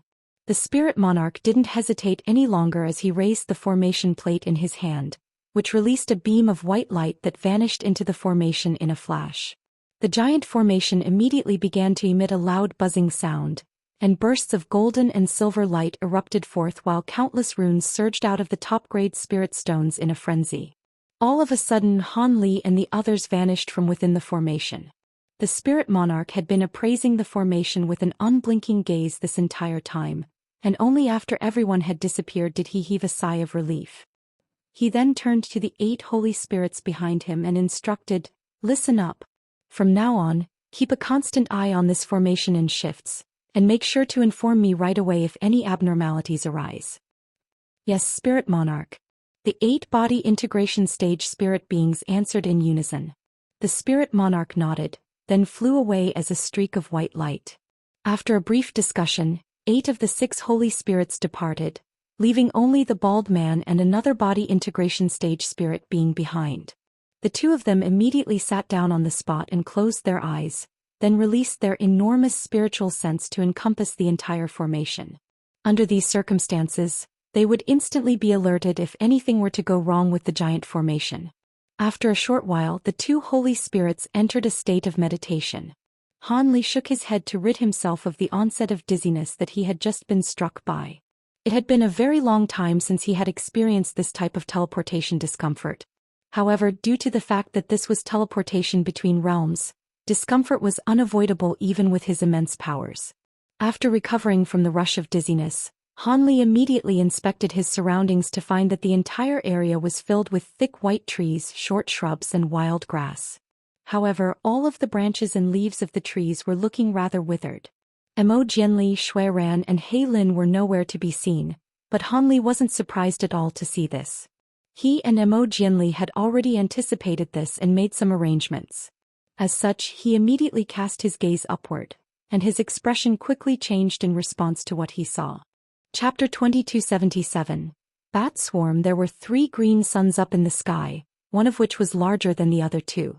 The largest of the 3 suns was at the direct center of the sky, while the 2 smaller suns were situated to the east and to the west, and they were far inferior to the central both in size and radiance. However, what caught Han Li's attention and made him quite wary were the balls of crimson light around the 3 green suns. The balls of light were hovering around the green suns in a still manner, striking one with a sense of captivation when looked at from afar.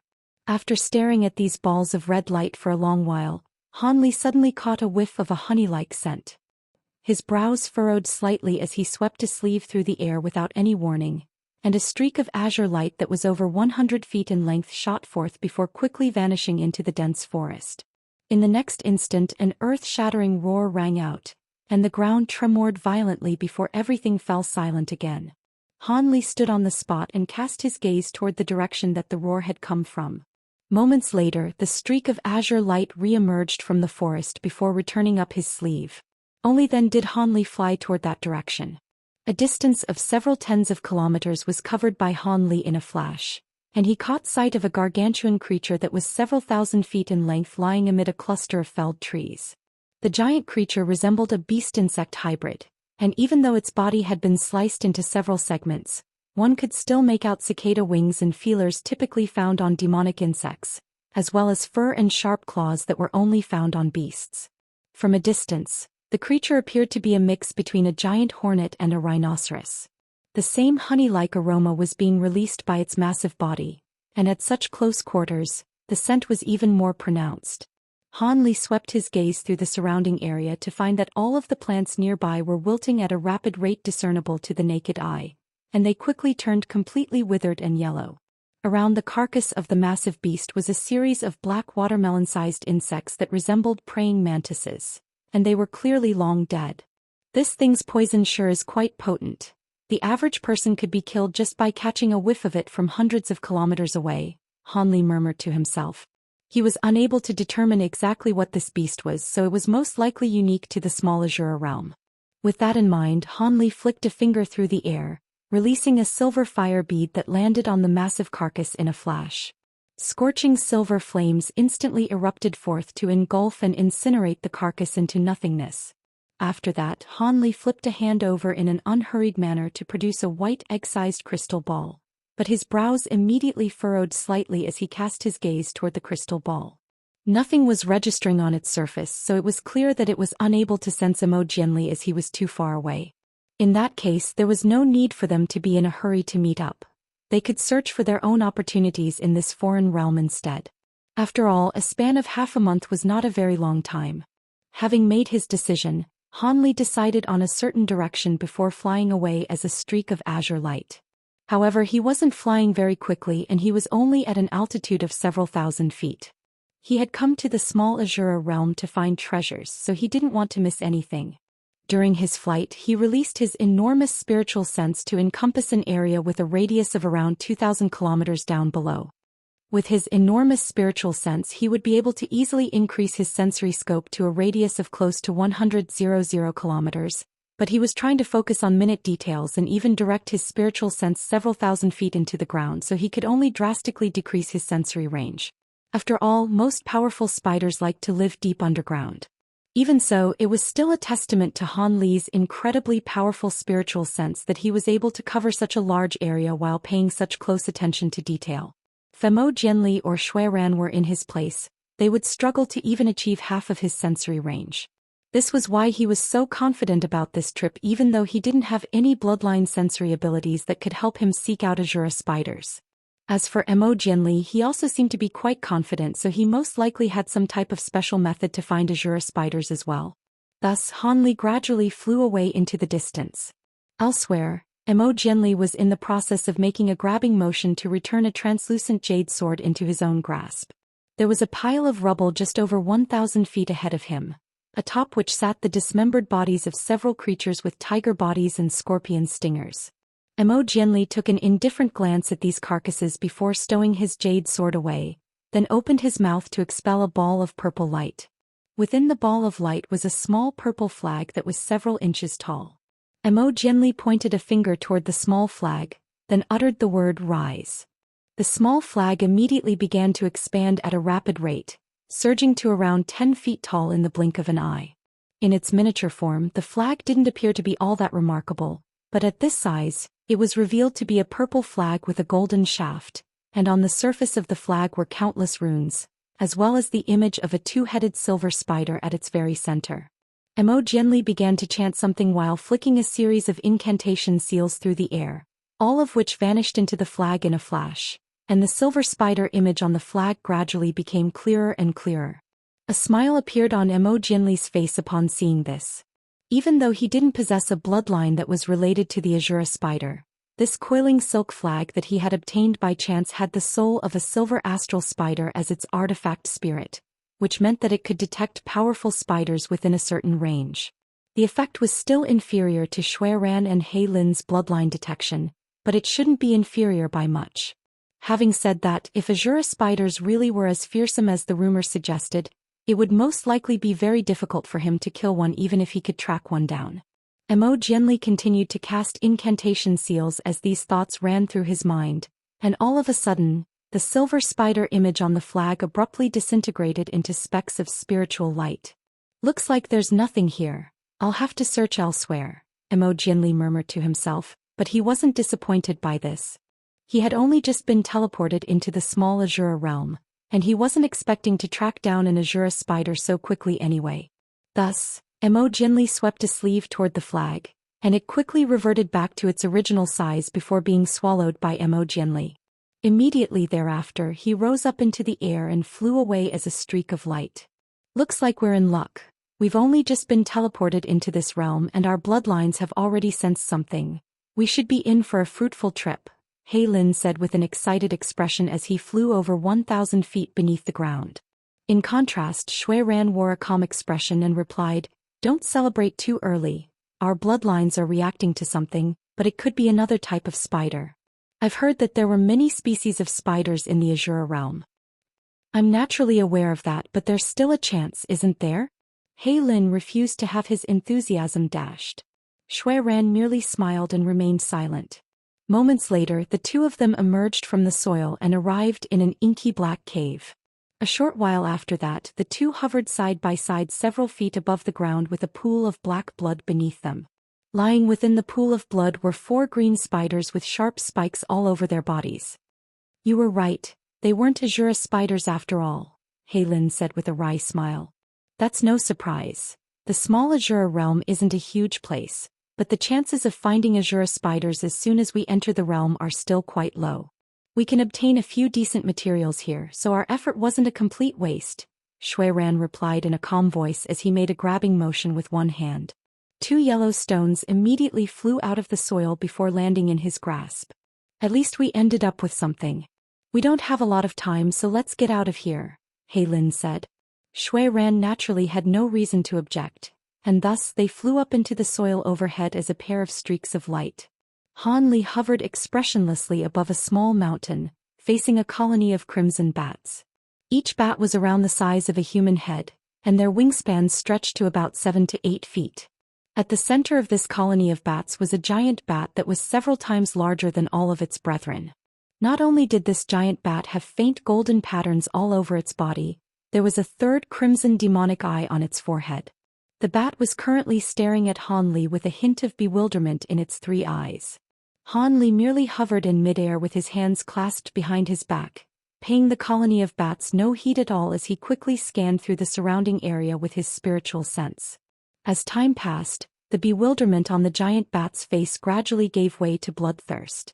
A short while later, it was finally unable to hold back any longer, and it opened its mouth to release a burst of ultrasonic sound waves. All of the surrounding crimson bats were immediately stirred up into a frenzy, and they also opened their mouths to release ultrasonic sound waves, which converged to form a massive invisible wave that surged directly toward Han Li. Chapter 2278. Fish Monsters. Only then did Han Li take a glance at the colony of bats, and he extended a palm out of his sleeve before thrusting it nonchalantly through the air. A dull thump rang out as all of the world's origin chi within a radius of hundreds of kilometers shuddered violently. Countless rays of 5-colored light began to appear, then converged in a frenzy to form a mountainous five-colored palm that came crashing down toward the bat colony with devastating force. In the face of the giant palm's enormous power, all of the crimson bats had begun exploding into clouds of blood mist even before the palm had fallen directly upon them. As for their collective sound waves, it had been instantly reduced to nothingness by this tremendous force. The giant bat let loose an alarmed roar as the golden patterns on its body lit up, then erupted out of its body to form a golden light barrier that shielded it from all directions. In the face of the enormous pressure, the golden light barrier tremored violently, while the giant bat was pressed flat onto the ground and completely immobilized. That's quite an interesting innate protective ability. Unfortunately, it's still too weak. Otherwise, I could have considered taking it as a spirit beast, Hanli murmured to himself with a slightly wistful expression. He then pointed a finger toward the giant five-colored palm, and it instantly swelled drastically in size, crushing the golden light barrier and the giant bat before it even had a chance to cry out. Hanli swept a sleeve through the air, and the giant five-colored palm instantly vanished, but there were still some golden runes lingering where the giant bat had just been before. Hanli's eyes narrowed slightly as he waved a hand toward the runes, releasing a burst of suction force that drew all of the runes into his grasp. Hanli glanced at the golden runes before rubbing them between his hands, and golden light flashed erratically as the sound of metal grating on metal rang out. As Hanli brought his hands apart again, a golden beast hide was revealed. Those golden runes were none other than those golden patterns that had been on the giant bat's body.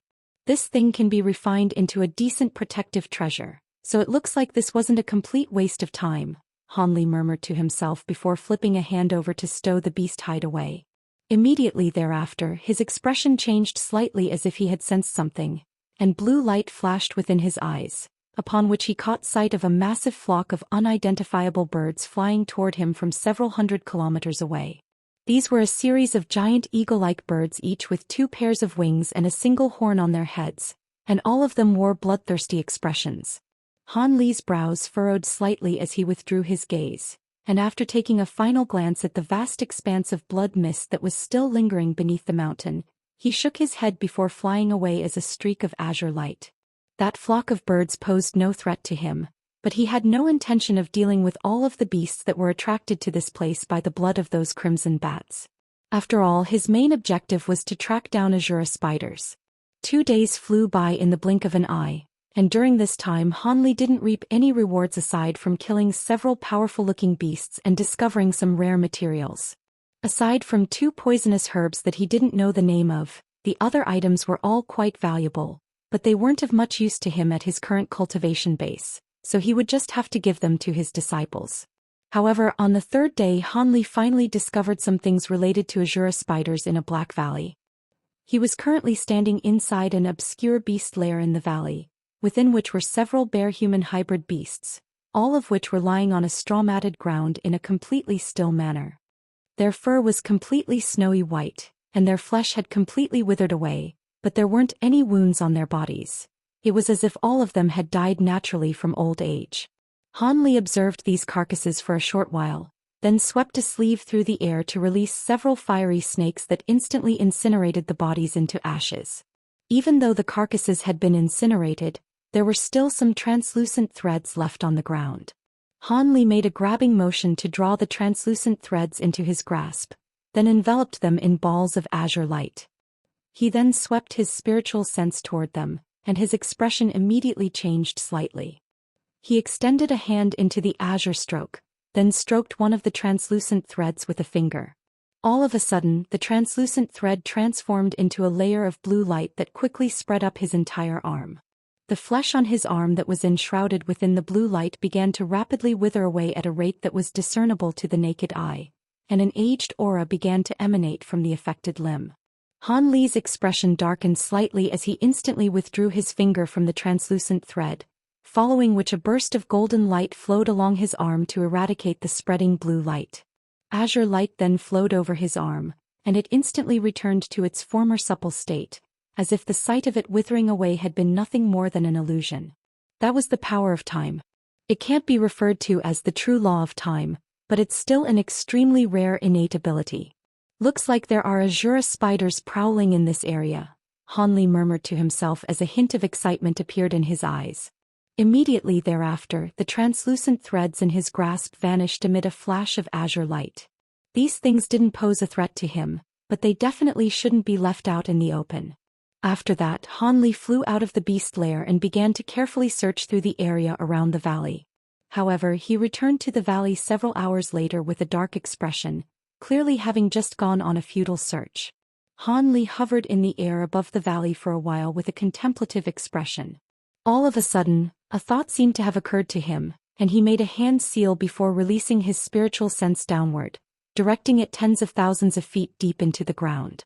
A short while later, a hint of elation appeared on his face, and he immediately flew toward another direction as a streak of azure light.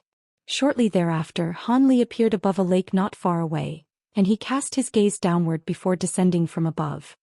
He then plunged into the lake, and moments later, countless arcs of golden lightning erupted within the lake amid a rumbling thunderclap.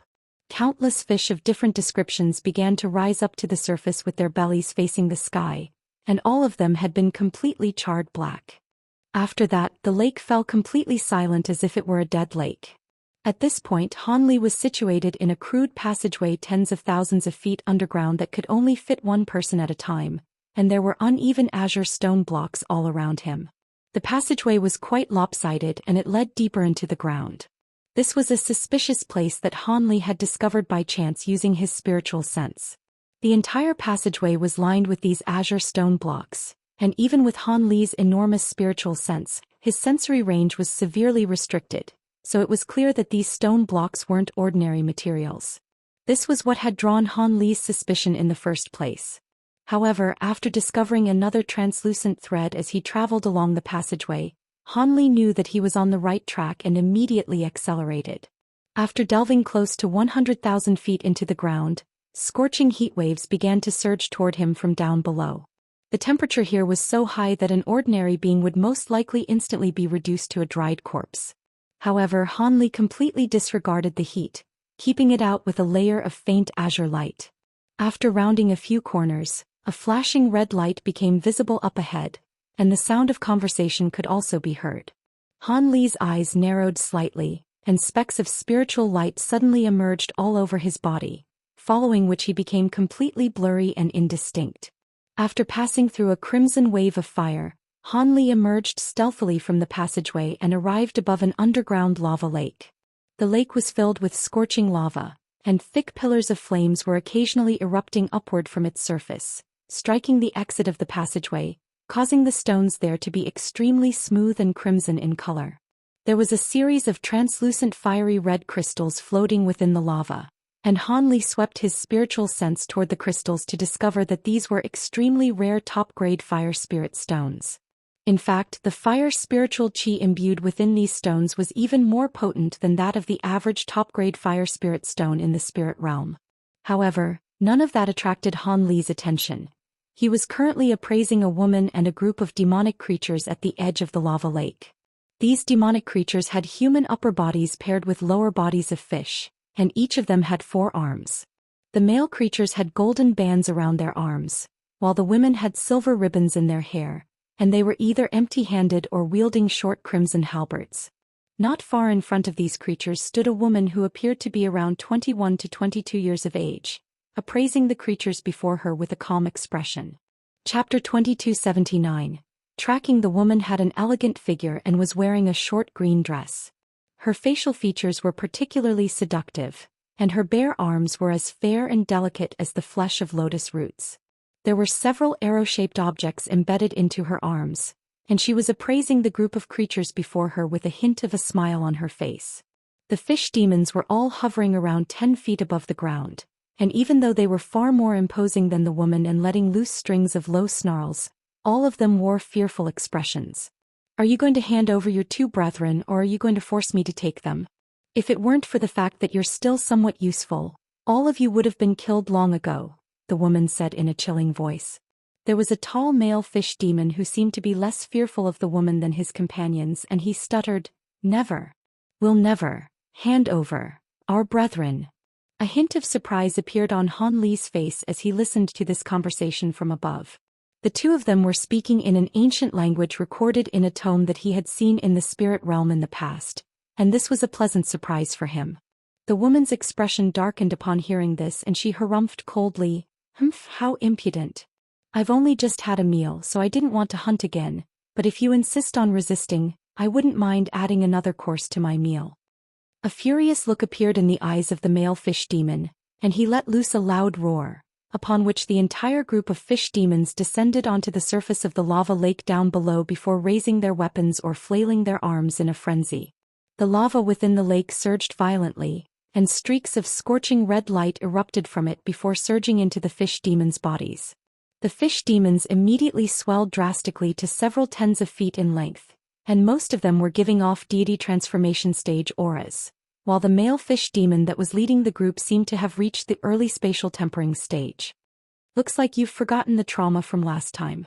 Is there anything else you can resort to aside from this paltry flame bathing technique? So be it, let me teach you all another lesson." The woman chuckled as her body blurred, and all of a sudden she appeared right at the center of the group of fish demons. Countless translucent threads then erupted out of her body at an incredible speed, and many of the fish demons were instantly felled in unison. The dense-looking protective red light around their bodies was completely unable to resist the translucent threads. The woman cast her gaze down toward the immobilized fish demons below her, and a sinister smile that belied her beautiful features appeared on her face. She reached out and made a grabbing motion toward a pair of female fish demons, and a burst of enormous invisible force tore the two fish demons' hearts out of their chests before shooting directly toward the woman. The woman then opened her mouth to release two translucent threads, which pierced through the pair of hearts in a flash before delivering them into her mouth. "This flavor really doesn't get old no matter how many times I've had it. It's a pity that you space fish beings have some pitiful reproductive abilities. In order to avoid unnecessary waste, I'll use those two as sacrifices. Having said that, even though I'm letting the rest of you live, I can't let you go without some punishment." The woman was savoring her meal with a smile on her face, but her voice was becoming more and more menacing. All of a sudden she opened her mouth to release a ball of blue light, then plunged a hand directly into it before pulling out a long blue whip that was riddled with extremely sharp hooked spikes. A vicious look then appeared on her face as she lashed out with her whip, unleashing countless whip projections that hurtled directly toward the fish demons. The whip seemed to have been refined from some type of material that specifically repressed these fish demons, as evidenced by the fact that it was able to easily tear through their protective spiritual light before leaving deep gashes in their flesh. A string of roars and groans rang out above the lava lake, and the male fish demon that was the leader of the group received the most whiplashes. Initially, he was still able to glower at the woman with an enraged expression, but after a while he was only able to tremble incessantly as he threw his arms over his own head to protect himself, and there was not a single inch of his skin that was left unharmed. Only then did the woman withdraw her whip as she giggled, "Hopefully you'll remember this lesson for a while. If you know what's good for you, then produce more offspring. Some of you will still be used as sacrifices, but your population will still increase, and our queen will be very pleased to see that. She might even reward you for your efforts. If your population hasn't increased by the time I pay you my next visit, then you won't be getting away with just a lashing." After delivering those threats, the woman opened her mouth again to release what appeared to be a white bubble, which swelled in size before encompassing the carcasses of the two female fish demons. She pointed a finger at the bubble, and the bubble shrank down to a tiny size along with the two carcasses within it before flying back into the woman's mouth. After that, she departed as a ball of white light, while the other fish demons could only look on with fierce resentment in their eyes. A short while later, the fish demons helped one another to their feet with disheartened expressions, and after a brief discussion, all of them plunged into the lava lake. Thus, peace and quiet returned, but it only lasted for a few moments before a blurry figure emerged amid a burst of spatial fluctuation. Han Li had witnessed everything that had just taken place here, and he murmured to himself with an intrigued expression, "How interesting." According to historical records, the space fish race appeared in ancient times for a brief period, and they should be completely extinct in all realms. I didn't think there would be a branch of them left here in the small Asura realm. These space fish beings seem to possess some type of extremely powerful ability, which is why they were hunted down to extinction, but not many people know exactly what type of ability it is that they possess. After that, Han Li cast his gaze toward the direction that the woman had just disappeared in with a perplexed expression. That woman seems to be an Asura spider, but she's only at the late spatial tempering stage. Shouldn't Asura spiders only be able to attain human forms after reaching maturity? That's rather strange. Han Li stroked his own chin with a contemplative expression, and only after a long while did he shake his head as he murmured to himself, "I'll think about this another time. For now I should focus on following that woman back to the lair of the Asura spiders. Having said that, I can't just leave these space fish beings behind." Han Li suddenly swept a sleeve through the air as he spoke, releasing a ball of golden light which instantly transformed into a miniature purplish-golden figure that was around half a foot tall. The figure had no nose or mouth, and its eyes were completely cold and expressionless. "Keep those space fish beings safe until I get back," he instructed. The purplish-golden figure nodded before plunging down into the lava lake as a streak of golden light. The purplish-golden figure was none other than the gold-devouring Beetle Monarch. Due to the leopard Kirin beast's lackluster cultivation base, it had gone into seclusion to cultivate on the Holy Island and hadn't accompanied Han Li on this trip. After that, Han Li's body became blurry and indistinct once again as he departed. With Han Li's current abilities, it was naturally very simple for him to leave a spiritual sense mark on that woman, so he wasn't afraid of losing track of her anytime soon. Thus, it only took him a short while to catch up to her. At this point, Han Li's body had turned completely invisible, and the woman was completely oblivious to his presence even though he was no more than 10 kilometers behind her. After that, Han Li witnessed the woman slay a spatial tempering stage giant black boar-like beast in a swamp, then collected around a dozen golden fruits from a rather obscure valley before continuing onward without pause. Han Li followed stealthily behind her this entire time. Even if this woman really were an Asura spider, there was no way she was powerful enough for her demon core to be able to produce threads of time. From the very beginning, his target had been set on the mature Asura spiders. Otherwise, he would have already attacked the woman back at the lava lake. Han Li's eyes gradually lit up as a massive mountain range began to appear in the distance. The woman had slowed down significantly, and was also beginning to descend at the edge of the mountain range. All of a sudden, a burst of loud rumbling rang out from deep within the mountain range, following which 7 or 8 massive birds flew out and reached the woman in a flash. They then descended around her in an affectionate manner before accompanying her in her flight toward the mountain range. At the same time, an extremely fearsome burst of spiritual sense erupted out of the mountain range, quickly scanning through the entire area and passing virtually right by Han Li. Chapter 2280, Battle of Spiritual Sense. There's a grand ascension stage being up ahead. Han Li's heart jolted as he immediately stopped on the spot. Only after scanning through the nearby area several times was that burst of formidable spiritual sense withdrawn. After that, peace and quiet returned to the area. An ordinary mature Asura spider definitely can't release spiritual sense of that caliber. Could it be that there really is an Asura spider here more powerful than the average Grand Ascension stage being? If so, then if I get any closer than this, I won't be able to conceal myself from their spiritual sense using normal concealment secret techniques. However, the fact that their spiritual sense could be released this far without waning in the slightest indicates that they're using some type of enhancement treasure. Han Li murmured to himself as a grim look appeared on his face. If this Asura spider really were comparable in power to a true spirit being, then even he would be ill-advised to take it lightly. After contemplating the situation for a long while, he finally made a decision. He flipped a hand over to summon a purple talisman, which immediately exploded into a cloud of purple mist that enveloped his entire body, and once the mist scattered he was nowhere to be seen. As a safety precaution, Han Li had used his high zenith invisibility talisman once again. Now that he had attained an insubstantial form, he was able to drift deeper into the mountain range without any inhibitions. Even though he was unable to travel at his full speed in his current form, he was still able to quickly make his way into the mountain range. At this point he was already quite far away from the young woman, but through the spiritual sense mark he had planted on her, he was still able to clearly sense her exact location. Thus, Han Li wasn't in a rush to catch up to her and merely continued onward in an unhurried manner. However, after venturing close to 10,000 kilometers into the mountain range, his brows began to furrow slightly. He had thought that due to the presence of the Asura spider lair here, there would definitely be very few other beasts here, and at the very least there wouldn't be any particularly powerful ones. However, in the scope covered by his spiritual sense alone, he had already discovered several tens of deity transformation and spatial tempering stage beasts, as well as 2 body integration stage birds. One of the 2 birds was crimson in color and was as massive as a cow, while the other was covered in steely gray feathers with a hideous fleshy lump on its head. The 2 of them were perched on the branch of a giant tree several hundred kilometers away from Hanli, and one of them was constantly looking around, while the other seemed to have fallen asleep. As for the other beasts in the area, all of them human-beast hybrids, and they were patrolling the area in several groups. The beasts of the small Asura realm seemed to have all been conscripted by the Asura spiders, and that was quite remarkable to Hanli. The spirit monarch had never mentioned that Asura spiders had the habit of recruiting other beasts.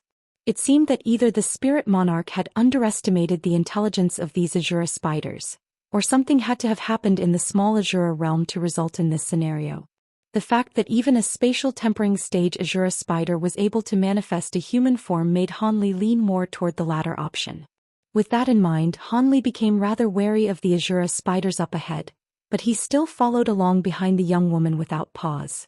After a while, Hanli had covered a distance of hundreds of thousands of kilometers, and he finally caught sight of an azure stone city in the distance on a plain that was situated in the middle of a cluster of mountains.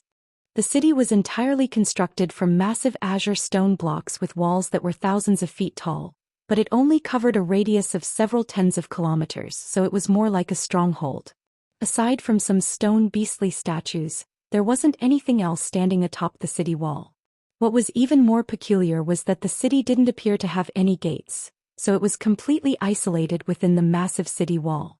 Blue light flashed within Hanli's eyes as he examined the stone city without using his spiritual sense, but right as his gaze was about to pierce through the city wall, countless white runes suddenly appeared in his field of view, transforming into a series of white lotus flowers that obstructed his gaze. That's the mystical white lotus restriction. How could it have been set up here? Hanli exclaimed as a stunned look appeared on his face. This restriction was one that was unique to a certain major race in the spirit realm, and it was capable of keeping out even the spiritual sense of Grand Ascension stage beings.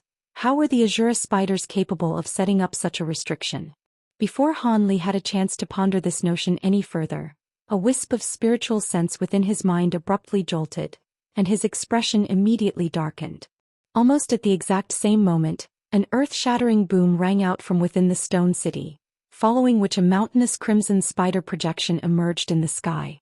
The spider projection cast a cold and forbidding gaze throughout the surrounding area, and the same formidable spiritual sense that had appeared at the edge of the mountain range immediately swept over the entire landscape. Despite how powerful this burst of spiritual sense was, it was unable to detect Hanli in his insubstantial form, and it could only return to the giant spider projection's body in the end. A hint of fury appeared on the spider projection's face following its failed search, and a bone-chilling harumph rang out, followed by a coarse female voice.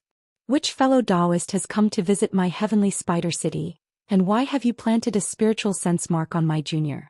Why don't you come into the city to meet me? The voice echoed several times, and it was audible throughout the majority of the mountain range.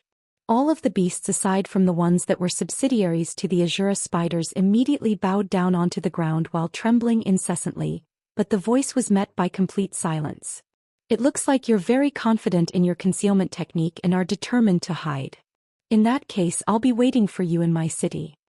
The female voice had spiked up a few octaves from fury, and immediately thereafter, the giant spider projection in the sky disintegrated amid a burst of violent energy fluctuations. At this moment, Hanli was situated hundreds of kilometers away from the stone city with his eyes slightly narrowed, and all of a sudden he released his enormous spiritual sense toward the city without hiding it any longer. A massive white lotus flower projection immediately emerged from the city to clash with his spiritual sense. A dull rumbling boom rang out, and the white lotus flower immediately began to warp in the face of Hanli's overwhelming spiritual sense, then abruptly exploded on the spot.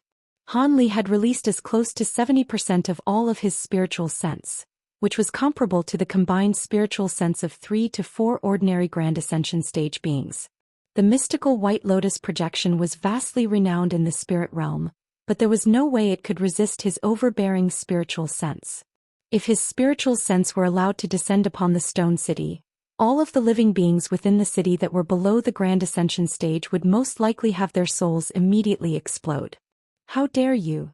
The same coarse female voice rang out within the stone city again, and the spiritual sense of the voice's owner also erupted forth to clash with Han Li's spiritual sense. A string of deafening booms immediately rang out above the stone city alongside bursts of violent energy fluctuations that threatened to shatter this entire space.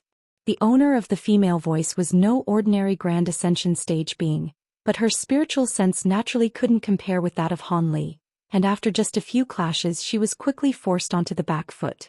The woman was quite alarmed to see this and she hurriedly yelled, "Hurry up! What are you waiting for?" Han Li's pupils immediately contracted upon hearing this.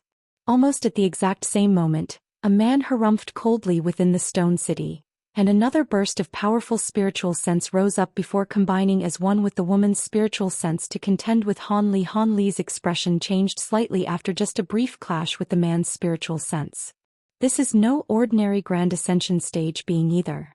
However, he quickly discovered that the two of them were only just barely able to withstand his spiritual sense, and a cold look flashed through his eyes as he increased his spiritual sense output to 90%. Another earth-shattering boom rang out, and the man and woman in the stone city were completely bewildered as even their combined spiritual sense was gradually being forced onto the back foot. How could anyone possess such powerful spiritual sense? Who exactly was this person? A hint of fear began to well up in both of their hearts. Han Li continued to look on at the city with a cold expression, yet just as he was considering whether he should release the final 10% of his spiritual sense to crush the two beings in the city, several more bursts of spiritual sense that were comparable to those of normal Grand Ascension stage beings erupted out of the city before hurtling directly toward Han Li. Chapter 2281. Secret. Han Li's expression changed slightly upon sensing this before giving a cold harumph as he began to withdraw his own spiritual sense. The man and woman in the city immediately seized this opportunity to launch a counterattack with their spiritual sense, and in the blink of an eye, 3 bursts of powerful spiritual sense had appeared above Han Li, with 3 slightly weaker bursts trailing along in hot pursuit. Han Li's eyes narrowed slightly upon seeing this, and he let loose another cold harumph. His voice wasn't very loud, but it immediately triggered a burst of violent energy fluctuations, forcing the man and the woman to make a hurried retreat with their spiritual sense. At this moment, a cold look appeared in Han Li's eyes, and instead of taking advantage of this opportunity to withdraw his spiritual sense back into his own body, he manifested a giant translucent blade with his spiritual sense before lashing out at the man's spiritual sense. An agonized howl rang out from within the stone city as the man's spiritual sense was sliced in half, and around 10% of it dissipated into nothingness. Only after Han Li had severely wounded the man's spiritual sense did the woman return to her senses, and she let loose an infuriated cry as she manifested her spiritual sense into a giant hand that was swatted violently toward the translucent blade. However, it was already too late. The giant blade disintegrated into specks of translucent light, following which a massive wave of spiritual sense returned to Han Li's body. Immediately thereafter, his thunderstorm wings appeared on his back amid a loud thunderclap, and with a single flap of his wings, he transformed into an azure and white thread of light that quickly disappeared into the distance. An enraged harumph rang out within the city, and the giant spider projection reappeared with a tall green-robed woman standing atop its head. The woman had her gaze directed toward the direction that Han Li had just disappeared in with a furious expression, but she didn't immediately give chase. Spatial fluctuations erupted nearby, and a black-robed elderly man with a dark expression appeared beside her. His face was slightly pale, and his eyes were filled with resentment and indignation as he asked, "Should we go after him? He'll get away if we don't give chase right away, Fairy Luo. Let him go for now. His spiritual sense is far superior than ours, so he's most likely quite powerful in other aspects as well. Before we find out his origins, it would be best not to act rashly. After all, he may have companions that are lurking somewhere," the woman replied with a shake of her head. The black-robed man's expression eased slightly as he mused, "You're right. Having said that, hasn't this fragmented realm already been sealed? Where did that man come from? Could it be that he also unintentionally fell into this realm through a spatial rift like I did? This realm has indeed been sealed, but there are still several ways to access it. It's just that all of those methods require luck or the expenditure of a huge price. Otherwise, our Asura spider race wouldn't have been able to reside here so securely, the woman said. If that man really had unintentionally arrived in this realm, then it wouldn't be an issue, but if he did so intentionally, then there could be some trouble, the black-robed man said with a dark expression. Let's go back and discuss this matter carefully first, the woman said. That's a good idea. We'll be more equipped to ascertain that man's intentions once we ask Baizhu when that man's spiritual sense was planted on her, the black-robed man agreed. Thus, the giant spider projection faded and the two of them also vanished in a flash. Moments later, the green-robed woman and black-robed man sat down on the main seats inside a giant hall at the center of the stone city. There were 3 middle-aged figures standing before them, one of whom was a woman while the other 2 were men. The auras emanating from their bodies seemed to be no lesser than that of normal Grand Ascension stage beings, and behind them stood 17 or 18 other figures that were giving off spatial tempering stage auras. One of them was none other than the young woman that had drawn Han Li here from the lava lake. One of the 2 middle-aged men extended a salute before asking, "Who was it that had just attacked our city? Were they targeting our Asura spider race?" "That's hard to say for now. Baizhu, didn't you sense anything when that man planted his spiritual sense onto your body? Do you recall when he did this?" The green-robed woman asked as she turned to the young woman. Baizhu's expression changed drastically upon hearing this, and she hurriedly stepped forward before kneeling and laying her head onto the ground as she replied, "If Senior Yi hadn't pointed it out, I would still be completely oblivious to the spiritual sense mark, and I have no idea when it was planted on me." "You couldn't sense anything at all? Have a good think before you answer. Even if you didn't notice at the time, you should be able to think of something with the benefit of foresight," the green-robed woman harumphed coldly. "Yes, I'll do my best," Baizhu replied in a slightly fearful manner before immediately falling into deep thought. Everyone else directed their attention toward her and after a while her eyes abruptly lit up. "Did you finally think of something?" the green-robed woman asked as her expression eased slightly. "Yes, I did. I recalled that I felt a very minor sense of discomfort as I was emerging from the celestial flame pond where the space fish beings are residing. However, the feeling was completely negligible, and if I hadn't thought back carefully, I wouldn't have recalled it at all," Baizhu replied. "What? The spiritual sense mark was planted at the celestial flame pond?" Both the green-robed woman and black-robed man's expressions changed drastically upon hearing this, as if this were a taboo topic. Everyone else exchanged a few puzzled glances upon seeing this, and the woman among the trio of middle-aged figures hesitated momentarily before asking, "Is it an issue that Baizhu was tracked from the territory of the space fish beings? Those beings are merely good live prey for us, are they not? Surely there's no need to be so alarmed." "If you don't know anything. If those space fish beings really were nothing more than food, then why would we allow them to live in the precious celestial flame pond? In terms of flavor and reproductive ability, there are several other types of beings that would make better live prey," the green-robed woman harumphed in response. The middle-aged woman was still rather confused, but she didn't dare to ask any further questions at the sight of the green-robed woman's dark expression. At this moment the black-robed man suddenly said with tightly furrowed brows, "Seeing as this matter concerns the space fish beings, I believe it's necessary for us to take some safety precautions, Fairy Luo." "I'm well aware of that. Baizhu, give us a detailed recount of everything that happened in the celestial flame pond," the green-robed woman instructed in a cold voice. Baizhu's heart jolted upon hearing this, and she immediately did as she was told. "Yes. At the time it was right around noon when I arrived at the celestial flame pond." After hearing Baizhu's recount, the green-robed woman and black-robed man exchanged a glance, and they could see their own concern mirrored in one another's eyes. "You can all go now. I have something I wish to discuss alone with fellow Daoist E," the green-robed woman instructed. "As you wish." No one dared to offer any objections and they quickly left the hall, leaving only the green-robed woman and black-robed man in the room.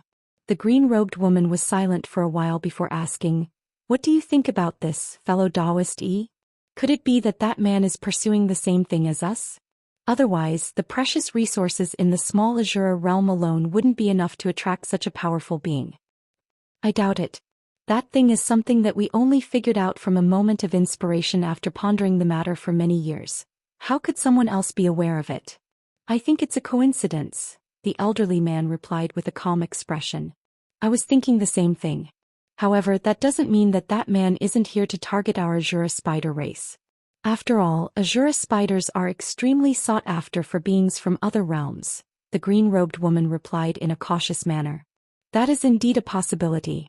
However, if he really is here to come after your Asura spider race, then he definitely isn't alone. He should have a few allies, the black-robed man said. That's a good point, fellow Daoist E. It's quite difficult to ascertain that man's intentions with the limited information that we have, but if we can find out whether he has allies in this realm, we'll be able to roughly guess his intentions. The green-robed woman then flipped a hand over to produce a formation plate before speaking into it. Summon Wu Ying and Wan Feng to come and see me.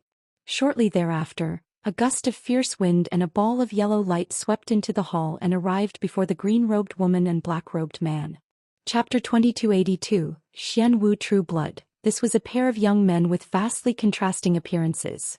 One of them was a silver-armored man with a head of white hair and a set of handsome facial features, while the other was a very thin and short yellow-robed man with a less than pleasant appearance. Both of them were giving off mid-body integration stage auras, and they immediately extended respectful salutes toward the pair in the hall. The silver-armored man asked, "Do you have some instructions for us, seniors?" "No need for formalities. I'm sure you two have heard about what's just happened outside the city, right?" the green-robed woman asked. The silver-armored man's heart stirred slightly upon hearing this, and he replied in a cautious manner, "We have, but all we know is that we were attacked by a being who seems to be very powerful. Brother E and I have some ideas about what that man's intentions may be, but we require confirmation, so we need you two to do some investigating," the green-robed woman said. The pair of young men had already guessed that such a task was waiting for them, but their expressions still changed slightly upon hearing this. The silver-armored man was feeling very uneasy, but he could only muster up some courage before replying, "That man's powers are clearly far beyond ours.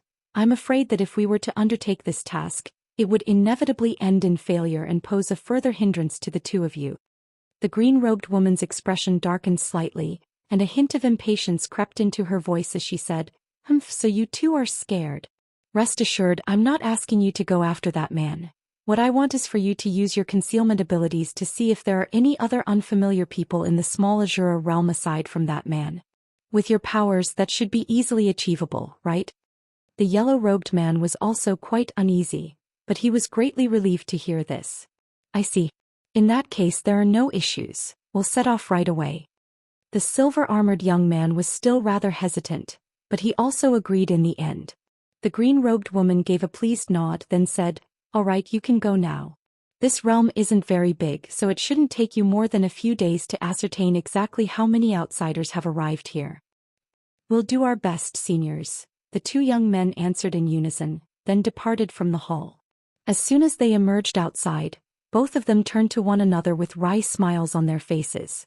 "Let's go then. We've already accepted the task, so we'll have to split up and complete it to the best of our abilities. If that man does have companions, then they're most likely quite powerful as well, so make sure to be careful, Brother Wan," the silver-armored man said as he cupped his fist in a parting salute. "Thank you for the words of concern, Brother Wu Ying. I can summon tens of thousands of clones, so even if I encounter a Grand Ascension stage being, there's a good chance I'll be able to escape. In contrast, your concealment ability is extremely profound, but you could be in some danger if you encounter someone with an ability that just so happens to suppress yours," the yellow-robed man replied with a salute as well. The silver-armored man merely nodded with a smile before energy fluctuations erupted around his body, and he rose up into the air as a gust of fierce wind. As for the yellow-robed man, his body abruptly scattered into specks of yellow light, and within each speck of light was a huge thumb-sized yellow hornet. The entire hornet swarm was led by the largest hornet among their ranks, and they quickly flew away into the distant sky as well. Meanwhile, the green-robed woman and black-robed man were discussing something else in the hall.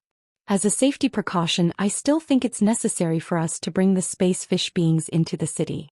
If we can do that, we won't have to worry about any mishaps arising," the black-robed man said in a cautious manner. "If it were that easy to control them, then I would have done so long ago. Unfortunately, the space fish beings can only reside long-term in a place with celestial flames. On top of that, all of those space fish beings have sworn blood vows in the past, so if we try to abduct them by force, they'd sooner activate their bloodline power to commit suicide than compete with us, the green-robed woman replied. That's quite troublesome, but I've recently mastered a new ability that can resolve this issue, albeit at some costs, the black-robed man said with furrowed brows. The green-robed woman's expression changed slightly upon hearing. Oh, what costs are you referring to, fellow Daoist? I'm referring to some members of the space fish race, of course, the elderly man replied.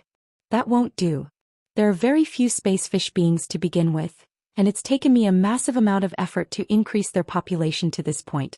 If we sacrifice some of their numbers, when will we ever be able to complete our plan? Besides, there's barely anyone who knows the secret of the space fish race aside from us, so they shouldn't attract much attention. If we were to try and bring them to the city, it would actually make things worse, as that would alert others to the fact that these space fish beings are very important to us. The green-robed woman refused. That's true. If I hadn't unintentionally fallen into this realm and discovered the existence of the space fish race and your Asura spider race, I would have never imagined that the ancient secret I had learned would be useful someday. Seeing as you're unwilling to take the risk, then so be it. Having said that, as a safety precaution, we should still send some people to keep an eye on the celestial flame pond. If something were to go wrong, we would still have to step in, the black-robed man said. I had intended to do the same thing, fellow Daoist, the green-robed woman agreed on this occasion. After that, the two of them began to discuss which people to send to the celestial flame pond. Meanwhile, Hanli had already flown out of the mountain range with his thunderstorm wings. A rumbling thunderclap rang out, and Hanli reappeared tens of thousands of kilometers away from the mountain range. He took a glance back in the direction of the mountain range, and after releasing his enormous spiritual sense through the area to ensure that he wasn't being followed, a cold smile appeared on his face. He had already predicted that the people in the city would be reluctant to pursue him after witnessing just how powerful his spiritual sense was. Through that earlier clash, he had ascertained the location of the Asura spider lair and the approximate power level of the Asura spiders, as well as greatly restricted the Asura spiders. After all, with such a formidable foe outside the city, the Asura spiders definitely wouldn't dare to leave their lair in fear of Hanli infiltrating the city in their absence. Having said that, there was nothing for Hanli to be concerned about even if they really had decided to pursue him. Even in a one-on-two situation, Hanli was quite confident that he would be able to defeat his opponents. Furthermore, prior to leaving the mountain range, he had set up certain measures that would immediately alert him if the Asura spiders were to leave their lair. Seeing as they hadn't decided to chase after him, this would be a surveillance measure to ensure that the Asura spiders didn't move out of their lair or go into hiding. Looking back, the Asura spiders had been more powerful than he had anticipated. It would still be very risky for him to take on the entire Asura spider race on his own, so he was planning to reunite with Jianli and the others first. Once the four of them joined forces, they should be powerful enough to contend with the Asura spider race. With that in mind, Hanli didn't linger here any longer and sped toward another direction. 2 days later, Hanli was hovering high up in the air above a lake, watching a giant turtle and a two-headed black python clashing violently in the water down below. The massive turtle resembled a small island with moss all over its shell, while the python was around 1,000 feet in length with hard black scales all over its body. There was a golden plant floating on the surface of the lake not far away from the two of them, and half of the plant was submerged, while the top half was out in the open, bearing 3 red fruits that were giving off a rich fragrance. There were around 30 to 40 fish beast carcasses of different sizes floating in the water around the golden plant, and the pungent beast blood had stained a large section of the lake red. The turtle and the two-headed python were the only 2 beasts that remained in this area. Hanli wasn't paying any attention to the golden plant and the 3 red fruits that it bore. Instead, he was appraising the pair of beasts down below with an intrigued expression. The giant turtle had been tightly bound by the two-headed python, but a layer of blue runes suddenly erupted out of its body, and a rare smile appeared on Hanli's face as he murmured to himself. As expected, this beast really does possess a hint of the true spirit Xian Wu's bloodline. Looks like I'll be making further progress with my 12 awakening transformations. After that, Hanli didn't hesitate any longer, sweeping a sleeve downward to release a streak of azure light that reached the 2 beasts down below in a flash. The streak of azure light revolved around the two-headed python, and its body was instantly sliced into 7 or 8 segments. The turtle was horrified upon seeing this, and it immediately attempted to flee into the lake, but the streak of azure light also plunged into the lake lightning. In the next instant, Hanli raised a hand in a nonchalant manner, and the water in the lake parted as the giant turtle emerged with an azure chain binding its body. Chapter 2283. Qizi. Hanli then pointed a finger downward, and the azure chain immediately transformed into a thin thread before abruptly tightening, and the giant turtle was dismembered into countless chunks. Right at this moment, spatial fluctuations erupted from the surface of the lake, and a translucent white bowl emerged before instantly swelling to around an acre in size. The dismembered carcass of the giant turtle fell into the bowl with unerring accuracy, following which the bowl was drawn back to Hanli by a wave of his hand. During its flight, it returned to its original size, and in the blink of an eye, it had returned to Hanli's grasp. He swept his spiritual sense into the bowl in an unhurried manner before a pleased look appeared on his face. The Xianwu bloodline within this massive turtle wasn't all that pure, but it would suffice for the cultivation of his 12 awakening transformations. With that in mind, he flipped his hand over to stow the bowl into his storage bracelet, then cast his gaze toward the golden spirit plant before drawing it into his own grasp as well. The plant wasn't going to be very useful to him, but it was clearly extremely precious to some beasts. Otherwise, it wouldn't have attracted so many powerful beasts and caused such a fierce battle. If he could find someone who needed this plant, it could be used as a decent exchange token. After that, Hanli released a burst of silver flames to incinerate all of the beast carcasses on the surface of the lake into ashes, then prepared to depart. However, right at this moment, a burst of faint buzzing rang out from his body, and he faltered slightly before a smile appeared on his face. He flipped a hand over to produce an egg-sized white crystal ball that had bursts of light surging over its surface, as well as specks of light that were around the size of grains of rice flashing incessantly within it. Hanli stared into the crystal ball for a moment before flying away as a streak of azure light in a completely different direction from before.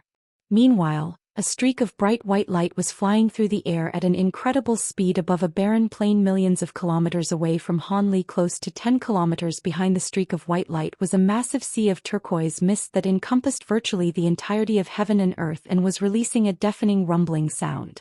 Furthermore, it wasn't any slower than the streak of white light. In fact, it was a sliver faster if anything. The two flew over a distance of thousands of kilometers in the blink of an eye, and it didn't take long for the distance between the two of them to be closed down to within 5 kilometers. A burst of sinister cackling rang out within the sea of mist, following which the front section of the mist suddenly transformed into a giant green scorpion projection and a massive blue toad projection. The scorpion projection raised its huge stinger before releasing a pillar of dark green light, while the giant blue toad opened its mouth, and all of a sudden, the space within a radius of several kilometers abruptly congealed as the result of some type of mysterious restrictive force, and the streak of white light involuntarily decelerated. As such, the pillar of dark green light reached the streak of white light in a flash, and just as the two were about to clash, a flurry of countless 5-colored runes suddenly emerged from within the white light. A burst of violent tremors erupted, and the streak of white light was able to struggle free from the restrictive force. A crimson bolt of lighting then sprang out of the white light to strike the pillar of green light, and even though the bolt of lightning appeared entirely unremarkable, it was able to instantly dispel the pillar of green light. At the same time, a burst of urgent chanting rang out from within the streak of white light, and it abruptly vanished on the spot, only to reappear close to 10 kilometers away in the next instant. Situated within the white light was none other than Emergence, and he was holding a small white flag in one hand and a dark red hammer in the other. There were strands of green qi binding around half of his body, while the other of his body was covered in a layer of peculiar blue ice. He wore a grim expression as he cast a glance toward the sea of mist, then immediately continued onward without any hesitation. Immediately thereafter, the scorpion and toad projections vanished in a flash, and the sea of mist continued to give chase. Thus the process repeated itself. Whenever the sea of mist got too close, Emergence would be forced to use the 2 treasures he was holding to dispel the oncoming attacks, then open up some distance again. This chase had already gone on for a day and a night, and even with Mo Jinli's Grand Ascension stage cultivation base, he had expended close to half of his magic power. If he hadn't been notified earlier by the treasure that he was carrying that Han Li was nearby, he would have most likely already considered unleashing some type of self-harming secret technique to save himself. Thankfully, a distance of a few million kilometers wasn't very far for beings of their caliber, and right after Mo Jinli used his treasures to dispel another wave of attacks, a streak of azure light suddenly appeared in the distance up ahead. Mo Jinli was ecstatic to see this, and as opposed to using his teleportation ability again, he threw his white flag up into the air, releasing a series of white halos that formed a thick light barrier around him. At the same time, he lashed out viciously toward the sea of mist with his red hammer. With Han Li coming to assist him, he was naturally going to teach his pursuer a good lesson. An earth-shattering boom rang out, and the thick blanket of dark clouds in the sky was abruptly forced apart as a bolt of red lightning that was several thousand feet in length came crashing down upon the giant toad projection. The projection was dispelled in a flash, and strangely enough, the giant scorpion projection also let loose an agonized hissing sound as its body disintegrated into mist as well.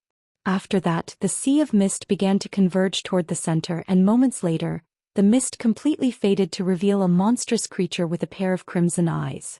The creature had the body of a scorpion but the head of a toad, and it was over 100 feet in length. It also had a pair of giant wings that seemed to be caught somewhere between illusion and reality, and there were countless human faces writhing on those wings. A cold light flashed through the creature's eyes, and it let loose a string of loud croaks, while a burst of sinister cackling rang out from its wings. As soon as this sound entered Mo Jinli's ears, his spiritual sense was struck by a sense of intense drowsiness.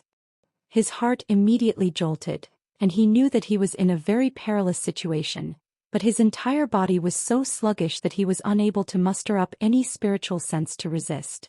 To think that even after being pursued by this creature for so long, it still had such a dangerous spiritual sense secret technique up its sleeve.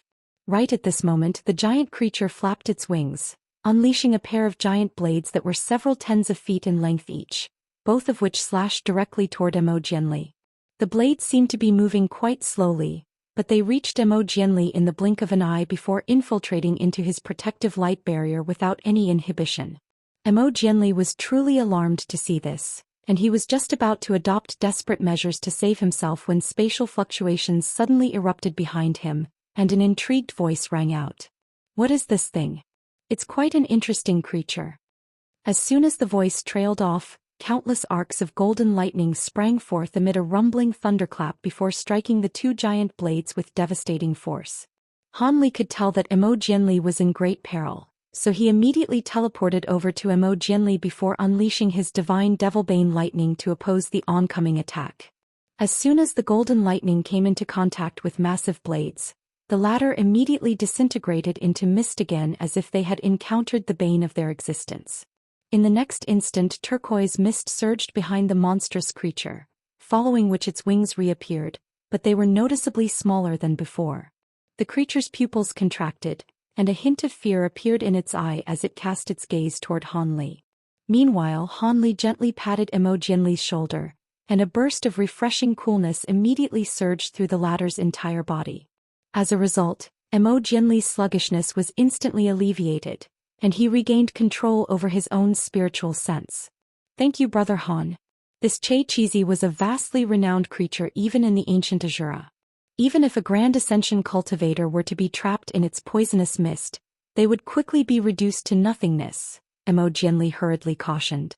Han Li was enlightened upon hearing this, and as opposed to being fearful, the intrigue in his eyes only grew more pronounced. "So this is a Qizi. I was wondering why you didn't dare to face it head-on. Speaking of which, I don't recall any tomes that state that this creature is adept in captivation secret techniques." He instantly arrived in front of Mo Jinli in a flash and began to carefully inspect this Qizi. "I don't know why that is either. There are very little records regarding these creatures, so perhaps it was merely an oversight. If it weren't because of this, I wouldn't have been placed in such a perilous situation," Mo Jinli said with a wry smile as he pulled out a vial and took some magic power regenerative pills. Chapter 2284. Joining forces. This type of captivation technique is very potent, but it's not a cause for concern if one is aware of it in advance. Having said that, I've heard that Qizis are one of the vastly renowned 10 great beasts of the ancient Asura realm, and it's said that they're born from the sinful energy of countless living beings and possess several extremely troublesome innate abilities.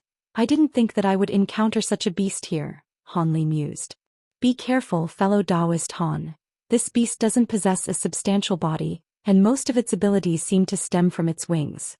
I engaged in several clashes against it earlier, and its abilities are all indeed quite troublesome to face. However, it seems that your divine Devilbane lightning has a suppressive effect on it, Imogenly said.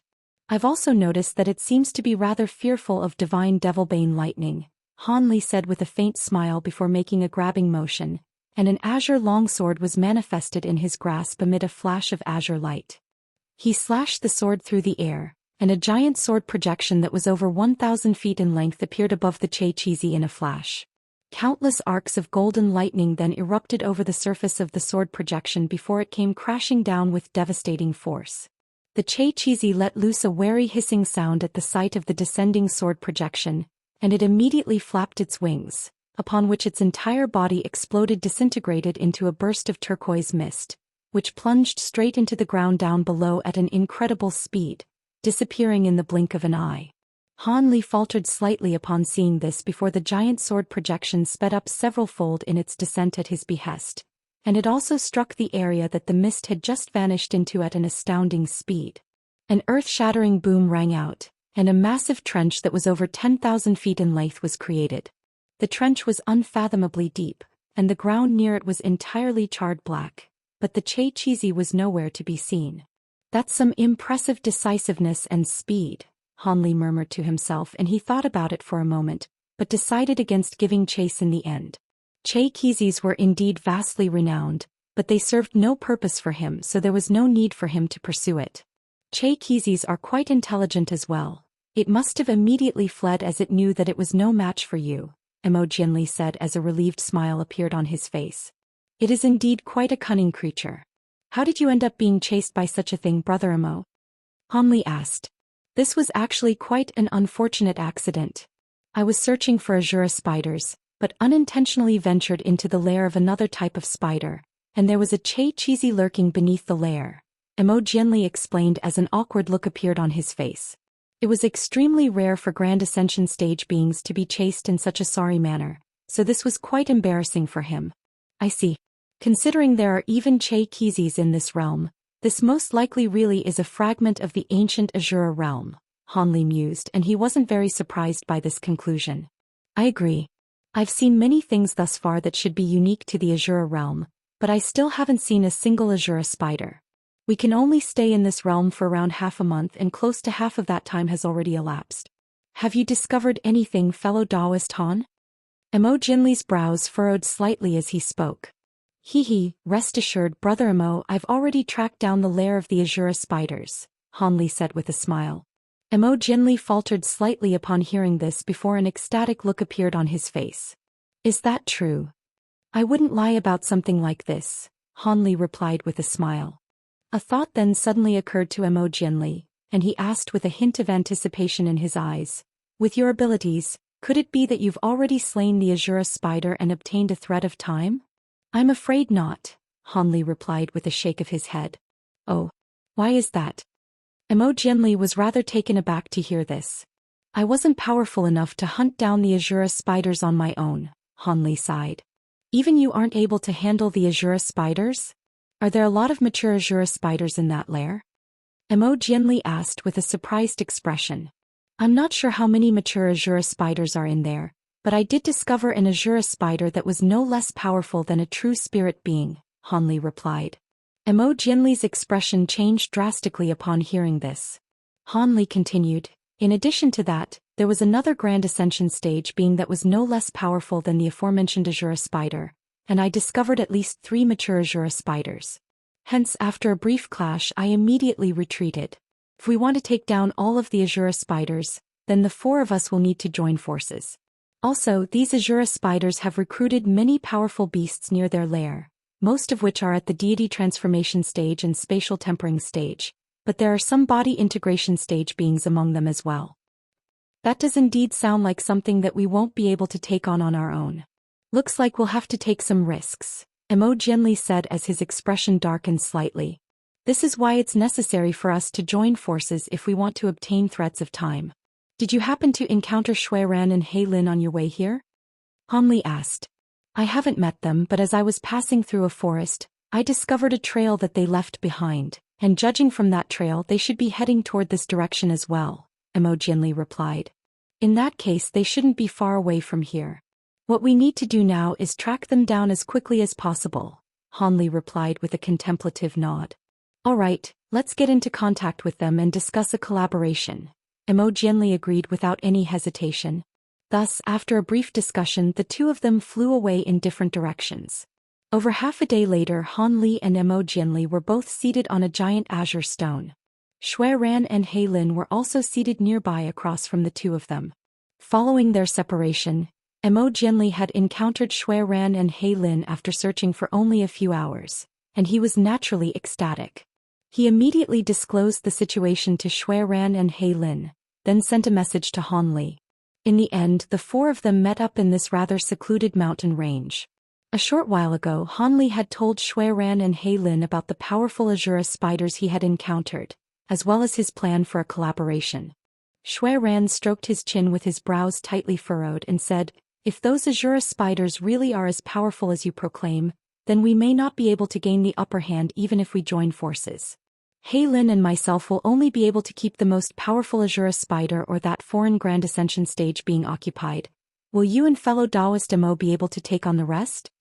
Instead of offering an immediate response, Hanli turned to Imogenly with a smile and asked, What do you think, Brother Imo?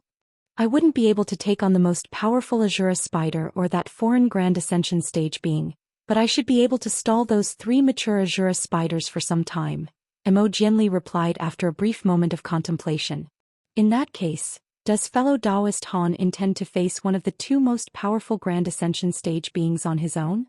Heilin asked as he glanced at Hanli out of the corner of his eyes, clearly not very confident in Hanli's abilities. That's exactly what I intend to do. Which of those 2 are you planning to take on? Hanli asked. Xuan and Heilin were rather taken aback by this response, and only after exchanging a slightly bewildered glance did Xuan reply, I can see that you're very confident. In that case, the 2 of us will do our best as well. Judging from your description, that female Asura spider seems to be the most powerful of the bunch, so we'll take her on. However, let's clarify one thing first. How are we going to split the cores of the Asura spiders if we secure victory here? That's simple. The one who kills the Asura spider gets to keep the core, Hanli replied without any hesitation. Imogenly's expression changed slightly upon hearing this, while Xuan and Heilin were very pleased by this answer. You're a straightforward man, fellow Daoist Han. In that case, wouldn't you be at a disadvantage? Not necessarily. If I can take care of my opponent before you do, perhaps I'll be able to track down other mature Asura spiders in the lair, and I certainly won't be holding back. Alternatively, perhaps I'll land the killing blow on your opponent if you take too long, Hanli chuckled. If you really can defeat your opponent faster than we do, then you're entitled to step in. Neither of us will have any complaints, Xuan replied with a confident smile. In that case, let's rest for half a day and head to the lair tomorrow morning. We don't have much time left, so it would be best to make haste, Hanli suggested with a smile. Xuan and Heilin naturally had no objections to this. Before that, let me take care of this pesky little pest first, Heilin suddenly said as he rose to his feet. Chapter 2285. News. As soon as his voice trailed off, he suddenly reached out behind him in a flash, and a deafening boom rang out as a burst of enormous invisible power surged toward that direction like a giant net. A blurry yellow figure was completely caught off guard and forced to reveal himself, but he was somehow able to struggle free as he twisted around in an alarmed manner, then sped away as a streak of yellow light. Humph, you think you can still get away? A cold look appeared on Heilin's face as he curled his fingers inward before pulling back his arm. A dull thump rang out as a giant black palm emerged in the air above the yellow figure before swooping down like lightning. The yellow figure tried to evade with all his might, but on this occasion his efforts proved to be futile, and he was immediately caught by the giant hand. A cold smile appeared on Heilin's face as he drew the yellow figure back toward himself, and at this point, the figure had been revealed to everyone as a thin yellow-robed young man. Judging from his horrified expression, it was clear that he was well aware of whose hands he had fallen into, and after a brief hesitation he chanted an incantation as he made a hand seal, following which his body began to swell drastically amid flashes of blinding yellow light. He Lin's expression changed slightly upon seeing this, and he immediately pointed a finger toward the distance. A streak of black light surged through the air directly toward the young man, but it was already too late.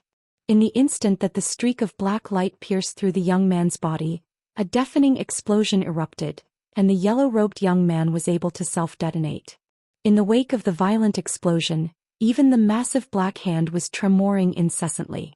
"I didn't think that he would self-detonate so soon," He Lin grumbled as his expression darkened significantly. The giant black hand quickly disintegrated, and Han Li cast his gaze toward the spot where the young man had just self-detonated before a smile suddenly appeared on his face. That man's concealment techniques were quite profound, but I think his self-detonation isn't as simple as it looks. Xuan reacted quite quickly and he asked, "Oh? Are you saying that he didn't actually detonate his own true body?" A hint of surprise also appeared on Imogenli's face upon hearing this. "I think so. However, it most likely wasn't an ordinary puppet or clone either. If this were his true body, then there's no way that a body integration stage being's self-detonation would be so lackluster in power," Han Li said. "That is indeed rather strange. On top of that, I could clearly see that he had no nascent soul within his body during his self-detonation," Xuan mused with a contemplative nod. He Lin was still unwilling to give up, and he suddenly transformed into dark clouds that surged away in all directions. In the blink of an eye, the black clouds had scoured through a massive area, but were unable to discover anything, and in the end they could only return to the mountain, where they converged to manifest He Lin's body again. "He's not hiding nearby, and it's quite lucky for him that he isn't. Otherwise, if he were to fall into my hands..." A hint of killing intent flashed through He Lin's eyes as he spoke. It's all right. That man was spying on us from the shadows, but I've already set up a sound restrictions here so he wouldn't have been able to hear our discussion," Xuan said with a nonchalant wave of his hand. "Could it be that he was sent out by the Asura spiders?" Imogenli asked in a cautious manner as he stroked his own beard. Rest assured, even if that was an Asura spider spy, he wouldn't have been able to glean anything from so far away. "The ultimate outcome of the battle will still be decided through absolute power," He Lin said in a dismissive manner. "Brother He Lin is right, but as a safety precaution, let's head to the lair right away instead of resting here any longer. If we do that, the Asura spiders won't have a chance to do anything even if they're alerted to our presence," Han Li suggested. "You want to go there right away?" Xuan's brows furrowed slightly in a reluctant manner. "With our powers we'll be able to rest by meditating on our flying treasures. By doing this we'll be able to seize the initiative, and that should give us an advantage. Perhaps we'll be able to gain an upper hand as soon as the battle begins," Han Li said in an unhurried manner. Xuan hesitated momentarily before nodding in agreement. "All right then. I had intended to refine a powerful secret technique before we go, but seizing the initiative is indeed more important." "That's a wise decision, fellow Daoist. Let's set off right away," Han Li said with a smile before sweeping a sleeve through the air, releasing a white flying boat amid a flash of white light. Xuan and the others quickly flew onto the boat one after another, following which Han Li made a hand seal, and the boat immediately flew away as a ball of white light. Around 15 minutes later, a burst of faint yellow light emerged in a dense forest tens of thousands of kilometers away from the mountain that Han Li and the other were previously situated on. The yellow-robed young man then stepped out from behind a huge tree before glancing at the direction the flying boat had disappeared in with a hint of lingering fear in his eyes. "Thank heavens I had the foresight to hide this far away. Otherwise I would have truly been in severe peril. So there are 4 Grand Ascension stage beings who have entered this realm. It's a pity that my clone was unable to hear their conversation, so I still don't know whether they're targeting the Asura spider race." The yellow-robed young man was silent for a moment before a cold smile suddenly appeared on his face. "Regardless of whether those people are going after the Asura spider race, all I need to do is send this information back to them, then hide out here for a few days to weather the storm." Having made that decision, he opened his mouth to expel a white wooden badge before grabbing onto it, then waved it through the air a few times. Specks of silver light immediately appeared on the surface of the badge, forming tiny silver runes that vanished deep into the badge in a flash. Meanwhile, the green-robed woman and the black-robed elderly man were discussing something in a secret chamber within the stone city that was the lair of the Asura spiders. All of a sudden, a faint buzzing sound rang out from a black stone platform in front of the two of them, and traces of silver light began to emerge on its surface. The green-robed woman faltered slightly upon seeing this, then immediately raised a hand to cast an incantation seal onto the stone platform. Lines of silver text instantly surfaced on the stone platform, and both the green-robed woman and the black-robed man's expression changed slightly upon reading the message. 4 Grand Ascension Stage Beings, the elderly man murmured to himself with furrowed brows. I didn't think that man would have other Grand Ascension Stage allies. This is very troubling, the green-robed woman said with a grim expression. They may not be coming after us, but we still have to take the necessary precautions. Have you summoned all of our subordinates back to the city? The black-robed man asked. Rest assured, fellow Daoist, aside from a few who are taking care of important tasks, everyone else has been summoned back to the city. I've even sent someone to undo the restrictions on the 9 corpses that are being soaked in the Earth swamp, and they'll arrive at the city in 2 more days at most, the green-robed woman replied. That's good to hear. I've also summoned some spirit beasts back to the city, but they'll also take some time to get here. However, even with all that, we still may not be able to defeat those outsiders. How about this? I've interacted with that Qizi on several occasions. How about I offer it some benefits so it can stay in our city for some time? The black-robed man suggested. What? Qizi? That's preposterous. That thing has been looking to prey on us Asura spiders for a very long time. Allowing it into the city would be far too dangerous. The green-robed woman refused as she shook her head vigorously. The black-robed man's brows furrowed slightly as he said, Rest assured, fellow Daoist Luo, that Qizi does possess some troublesome abilities, but it's just a beast. If we join forces, we'll definitely be able to restrict it, and we need to focus on the bigger picture. The woman seemed to have been swayed somewhat by the black-robed man's words, and she replied, Setting that aside, it definitely won't be cheap to recruit its services. I'm aware of that, which is why this is what I propose. The black-robed man seemed to have considered this in advance, and he communicated his plan to the woman through voice transmission. What? That's way too heavy a price to ask me to pay. The green-robed woman exclaimed after hearing the plan. It's just a few dead eggs that can't be incubated. There's no point in keeping them. However, I'm sure there'll be enough to tempt that Qizi, the black-robed man chuckled. Instead of giving a definitive response, the woman replied, I'll have to think carefully about this first. All right, but while you think about this, don't forget to contact that woman in the blood pond. If something unforeseen happens, we'll have to borrow his powers, the black-robed man said. Chapter 2286. Prior to the battle, the green-robed woman's expression changed drastically, and she immediately exclaimed, You're referring to Inga? Absolutely not. She's in a critical stage of her cultivation, and whether we succeed or not in our plan will depend on her, so we can't disrupt her now. I'm aware of the importance of Fairy Inger's cultivation, but if we can't keep those foreign Grand Ascension stage beings at bay, she'll be forced to come out of seclusion anyway. All I'm saying is that we should notify her of the situation. If we can take care of those Grand Ascension stage beings on our own, then there will be no need for her to come out of seclusion, the black-robed man said. Prior to going into seclusion, Inger told me not to disrupt her no matter what, or all of her efforts could go to naught, so I'll have to think about this more carefully before I make a decision. Even if we only notify her of the situation, it could affect her mental state, the green-robed woman replied with a hesitant expression. The black-robed man was rather displeased to hear this, but he was also aware of how important this Inger's cultivation was, so he moved on to another topic. Alright, I'm only proposing this as a last resort as well. Also, you're going to have to activate all of the restrictions in the city, then use the levitation restriction to move the city elsewhere. We won't be able to move the city too far away, but perhaps it could buy us some time. Around 2 hours later, layers of light suddenly appeared over various parts of the stone city, quickly enveloping the entire city.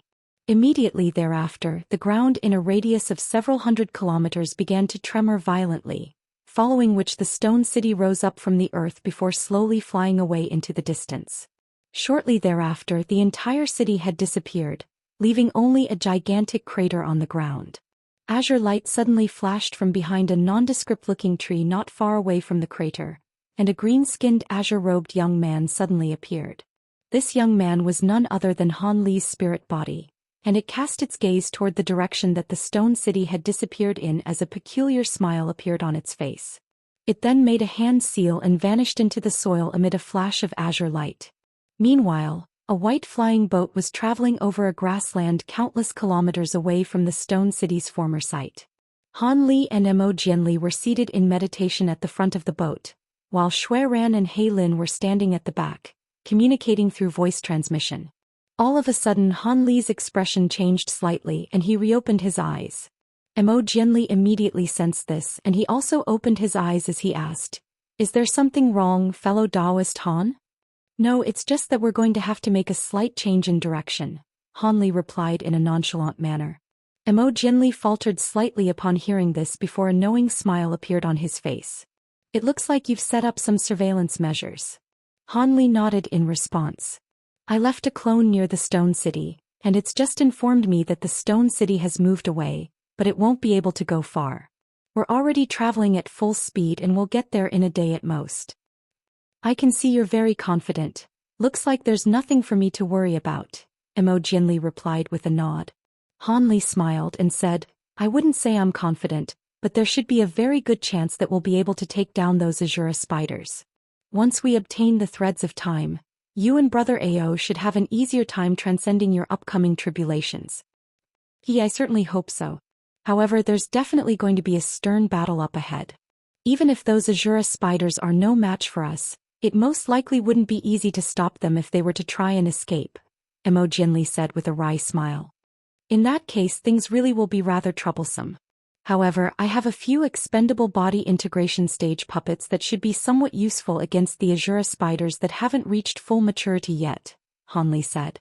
Mo Jianli was ecstatic to hear this. Body integration stage puppets? Perhaps we really will be able to slay one or two mature Asura spiders then. If we really do manage to succeed on this trip, then I'll be sure to repay you handsomely. "There's no need for that. Those puppets aren't all that important to me anyway," Han Li said with a smile, then flipped a hand over to produce a black bracelet, which he handed over to Mo Jianli. Within the bracelet contained several body integration stage devil crystal puppets that he had obtained from the Elder Devil realm. Half of those puppets were on the Ink Spirit Holy Ark, while half of them were being carried by Han Li in case their services were required. Mo Jianli accepted the storage bracelet with an elated expression, then offered his gratitude to Han Li again after injecting his spiritual sense into it. With these puppets to assist him, he would have enough time to unleash some of his most powerful trump cards. Thus, Mo Jianli began to study the puppet manipulation technique enclosed in the storage bracelet, while Han Li closed his eyes and continued to meditate. A day later, white light flashed from the edge of the mountain range that the stone city had once been situated at, and Han Li and the others emerged in their flying boat. However, the flying boat didn't even pause for a moment before continuing onward. A short while later, the boat passed through the center of the mountain range, then vanished into the distance again. An indistinct figure was watching the flying boat from a secretive tree hollow down below. Only after the flying boat completely disappeared from view did the figure emerge from the tree hollow, revealing him to be a silver-robed young man. He looked up into the sky with a grim expression for a long while, then vanished as a gentle breeze.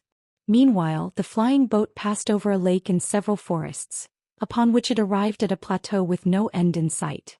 Only then did Han Li reopen his eyes and he said, "We're about to reach our destination, so get ready, fellow Daoists." He rose to his feet as he spoke and everyone else on the boat also followed suit before casting their eyes up ahead. However, there was no city to be seen. "Where is the Asura spider's lair, fellow Daoist Han?" Shui Ran asked with furrowed brows. "Rest assured, Brother Shui, you'll see it after we travel a few more thousand kilometers," Han Li replied. He Lin immediately released his enormous spiritual sense upon hearing this, and moments later his eyes abruptly lit up. "There is indeed a city hidden beneath a patch of sand up ahead. Alright then, let's do this." Shui Ran nodded in response before opening his mouth to expel a ball of black light, within which was a fist-sized black incense burner with a thin stick of incense protruding out of it. The stick of incense was as red as blood and around a foot in length. Xuan made a hand seal, then pointed a finger forward, and the incense burner instantly swelled to around 10 feet tall. He then opened his mouth to expel a burst of crimson flames that ignited the stick of incense, and a rank odor immediately began to waft through the air. Immediately thereafter, Xuan began to chant something, and a string of ghostly wails suddenly rang out from within the incense burner. At the same time, 8 balls of crimson light flew out of Xuan's body, each of which sat an infant with crimson patterns all over their delicate skin and extremely unsettling smiles on their faces. Meanwhile, Lin laid a hand onto a leather pouch hanging from his waist, and a burst of black qi immediately flew out of the pouch before forming a black cloud that was around an acre in size high up in the sky. Incessant hissing could be heard within the black cloud, indicating that there was something lurking in there. Immediately thereafter, Lin swept his sleeves through the air, releasing around a dozen black flags that vanished into thin air in a flash. At the same time, Emergence had also summoned a pair of spirit beast bracelets, which released a snowy white flying tiger and a crimson fiery bird, both of which were giving off body integration stage auras. Emergence then made a hand seal and several treasures flew out of his body. Han Li appraised all of this in silence but didn't do anything himself. A distance of several thousand kilometers was covered in mere moments, and all of a sudden Han Li tapped a foot down onto a formation plate beneath him, upon which the flying boat drew to an abrupt halt. Xuan looked down at the vast expanse of sand below, and a cold smile appeared on his face as he uttered the word break. The infants hovering in the balls of crimson light around him immediately opened their mouths in unison at his behest, releasing 8 pillars of crimson light that descended from above. Chapter 2287. Battle against the Asura Spiders. 1. All of the pillars of crimson light plunged into the ground down below in a flash, and the earth immediately began to tremor before widening rifts began to appear on its surface. At the same time, Lin made a grabbing motion to summon a purplish-golden staff, which he swung downward, unleashing a giant staff projection around 10,000 feet in length that crashed down onto the ground like a divine weapon. An earth-shattering boom rang out, and the entire ground was completely shattered, creating a massive crater in the desert. Lin chortled as he raised his staff again, preparing to unleash even more attacks, but right at this moment, countless pillars of light of different colors erupted out of the crater in the sand. Immediately thereafter, the desert bulged and a stone city that was enshrouded within several layers of light barriers slowly emerged. Standing atop the wall directly in front of the stone city were the green-robed woman, black-robed man, and several hundred subordinates, all of whom were appraising Han Li's group with grim expressions. The green-robed woman was extremely infuriated, but she forcibly repressed her temper as she asked, "So it really is you? May I ask how our Asura spider race has offended you?" Han Li's incredible spiritual sense had left her with a very deep impression, and she didn't want to have to battle him if it were avoidable, even though it was clear that Han Li's group wasn't here for a diplomatic meeting. Of course, the green-robed woman was also trying to stall for time so more of their reinforcements could return. We haven't ever crossed paths before, so you naturally haven't offended me in any way, but we came into this realm specifically for your Asura spider race. If you're willing to hand over the cores of your brethren, then we could end this peacefully," Lin replied with a sinister smile in Han Li's stead. The green-robed woman's expression changed drastically upon hearing this. "You want the cores of our brethren? In that case you must be trying to harness our powers of time." "Not exactly, but that's close enough. So, are you willing to hand over the cores?" Xuan asked. "Keep dreaming. Seeing as you've made your intentions clear, there's no need for any further discussion." The woman waved a hand as she spoke, and most of the people behind her abruptly vanished amid a flash of light, leaving only less than 20 people still standing atop the city wall, most of whom were giving off body integration stage auras, while 4 of them were close to the Grand Ascension stage. Those 4 were all mature Asura spiders, and Emergence's expression immediately changed slightly upon seeing this. Han Li's eyes also narrowed ever so slightly. Back when he had last visited the Stone City, there had been only 3 mature Asura spiders. Xuan and Lin exchanged a glance upon seeing this, and both of their expressions darkened as they sprang into action in unison. Xuan flicked a finger toward the giant incense burner before him, and the rank odor emanating from the burner became drastically more pronounced, while a series of specks of azure light appeared above it. These specks of azure light then transformed into fist-sized hornets with ghostly faces. Not only were the heads of these giant hornets all riddled with ghostly patterns, their bodies were blurry and indistinct, as if they didn't possess substantial bodies. Go! Xuan commanded as he swept a sleeve through the air, and the tens of thousands of ghost-faced hornets flew directly forward as an azure swarm. Meanwhile, Xuan took a stride forward, appearing between the flying boat and the stone city with the 8 balls of crimson light around him. Within the balls of crimson light, the 8 infants opened their mouths again in unison, blasting 8 pillars of crimson light directly toward the green-robed woman. The woman was just about to say something to the black-robed man beside her, but she was infuriated by this blatant act of provocation, and she also emerged before Xuan amid a flash of silver light, then swept a hand through the air to release a ball of golden light. The ball of golden light managed to withstand all 8 pillars of crimson light, and only then was it revealed to be a giant golden shield that was over 20 feet tall. As all of this was taking place, Han Li and the black-robed man were appraising each other from afar, displaying no intention to intervene. At this moment, the swarm of ghost-faced wasps also reached the green-robed woman before descending toward her. The green-robed woman harumphed coldly as she swept a sleeve upward, releasing a streak of white light over 100 feet in length that sliced the azure swarm in half down the middle. A string of cracks and pops rang out from within the hornet swarm, and the streak of white light made several laps around the entire swarm, upon which all of the hornets exploded into specks of azure light again. However, not only was Xuan not alarmed by this, a sinister smile appeared on his face as he opened his mouth to expel several mouthfuls of blood essence, all of which vanished into the giant incense burner in a flash. The ghostly wails ringing out from within the burner instantly became more pronounced, and wisps of crimson light began to flash within the incense flame. Immediately thereafter, all of the specks of azure light in the distance transformed into azure hornets again. Before the green-robed woman had a chance to unleash her streak of white light again, all of the ghost-faced hornets suddenly vanished in unison. In the next instant, howling winds swept through the nearby area, and a series of semi-transparent wind blades emerged before converging toward her. These attacks appeared to be quite ordinary, but the green-robed woman's expression darkened slightly upon seeing this, and she immediately thrust a hand into the golden shield before her, creating a sound akin to that of a massive gong being struck. The golden shield instantly transformed into a golden light barrier around her, and in the next instant, the storm of wind blades struck the light barrier in a frenzy. The surface of the golden light barrier immediately began to ripple incessantly, but it was able to keep the destructive storm at bay. The green-robed woman then plucked off a few strands of her own hair before blowing upon them, and the strands of hair instantly transformed into around a dozen giant black pythons that were over 1,000 feet in length, all of which pounced directly toward Xuan. Xuan's expression changed slightly upon seeing this, and he immediately made a hand seal, upon which the infants in the 8 balls of crimson light let loose inhuman roars before transforming into 8 sinister devils with 1 horn on each of their heads. The horned devils then flew toward the oncoming black pythons with crimson flames all over their bodies, while their fingers had transformed into sharp blades that were inflicting wounds upon the pythons with every swipe. In contrast, the pythons possessed formidable strength, whipping their bodies through the air like devastating whips, or biting toward the horned devils with their sharp fangs while expelling clouds of extremely poisonous green mist. Thus, a fierce battle ensued between the 8 horned devils and the giant black pythons, but it was clear that the pythons held the upper hand.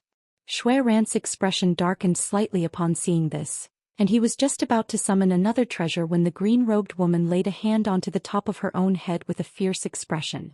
A ball of green light immediately shot out of her head, transforming into a mountainous spider projection. The spider was entirely green in color with tufts of hard fur all over its body that resembled steel needles. In the next instant, the spider abruptly vanished on the spot, and Xuan was naturally very alarmed to see this. However, before he had a chance to do anything, the green-robed woman opened her mouth to release countless green threads, which instantly appeared near Xuan as if by instantaneous teleportation. At the same time, spatial fluctuations erupted above Xuan, and a pair of sharp spider claws that resembled lethal hooks emerged before plunging down toward his head like lightning. Xuan's heart jolted upon seeing this, and he hurriedly reached into his own sleeve before pulling out a short yellow whip, which he immediately swept upward. A yellow mountain projection that was over 1,000 feet tall appeared in a flash to oppose the pair of sharp claws, and sure enough, the two claws were repelled by the mountain projection with ease. However, the green threads continued onward, preparing to pierce into Xuan's protective spiritual light. Right at this moment, purplish-golden light flashed in front of Xuan, and a massive staff projection appeared without any warning before transforming into a purplish-golden light barrier to keep the green threads at bay. Immediately thereafter, the staff-wielding Lin emerged beside Xuan amid a burst of spatial fluctuations. Chapter 2288.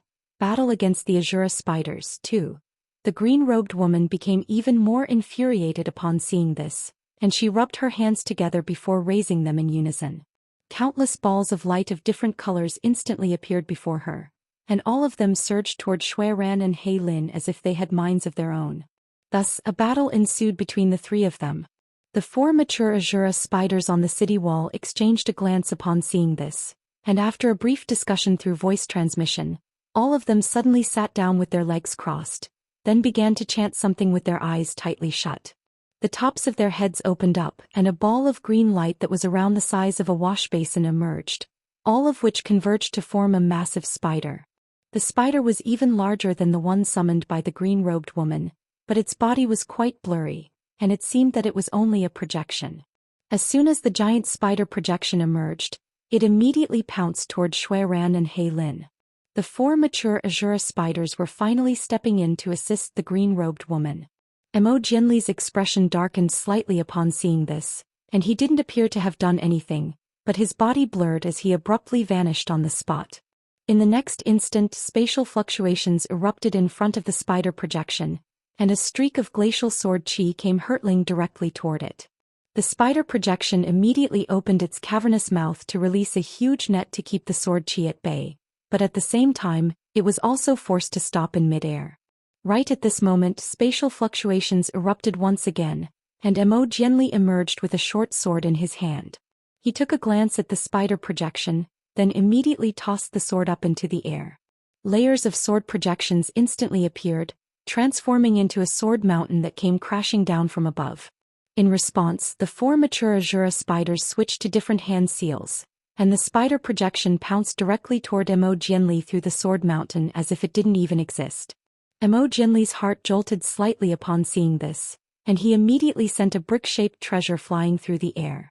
At the same time, he raised an arm before pointing a finger forward, and the brick began to release scintillating blue light, forming a Tai Chi diagram that hurtled directly through the air. Simultaneously, a speck of black light flashed on his outstretched fingertip, and the space up ahead suddenly collapsed as if it were being crushed by some type of invisible force. The giant spider projection swiped its two front limbs through the air, unleashing a series of claw projections that instantly sliced the Tai Chi diagram into pieces. However, in the next instant, its enormous body crashed into the burst of invisible force, and as a result, it became very slow and sluggish. A cold smile appeared on Emergence's face and he uttered the word, "Explode." The fragments of the Tai Chi diagram immediately began to flash erratically, then exploded into specks of blue light, sending devastating glacial power surging through the air. The spider projection shuddered slightly, and layers of frost quickly materialized over its body. In the blink of an eye, it had been sealed in a massive block of blue ice. Emergence was ecstatic to see this, and he withdrew his outstretched finger before making a grabbing motion, summoning an inky black talisman that he hurled toward the sealed spider projection without any hesitation. As soon as the black talisman was released, it transformed into a black beast projection with the head of a dragon and the body of a phoenix, then pounced downward in a ferocious manner. The projection was giving off a horrifying aura that was far too powerful for the average Grand Ascension stage being to withstand, and the four mature Asura spiders' expressions changed drastically upon seeing this. All of them opened their eyes in unison, and at the same time, the beastly projection vanished into the block of ice in a flash. However, right at this moment the spider projection exploded into specks of green light, all of which appeared outside the block of ice. As a result, the black beastly projection completely missed its target, and after passing through the chunk of ice, its body gradually faded into nothingness.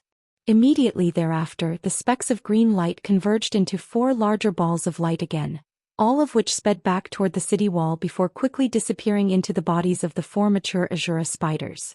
In the next instant, the 4 mature Asura spiders rose up as 4 streaks of light and flew directly toward Imogenli. Imogenli was rather disappointed that his meticulously planned sequence of attacks had failed to achieve the intended effect, and his expression darkened slightly at the sight of the oncoming mature Asura spiders. All of a sudden he flew toward the oncoming opponents as a streak of white light, and spatial fluctuations erupted behind him, upon which the white flying tiger and crimson fiery phoenix also emerged. The trio quickly clashed with the 4 mature Asura spiders, and another fierce battle commenced. Even with those 2 powerful spirit beasts to assist him, Imogenli was still far inferior in power to 4 mature Asura spiders. However, whenever the opponent's attacks became too much to handle, Imogenli would toss out a few mysterious talismans, or unleash some type of almighty attack, or manifest a few strange beastly projections. As a result, he was just barely able to hold his own against the 4 mature Asura spiders. All of a sudden, a hint of killing intent flashed through the black-robed man's eyes, and he surreptitiously summoned a golden coin in his hand, which was concealed up his sleeve. However, just as he was about to unleash the coin's power, a calm voice rang out beside his ears. "Your opponent is me. I'd advise you not to get distracted." As soon as the voice trailed off, a burst of formidable spiritual pressure came crashing down from above, and even with the black-robed man's immense powers, he felt a chill run down his spine. He immediately vanished from the city wall, and in the next instant he reappeared over 100,000 feet above the city amid a burst of spatial fluctuations, then appraised Hanli with a grim expression. Hanli was standing over 1,000 feet away with his hands clasped behind his back, and he was also appraising the black-robed man, but his expression was as calm as ever. "It looks like you've already planned out these matchups in advance. Does that mean you think you'll be able to defeat me?" the black-robed man asked. "I'm afraid you're mistaken. After everyone else had chosen, you were the only opponent left. As for whether I'll be able to defeat you, I'll just have to try and see," Hanli replied with a calm smile. It seems that you're very confident.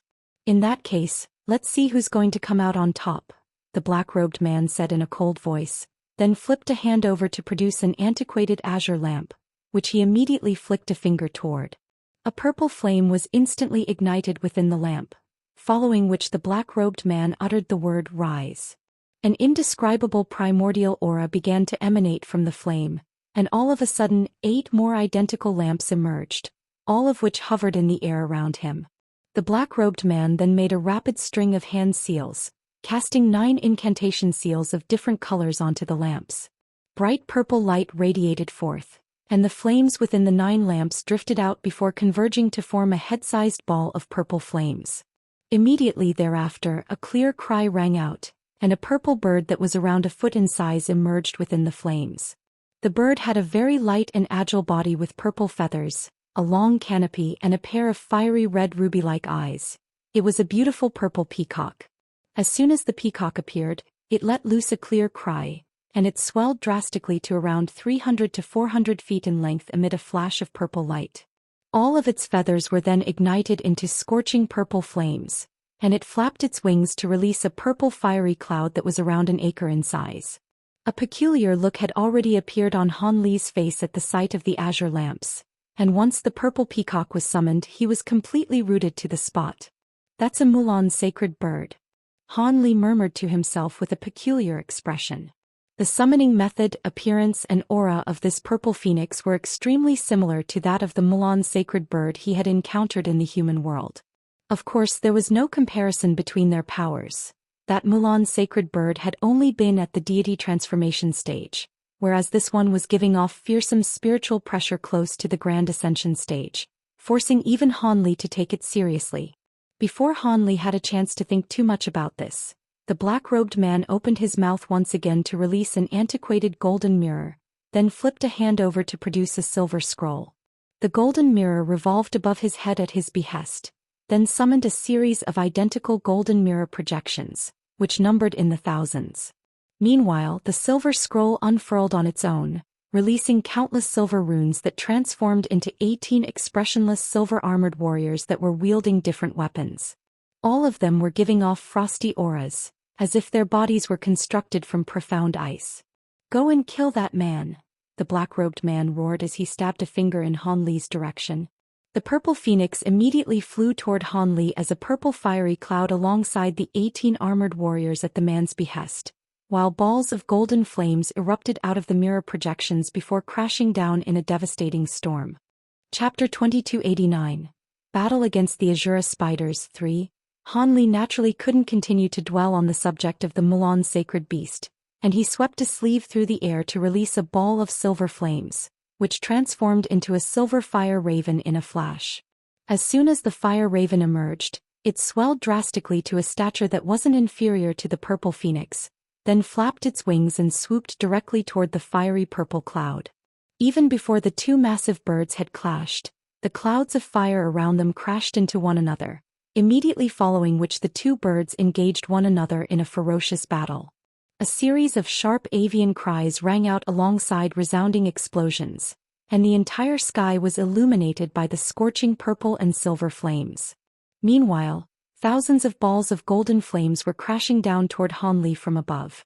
Han Li's expression remained calm as he made a hand seal, and 72 small azure swords flew out of various parts of his body, transforming into around a dozen streaks of identical sword chi.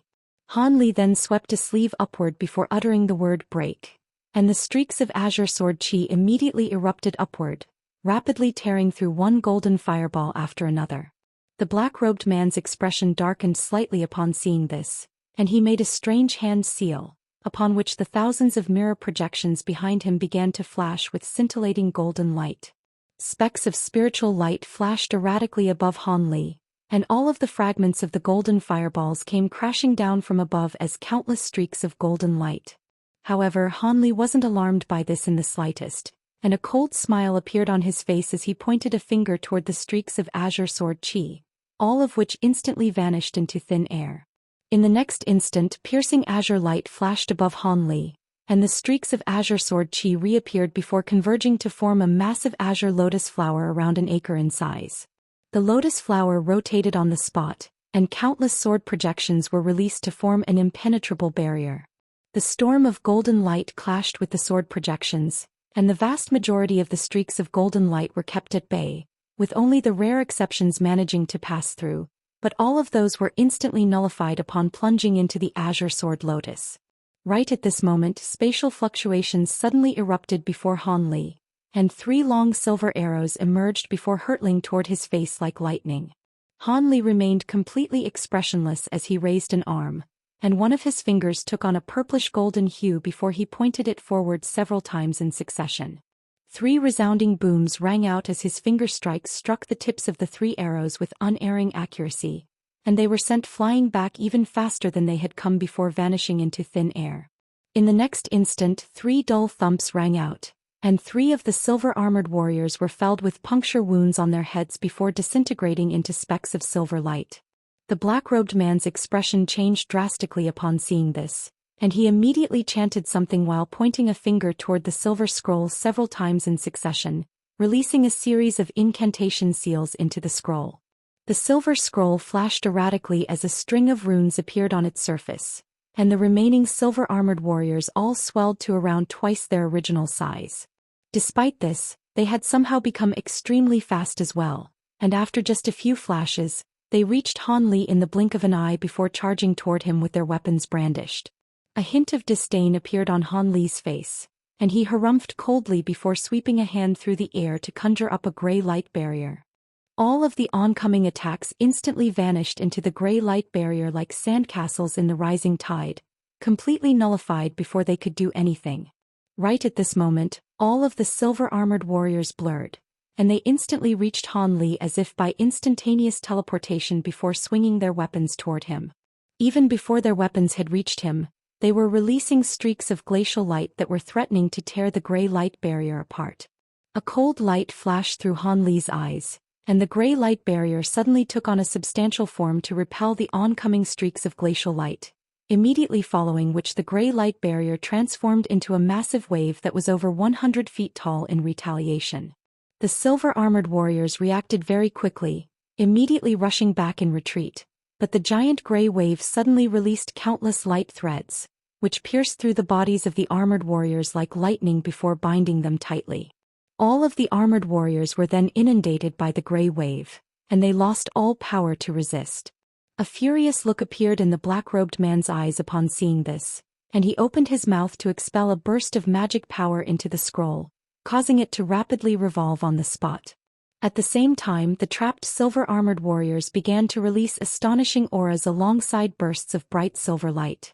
This eruption of power seemed to be threatening to tear the entire gray wave apart, and a hint of surprise flashed through Han Li's eyes as he extended a palm forward, pressing it toward the gray wave from afar. A dull thump rang out, and the silver light being released by the armored warriors was crushed into specks of silver light by a burst of enormous invisible force. After that, Han Li glanced upward to discover that the spirit-engulfing fire raven was still locked in battle against the purple peacock. Neither of them possessed substantial bodies, they both possessed fire attribute powers, so it seemed that their battle wouldn't reach a conclusion anytime soon. Han Li's eyes narrowed slightly as he withdrew his gaze and he said, "Let's skip all of this child's play. Seeing as you're unwilling to display your true power, I'll just have to force you to do so." As soon as his voice trailed off, he made a hand seal, and the Provenance True Devil projection emerged behind him amid a flash of golden light. The projection opened its 6 eyes, then thrust its 6 arms through the air in unison, summoning 6 golden balls of light, each of which had a diameter of around 10 feet. The 6 balls of light were sent hurtling directly toward the black-robed man, who gave a cold harumph as he immediately pointed a finger forward. Golden light flashed on the surfaces of all of the mirror projections behind him, and a thin golden thread erupted out of each mirror, forming a massive golden net. The black-robed man then made a hand seal, and the giant net surged toward the 6 balls of golden light, looking as if it were trying to sweep up all of the balls of light at once. However, in the instant that the net and the balls of light came into contact with one another, Han Li pointed a finger forward from afar, and the 6 balls of golden light instantly fused as one to form a shimmering golden vortex. The vortex began to revolve on the spot, releasing countless 5-colored runes, as well as a burst of tremendous suction force. The giant golden net was also quite profound, but it was completely unable to withstand this suction force, and it was drawn into the vortex before being shredded into pieces. The black-robed man was quite alarmed to see this, and he hurriedly patted a jade pendant that was hanging from his waist. The jade pendant released a white worm at his behest, which pounced directly toward the vortex, only to be drawn in and pulverized as well. At the same time, the jade pendant on the black-robed man's waist disintegrated into powder, and his expression changed drastically upon seeing this. However, after rushing back in retreat, he returned to his normal calm expression before making a hand seal, and lights of 5 different colors suddenly erupted out of his back. The 5-colored light surged through the air, eradicating the golden vortex in a flash. 5-colored divine light. You're a 5-light being from the flying spirit race. Han Li exclaimed. The black-robed man was rather surprised to hear this, but a sinister smile quickly appeared on his face. "Ah, you have a sharp eye, fellow Daoist. In that case, I won't disguise my powers any longer. Let me show you the true might of 5-colored divine light."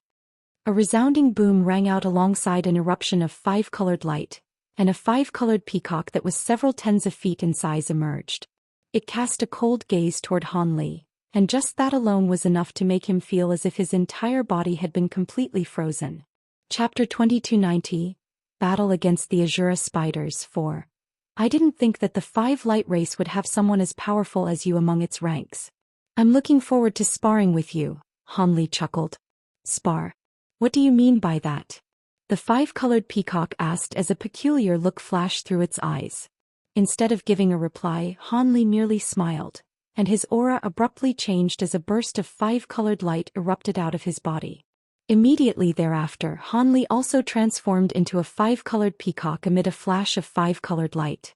The opposing 5-colored peacock was stunned to see this and it exclaimed, "What? You're also a 5-light being? No, your aura isn't right. You must have only attained this transformation by refining some 5-colored peacock true blood." You have quite a sharp eye as well, fellow Daoist, Han Li chuckled coldly, then flapped his wings to release a wave of five-colored light that surged directly toward his opponent. At the height of his fury, the black-robed man burst into laughter. You dare to display your five-colored divine light in my presence? Let me teach you a lesson in what true five-colored divine light is.